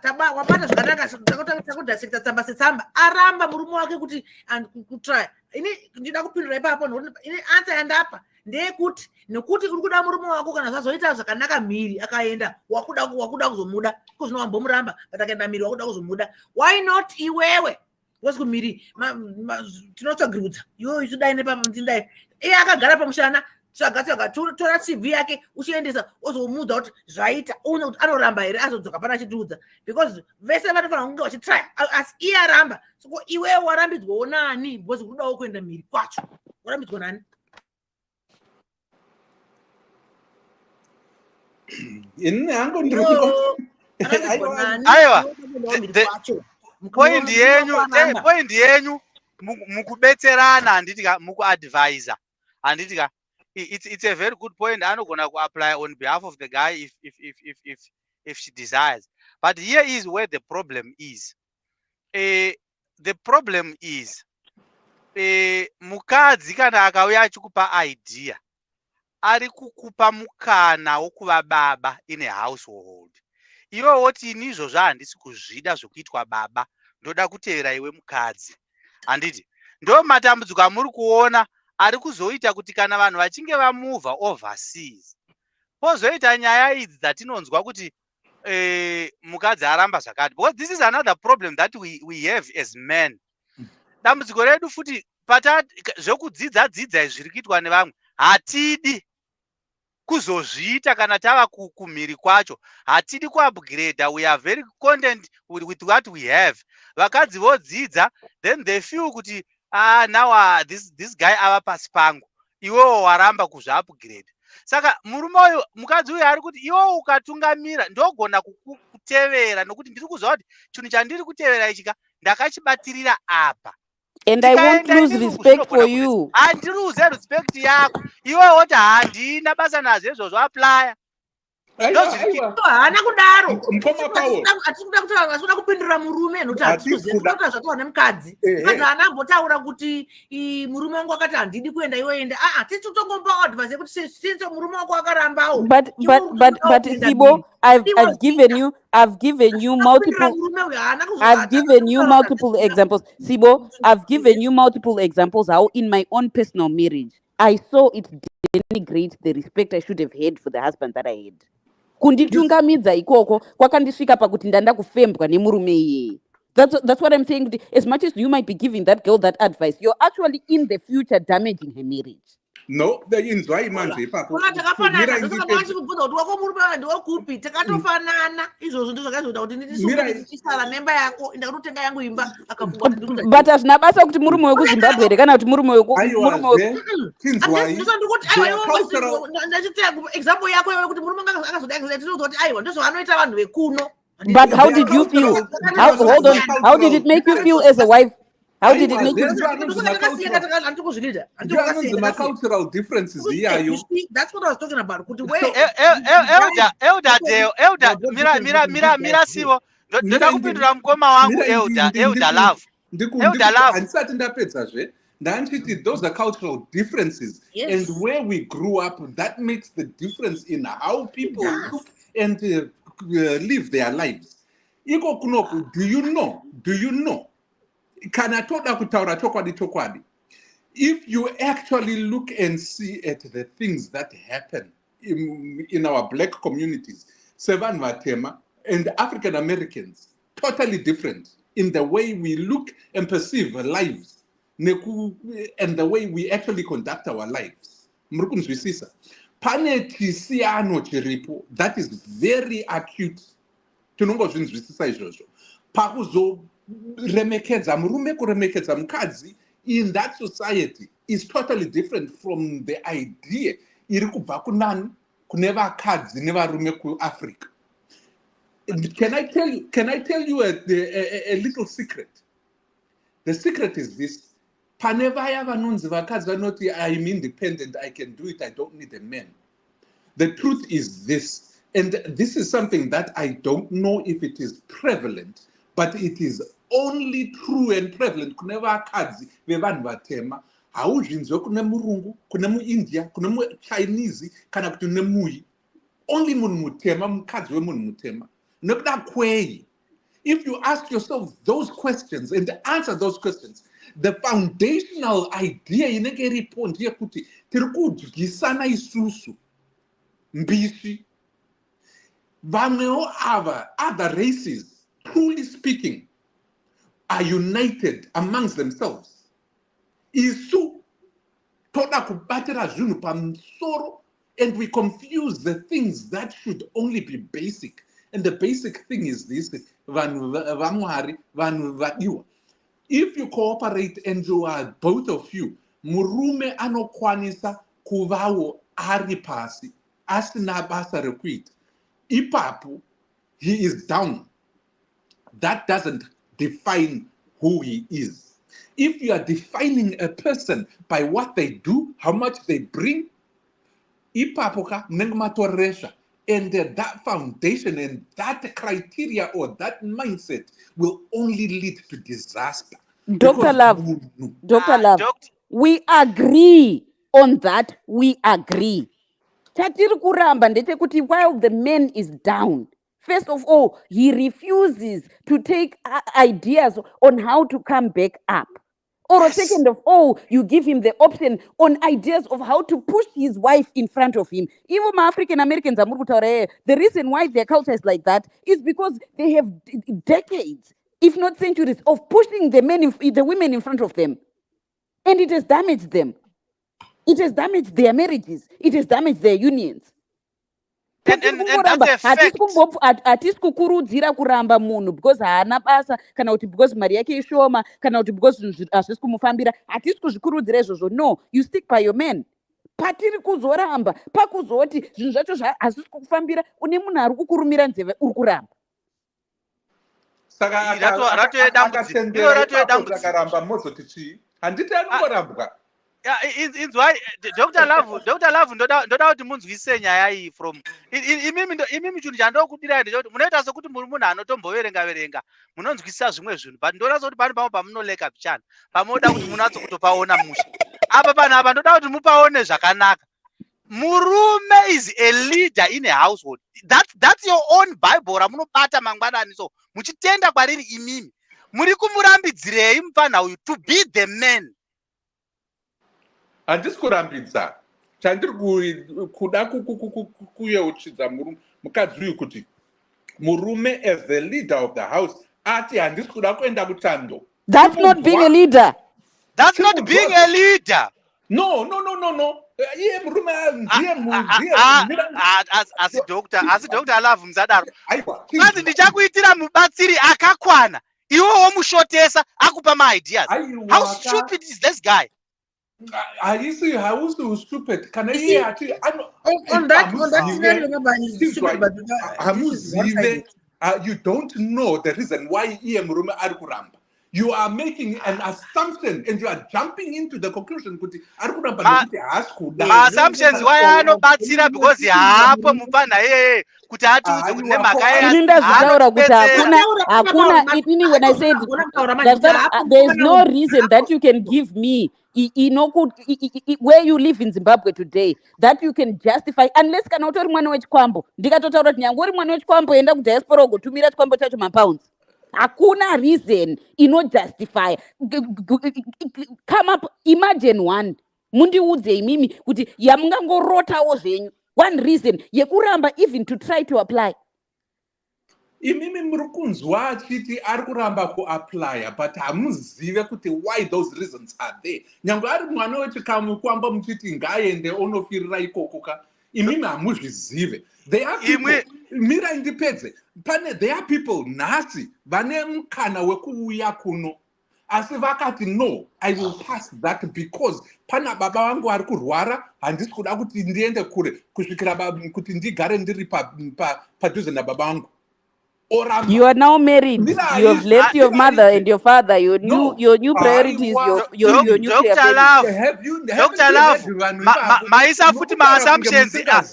Maisa futi ma assumptions. Amuri kuramba imimi kuti tiri kumurambira chii munhu.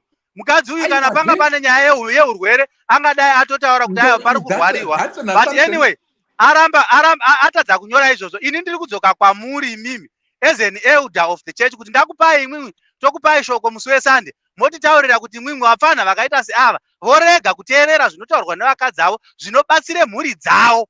Saka how is he of use as a father to the family if he does not and he doesn't want to listen, not even kunzwa kuti apply application kungoisa mapepa and it can take time zvinogona kuramba iwo apply. What is there for you to lose from such an act? You are a father and apa unotarisira kutozoita baba, unotarisira kutozoita baba vane hapasati pazvarwa wanaka iye achiita zvaari kuita pasina mwana pakazoitwa mwana. Do you really think that this guy is going to be responsible? Mkoma ndosaka indati there are so many other reasons. Imimi you might actually think kuti kuuya kuchando is the most logical and most apparent thing and that's what makes you a leader. But no, mira indipedzesve. There are other reasons why munhu achiti handisi kuuya kuchando ane mukana. They are. And ngatisazvirambe izvozvo because right now kune vari panze ipapo vari kure. I've got 4 vanhu vandinoziva inini vakati no to the idea of coming kunhingirikini kuchando. Vapiwa mavisa, vatoitirwa zvose, vakati no, I would rather stay back. 4 vanhu personally. If you want unoita to zvako usina kundiroora. inzwaizve, aiwazve, but ipapo their reasons to them were important. And that is the most important thing chamunofanira kunzwisisa. Imi mozoda kuvatongera kuti makapusa nokuti hamuna kuuya kuchando. Vauya kuchando vozofa kukurumidza, and they'll die quicker than if they had stayed there. And sometimes the opportunities there that will open up are better than kuya kuchando. Imongoti kuchando ndiko. Imimi ndimuri kuresha kuona nyaya yoinoyi. Nekuti kuchando is not the ultimate goal. Yevanhu vose pamwe isu takauya kuno.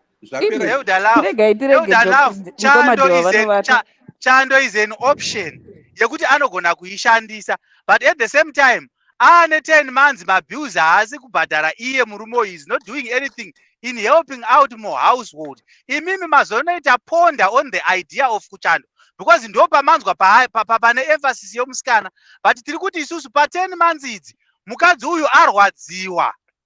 Saka hazvigoni here kuti imwi sababa muzamewo mamwe maoptions.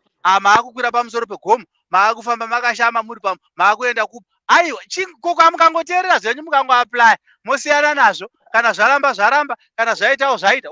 What do you lose in listening to your partner? Komkoma, kodai their reasons are that kusauya kuchando is best known to him, and he can actually akataura naye mukadzi wake akati izvi neizvi ndizvo zvandinofanirwa kuite kudai ndizvo zvandinoda. And we are not hearing from this ningirikini from nyaya iyi kuti next time dewa ndiri kuda phone number dzevanhu tatanga show.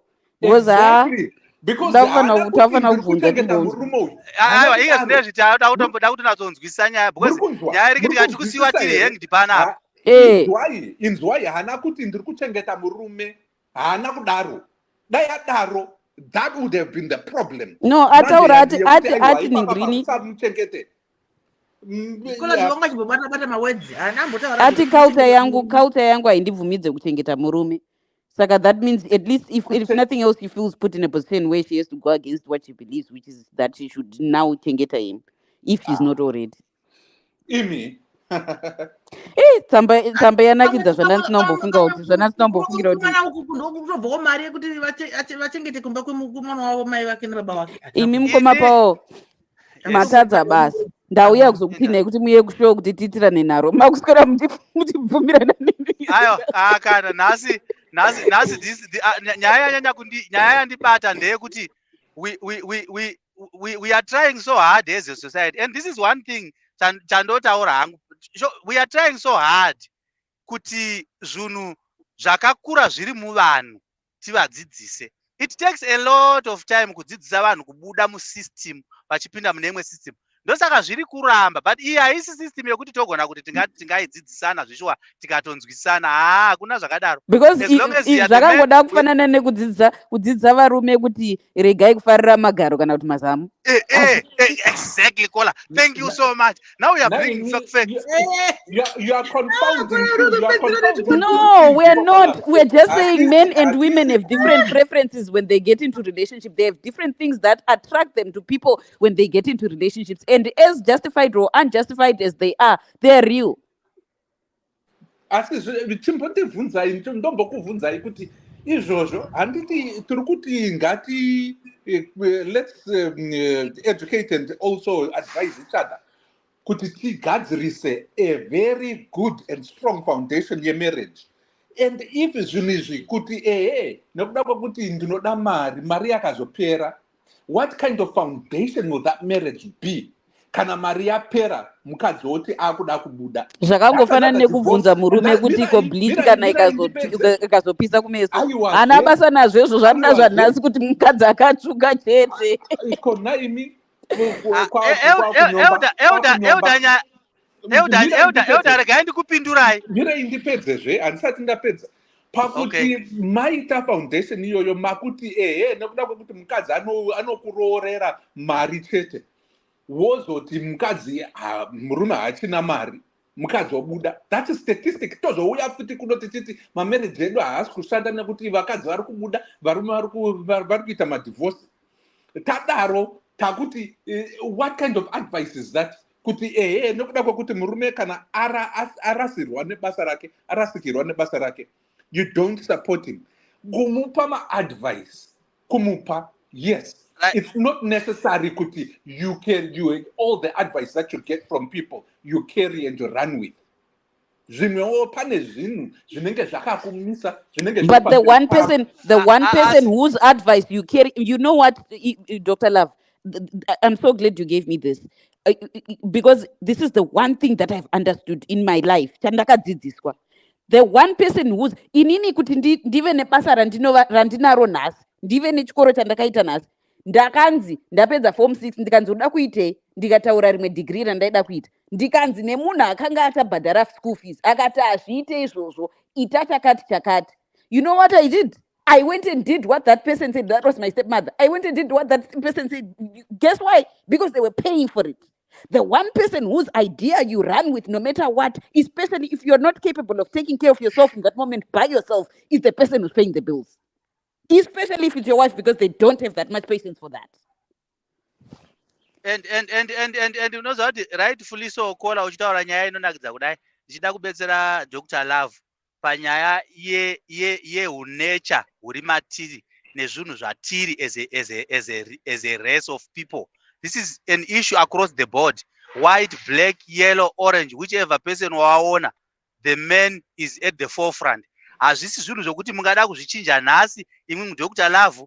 Ndosaka muri kuona ndiri kukuya pano ndichikuudzai kuti kwete ndaakuda kukutorerai udhokutorate hwokuti mudzidzise vafana vadiki nekuti basa iri muri kuritadza. Vakomana vadiki, they have become so complacent, they have become useless, they don't have an idea. The reasons are, you are the reasons. Ndoti zvandiri kutoona ike zvinezvi muri kuti vakadzi vari kudzidza zvisingaiti, varume havasi kudzidza. And what are you expecting from the society? Women have empowered themselves, or they have been empowered, and the boys are not being empowered.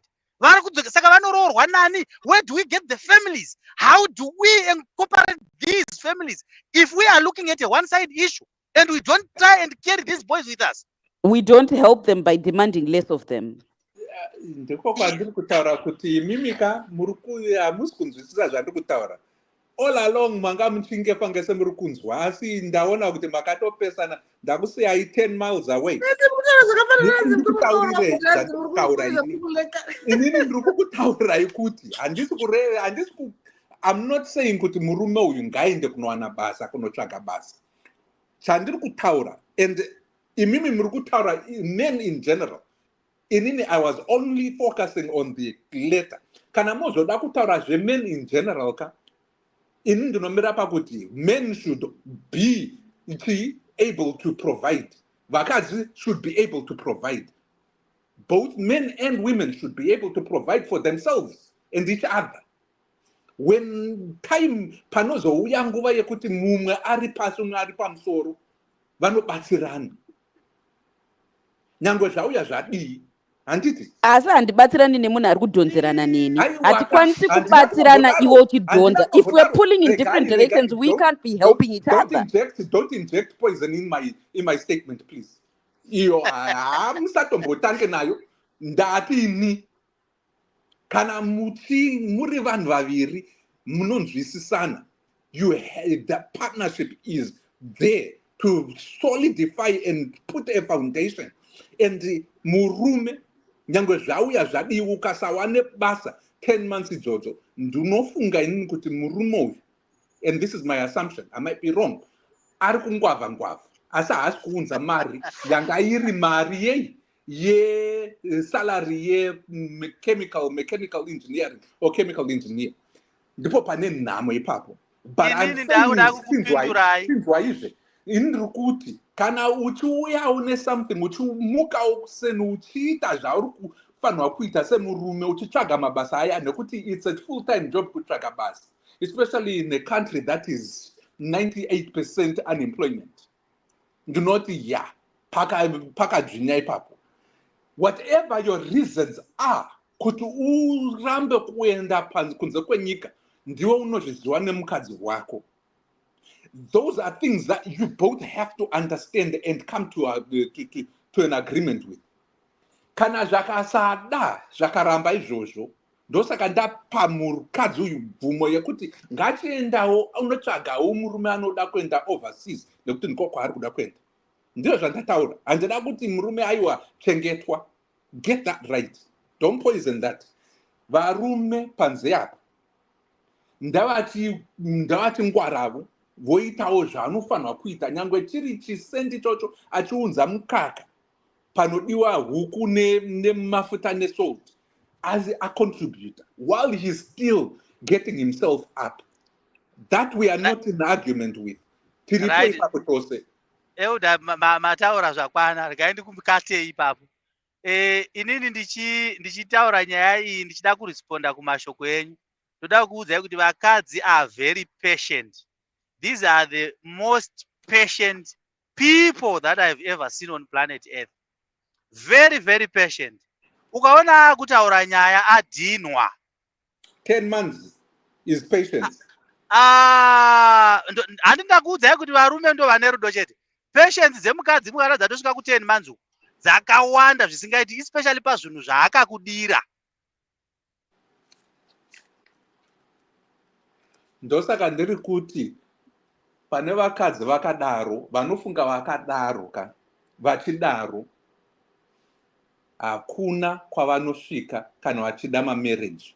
Nekuti muhupenyu kuchauya ma-ups and downs.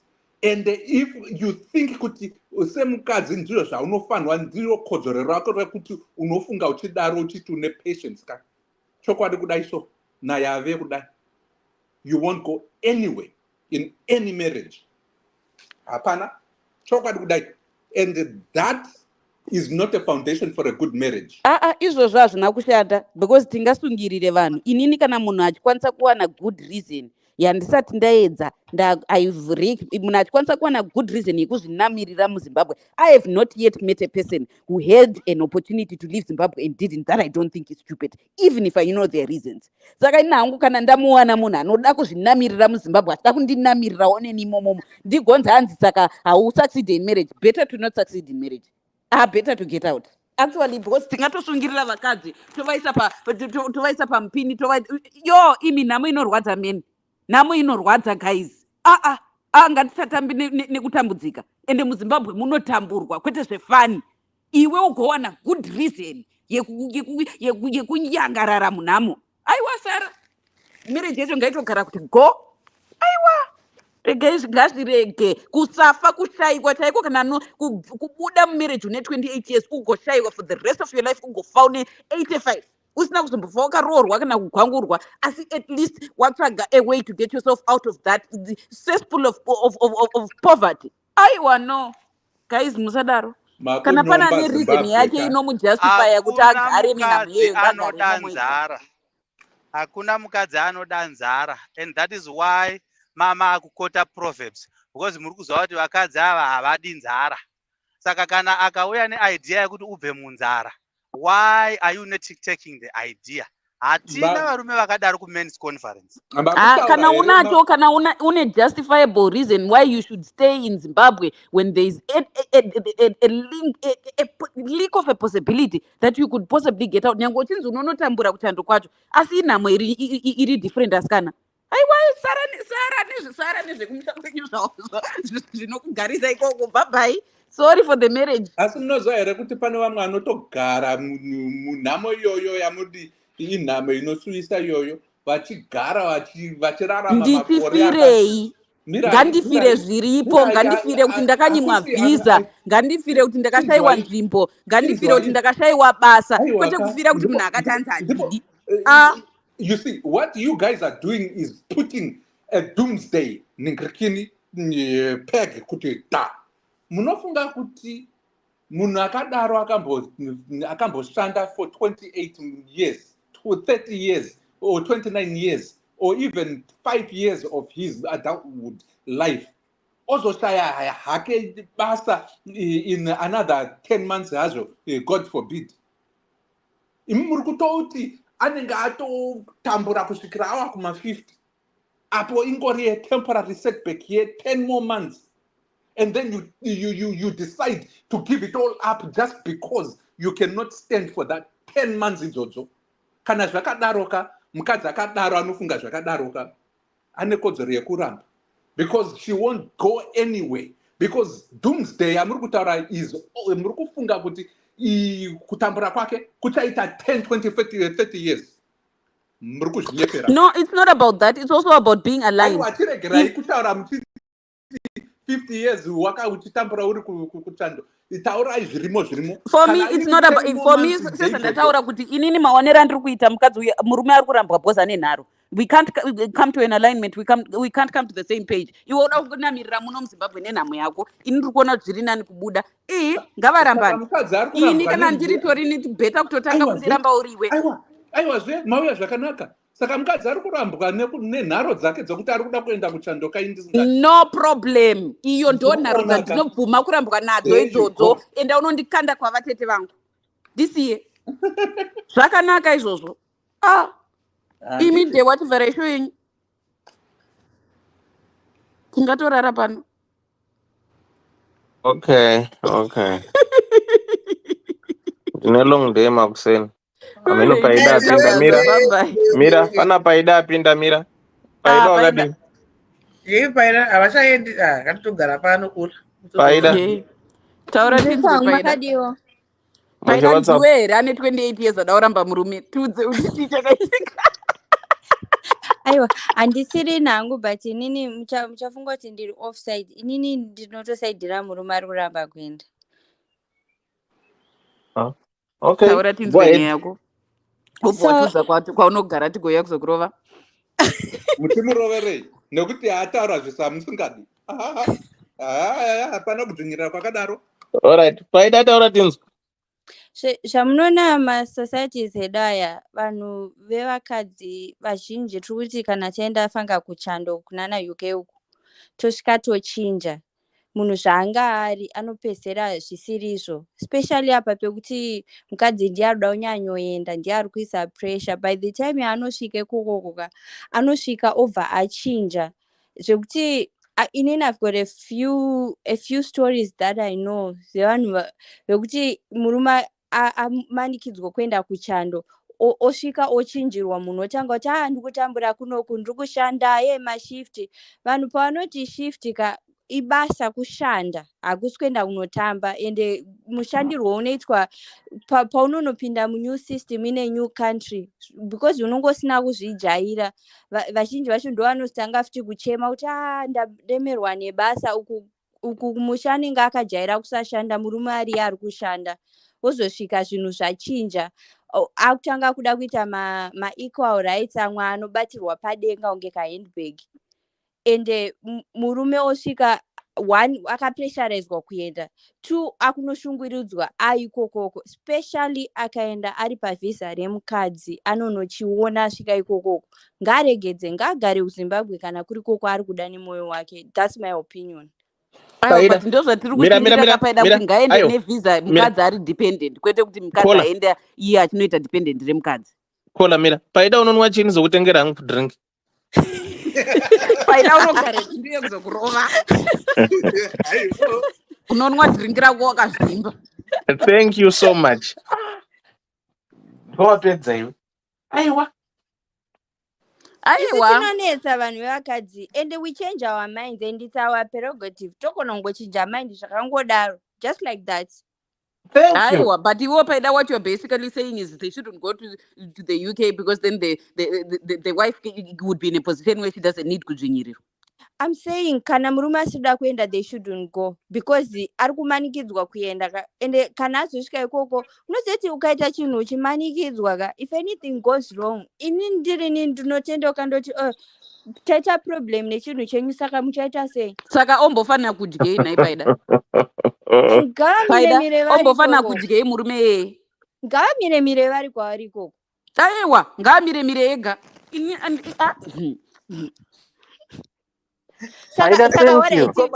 Murume akauya obva ati mukoma pawo batsirai mwana munomubvumidza.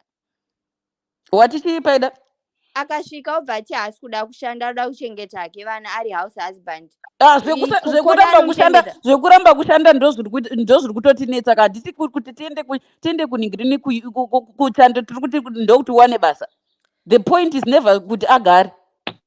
Well, kuchando kwakanaka uchifunga idea yekuenda, but variko please imbonyatsotsanangurai vanhu vasati vambogara kunze kwenyika kuti it's not all rosy. Thank you, my dear. Kana waenda moyo wako usirimo ka ukangowana chakuti tokonyo, stress nedepression yaanozoita munhu iyeye. Kola. Yes. Kola mwacho apinda. Paida. Yeah, paida. Hakusi kuchanda kwega kunoendwa. Kwadi kungosvika kana paSouth Africa paJozi apo paMozambique. Kwese kudRC chaiko. Vakoma makambogara South Africa? Yes. Ini ndakambogarako. Tichiita iya yekumhanya wana mapurisa wakanganwa passport kumba. Wakatanenga nemapepa maengineers aiti zvekupoya the border ka. Chero bepa winaro kana usina ipapo unotorwa wonzi chitsvaga munhu anokutorera kumba, but unenge une yauri kutsigisa ka unogara hana isina kugadzikana uchikutwa kuona motikari yemapurisa yakati bve hana yakutorwa yamaoko. South Africa hakuna uchipa. Ngatibvise South Africa because damusaidhira ka tichatokupa murume akaita seyeye toona kuti unogona kugara naye. There are so many places that you can go to. He's an engineer. Let's not forget that. There are so many places you can go to. Hakusi kuchando kwega kunogona kuendeka. Paida angoti koni munhu arege kumanikidzwa. Aiwa, but hatingarari nenzara pamba. Dewa. Here's the other problem, Dewa. Dewa. Inini, you can't tell me kuti munhu ngarege kumanikidzwa. Because if I tell you the things I force myself to do, inini what? Because dai kusiri kuzvimanikidza, ndingadai ndisiri pano nhasi. Ukada kuzvijaidza kuti hanzi handimanikidzwi, hapana kwanosvika neupenyu. Imi musada kufundirira kuti hanzi munhu ngarege chando chakaoma muriko zvamakaenda kuZimbabwe makadzokere chii? Chiningirikina chiverengai zvataurwa naKendi Dutiro. Hanzi vamwe vari kugara pasi pemabridge kuno kuchando pressure to relocate iri kukuvadza. Aiwa hatikurudzire kurelocata kusina kurongeka. Tinenge because ukaona zvakudaro zvinoreva kuti pane masteps awakaskipa, pane chikirimbani chawakada kurova. Hatisi kuti vanhu ngaende vakarova chikirimbani. Vamwe vakauya kuno vane mapepa ose asi zvinongoramba. Zvimwe zvekumabasa, zvimwe zvei zvakangodaro. It's not just relocating and you just see yourself une basa une chii. Tose tunoziva kuti pane ma-stages and ma-processes anofanwa kuitwa kuti munhu ave nekodzero yekupinda achigara zvakanaka. Handiti even wawana izvozvo, it doesn't guarantee you 100% kuti uchagarawo. Even that 10% unonge wotozoda kushanda 10 times if not 20 times more than kana wanga uri kumusha. Paida? Yes. Iwewo uri kupi? Zvinei? Kuti tinzwisise kuti iwewo kwacho hakuna kuoma here kwacho kwauri, asi uriko wani. Uda kuenda kunomurova. But manje ka aiwa iwewo hausi kuchando here? Chando hakuna. Chishoma. Uda kumurova. Saka uri kunopisa Usataure Paida. Australia. Ari kwamukwa izvineko. But this guy ka inyope zvayo. What's stopping him from doing anything zvazvo? But there is a point here maybe he's doing something, but what he's doing is not being Saka a chemical engineer. Murume akagara kana gore asingashandi, is it a problem? For me it is. Ndataura wani chokwadi. For me it's not a problem, depending on why. Especially pano muka wambozwa zvataura na tete Chiera. Emabata zvozvo because ndo vanhu vari kugara South Africa ndo kwazviri kuitika a lot. murume wazati uri kuenda kubasa handiti kamakufeni omona zvakashofuraya mazai apa otanga uchada kuda kumugwadza nebanga. That's a feeling that you get as a mukadzi. Saka munobvuma here ona zvakagara zvake pachitona zvake TV apo wakaneta so unokonzwa kameka feeling so kameke utoti. That's the other thing Ngomadewa. Isusu vakadzi vanoshanda serega. We have a love-hate relationship with our jobs. Saka unobvuma here pano namukoma gwangu. Saka ndikaona iwewe wakagara ruvengo rwangu rwerangu basa runobva rwatokwira ndobva ndavenga newewo futi. Ora chimontererayo. Saka munobvuma here pano namukoma gwangu mari yemukadzi handibati muchiti he munozvirambirei munobvuma here? It's all right. Inini yangu is conditional. Kana une yako yangu bata. Kana uri nyope risingandi kubasa risina mari yangu sabata. Saka mukoma gwangu right because muri kureurira mega kuti kungobva basa munhu agara apa ndorwadziwa. Muri kuona? Why? Saka where's the love? Because inini ndaenda iwe uri kutadza nei? Aiwa nai kola. Chamunoti for better for chacho chii? For better for worse ngepo usingati nharo unenge uchiapply ndikakudza kuti enda unoapply mutoilet kunogeza matoilet enda unoapply kunogeza matoilet. Musi iwowo for that week ndiye ndichifara nyange wakanyimwa iroro rekugeza matoilet asi ndiye ndichifara kuti you've tried. Right. Kana uchifara kuti have tried handitika. Why can't you do the extra miles? Uyu mukadzi ndaachingotimira kuti namurume waramba handei ndaapply inini basa because I don't want a son. I want a husband. I want a partner. I don't want a son. You're not my son. I don't want a son. I don't want a son. Unosvika akaita nyope kuti UK haina maengineer handichagona kuita zvinhu zvese hey rinosemesa hey chichi hey I spent 4 years ndiri kuchikora I cannot do this ndiva interest mukore unakuisa zvonzi kwanzi ndakaenda chichi ingaonisi takamabeka wani mathing madegree edu we're not doing what zvakatakaendera kuchikora. Munanzwa moyo kuti varume times ka tinoenda through a lot kwamba chimofanira kuti tinzwisisa. Ngomadewa, let me explain to you. Paya pandakarongera munhu kuti pawabuda pawanga wakarara pakabhadharwa nemari pametress yawanga wakarara pawageza pabhadharwa nemari anga ati hanzi I'm depressed. Ngomadewa ini depression kurwara physical illness handiregi kuenda kubasa. Saka iwewe you don't get that same and you know what I told that man at that time, because inini mai vangu vakafa ndine 12 years I have never in my life felt like I have the luxury of pawning off my survival kuti pandarara pandadya pana kune to somebody else indakazorora zvangu nditi kwanzi ndiri kurwara iwe unochiwane kuti ndichakadero ndienda kubasa ndichirwara kana iri depression ndiye ndingotutira mapirisi ndichienda chete. If I do nothing else pandinenge ndine depression I would do nothing else. Kana ndiye ndichimuka ndichigeza ndienda kubasa ndodzoka ndorara. Kana magetsi chaiwo mumba handibatidzi because I'm too depressed to even bother. Handibatidzi TV handidichi, but the one thing I will never stop doing, go to work. Saka you cannot as a man tell me that you have an excuse. Mukapererwa nebasa right now. What are your options? Muchaita say? Ndinewe nchigara newe. Aiwa muri mega muri single. Aiwa mune mukadzi. Mupererwa kana une mukadzi uchitanzi ndindi ndichabhadhara kundidherera iko kutanga watudza ani mane kunza mubvunze. Tanga matudza zvamunoita muri single mozotudza zvemune mukadzi. Okay. Zvanoita ndiri single. Handitika? Ndinotsvaga rimwe basa futi. Musati mariwana ndisandarona mara zvanokwanisa kuita kana itsvaga basa ka saka munoita 10 months muchiritsvaga basa harisi kwanike basa ndiri kutsvaga chimbomira handimuda mubvunza ndiri kubvunza right. Ndine mukadzi handitika I believe kuti umwe wangu ipapo ndo pawanoita take over the steering and start to steer and control because wati umwe wangu haana basa. Ndopatoti for better for worse we are partners in this. I won't expect you kuti unditsamwire. I won't expect to do anything. Ndopanaza kuti uri umwe wangu. In times of trouble, in times of happiness, ndopanaza kuti uri umwe wangu.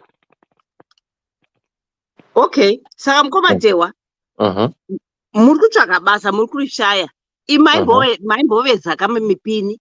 What will stop you from doing that? Unoziva kuti iye Because zvinezvi ndida kugarira pfungwa kamati ndicharamba ndichitsvaga. rega ndikupindure uri kuona iye zvinezvi ukandipa ndosinge wedza ndaisinga Durban dziya ndichatodzigoni. Alright. Ko mukadzi akati ndokupai hangu nonzi ndokutengerai tiketi moenda kuZimbabwe monohodha mitundo yegudo chichi mungayo mungaramba kuti aiwa rega ndimbozorora ndimbotsvaga basa. Muchapedza matyisa muri kuti mukomana uyu aiti kana kutoti ndine bhizinesi rangu ndoti adewa chiti zvawakagara wakamirira kuti timboisa manhingirini timboinoita madeliveries nemapickups. Kana zvisiri mandiri ndokwanisa kurambira. Manyope nemanope noramba spebridge zvega zvekumotize spebridge musiwowo saka mukomadzewa muri murume amunzwi kunyara muchimuka muchibika breakfast. Mukadzi wangu ndonyara kuti ndiri murume nanasi. Ndiri murume. Ndakaitewa tinditirawo madeliveries zvandiri ini ndiri kuenda kubasa plus ndineka side business tinditira madeliveries nemanhingi nemapickup otanzi hazvisi mandiri saka ndaramba wosara kubika breakfast. Alright, ndakubvunza chinhu one. Right? Ndaramba kuti zvangu wachitaura izvozvo izvo. Handiti? Waenda kubasa iwewe. Handiti ka? Wodzoka imba iri spotless. I've done the house chores. I've cooked. I've done everything. I'm serving even dinner. Won't you be happy about it? There are two things I don't need. I don't need a son and I don't need a maid. I need a partner. Dewa, I'll be honest. I'll be partially happy. Not even because nditauti undipe report yekuti nhasi watsvaga basa kupi nekupi nekupi. Oh, come on. Why ndononzi man of the house iyoyo. No, okay. Aiwa, chimboterai munzwira. Handifani kuita nhapwa bhonda basa rapera. Handiti. I expect you to be my supporting pillar there. Not interrogate me. Not to treat me like a toddler. Kuti wanosdaini wasdaini. Let me do 10 months. Ndikaina option not and no, I'm not feeling it. Don't it chakati I'm not feeling it. Chaka aiwash. Toshigepi. Saka unotoona kuti mukadzuka afana to push out zvinhu zviti. Ndizvandotoona. Kutopusha kuti inini I will stand by this. I will support you. I will support you in your hard times as long as we are agreeing. Ukataka kudonzerana nenine nharo kuti zvita musoro iwe usina yako yekuzvibhadharira zvakawanda kusiya ndikurei.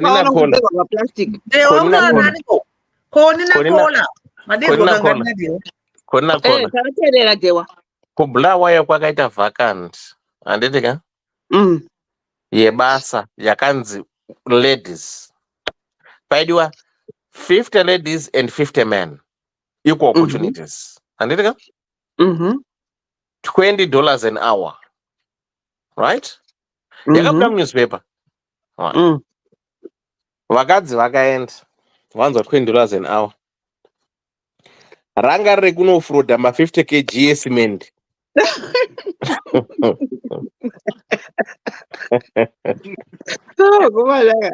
Yeah, make opportunity. Hakuna mukadzi akasimudza mairi. Urunzwa. Wanga wasikaendeke mabhegi ba. Anga ari an hour. Marura akaita kumira apa. Urunzwa. Vakadzi vakaoneka vakasiya. Right. Saka kune mamwe mabasa ndoda kutsigira ayatorwa na Florence Gapara kuti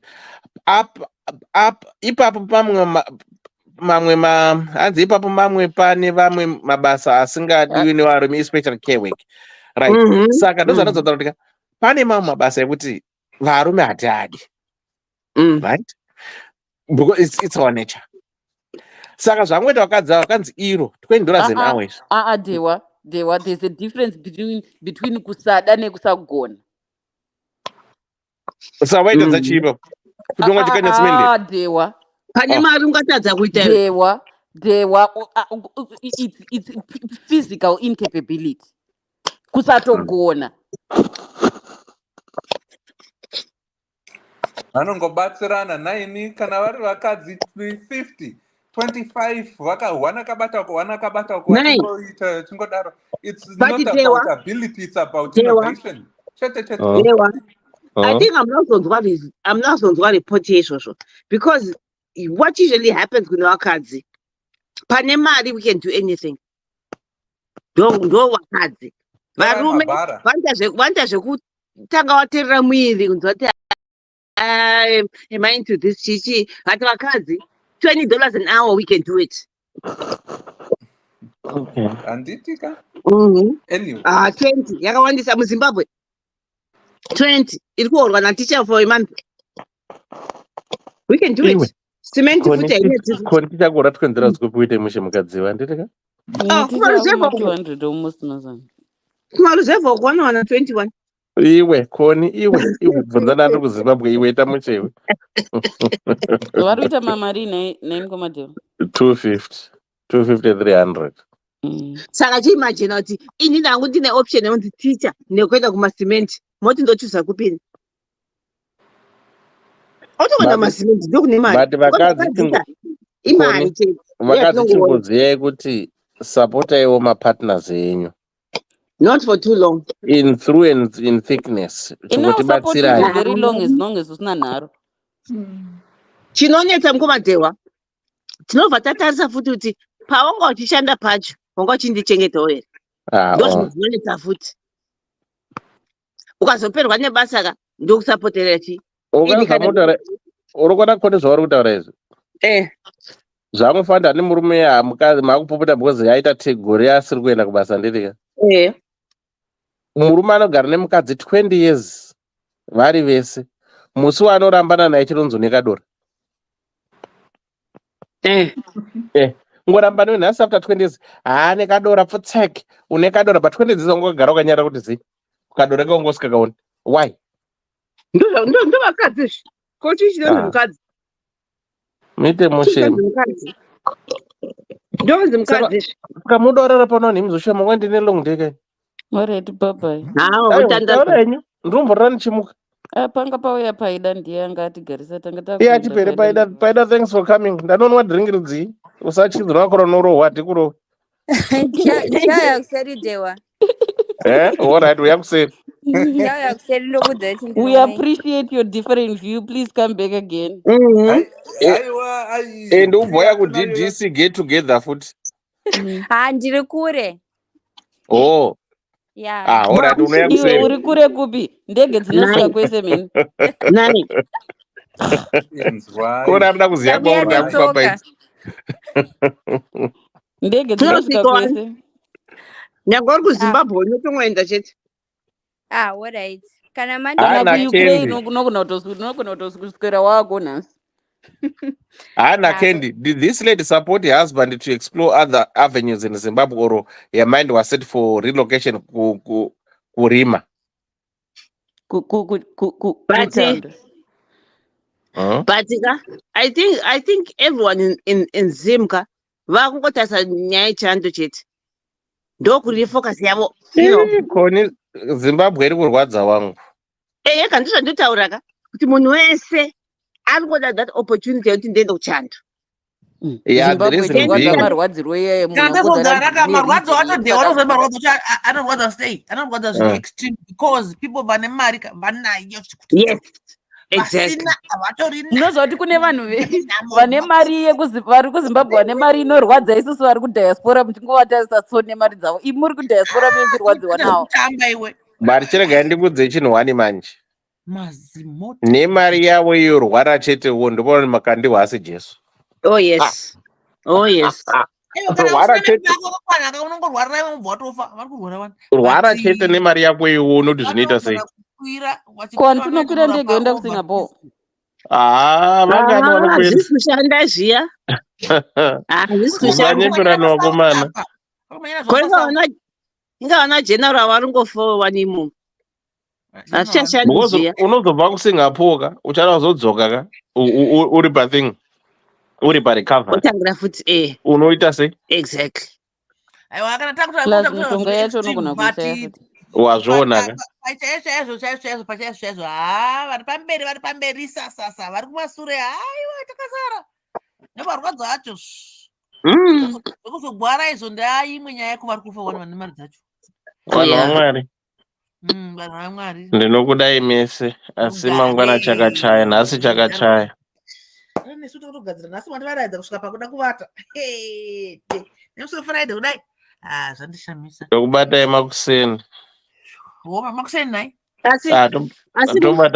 Tobatana Mande, vanenge vaine nyaya dzaunonzwa nehama dzavo munongouya nadzo togara pano todzinyora totaura nadzo munotaura. Tinoda mafoni number this time tombonoisa third degree tisati tatanga show tozovaudza maanza kuti zvakanzi chii. Ndambokutenga pane imwe post ukoko ndichiti kwavhurwa men's conference kwakutaura nemen's conference vavhura Facebook group yemen's conference ani manje varume uncle Jedza vazoivhura because yange yaramba ichikumbirwa. ndandichitika chimboyo unozati vanhu havatombozivi nezveDDC timboteerera tendedza maflyer. That's another thing. Munoziva kuti pa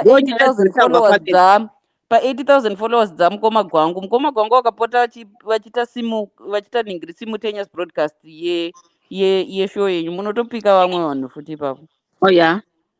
Unozara navawi neikola avawi because informal education ndoda zvokutukana.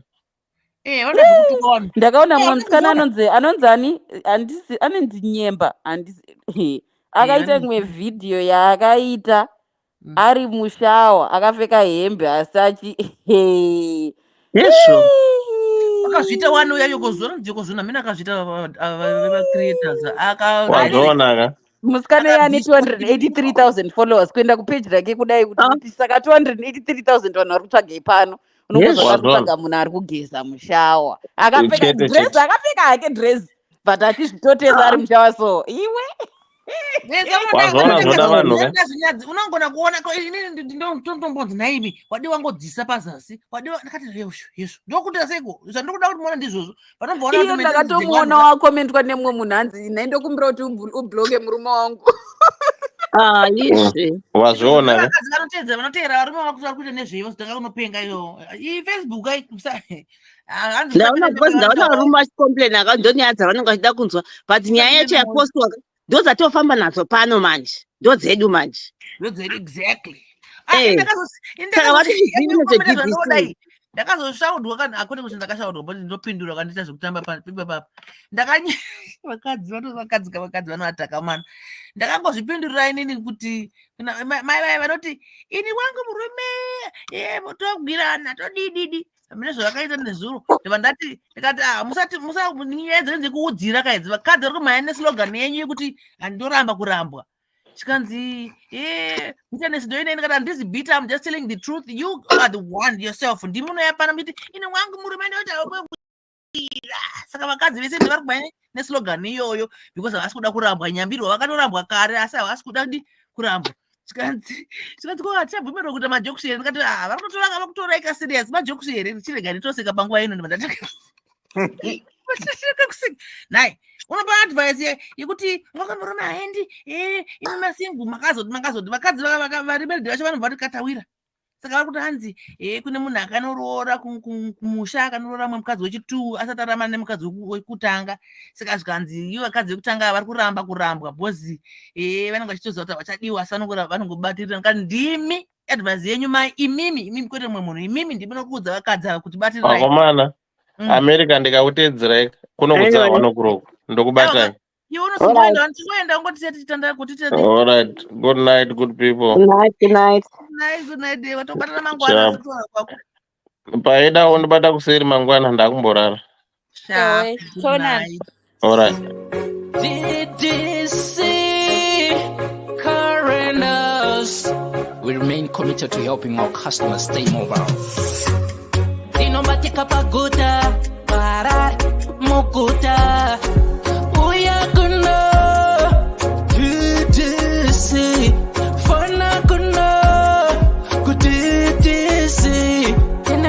mafiwa seva 4x4 family car.